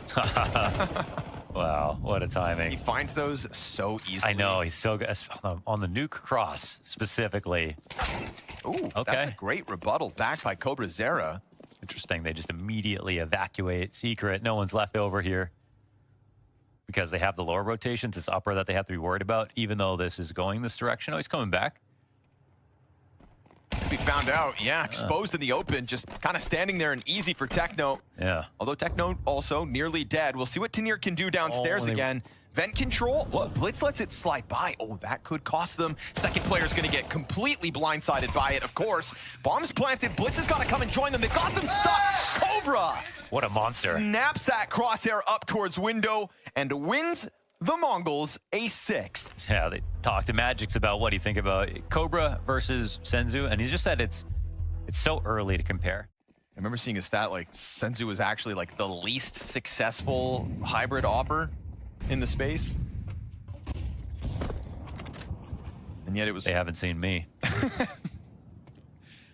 I'll show you how it's done. But that was a round where Cobra Zera... Oh, Donk again. No. Cobra Zera versus Donk. Yeah, he's got this. He's got the head-to-head right now. It's in his hands. But how's he just dropping on a mini at a minute 30, grabbing that kill so easily? Donk's going to start getting pissed. And that could actually bode well for Spirit. Sometimes it unlocks him, but right now... in a third person when he gets angry. 5v4 again. Blitz with the slow burn and Zontix. Nice. Oh! Oh no! What are you watching actually though? And a missed off shot from Shiro. What was he watching though? Perfect pinch into the ramp room. How did this one get unraveled like that? Donk's death, that's one thing. Fast timing Cobra Zera. But Zontix just looks away. He was holding it to perfection, and now it's a 5 alive moment for the Mongols as they have a 4-round lead and 7 rounds already on this T side. Pistols. Moan, we're in blowout territory. Yeah, that's a solid T side. Oh, they'll throw the Hail Mary with the pistols into lobby. They carved that off. Oh. Sometimes it's simple, isn't it? Well, it's meant to be, but Donk caught off trying to grab something off the ground there. Mzinho's on the recovery. They're going to send a player down the ladder in a second, I think. They flush the CTs out. Cobra Zera dips his toes. The bathtub's a little too hot. Crazy that in that engagement, they never actually grabbed the gun. Where did the op? The op, yeah, it died in the smoke, and then It's got dropped here again. somehow.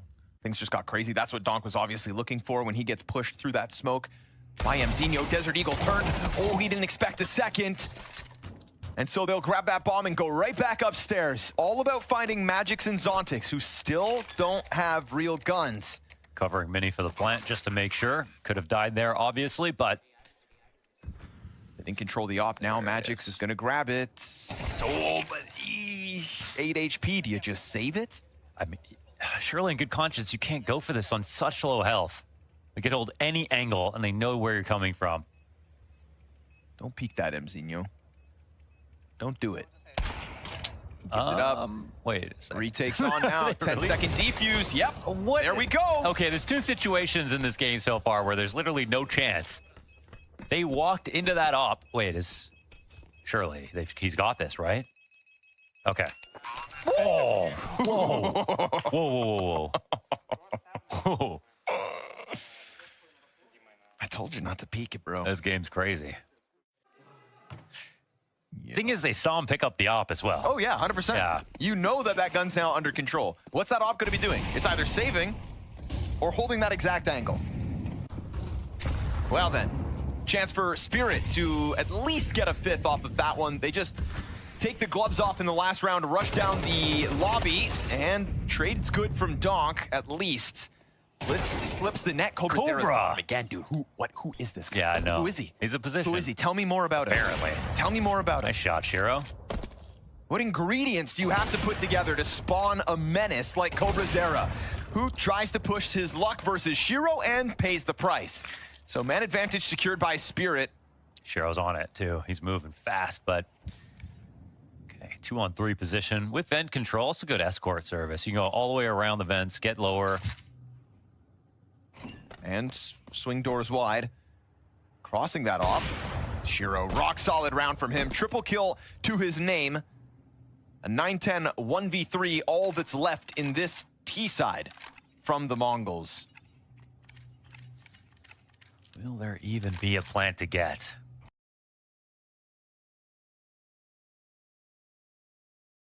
Well, Shiro Looks gave him like the it. space, yeah. Shiro leans back. It's just a matter if he's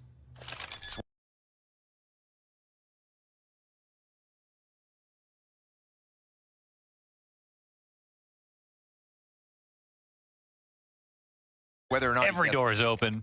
away from the bomb plant. Shiro How does he get a? coming down ramp. You hear the stomping of the vent player approaching.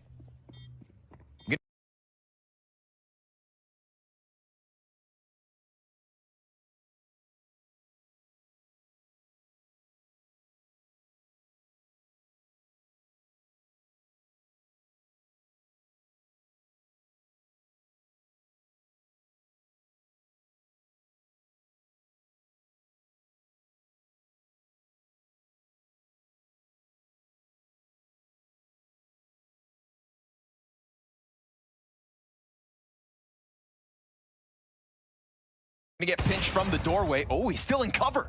No way. Untradeable kill by Magix. Utility coming out. He's still watching the doorway.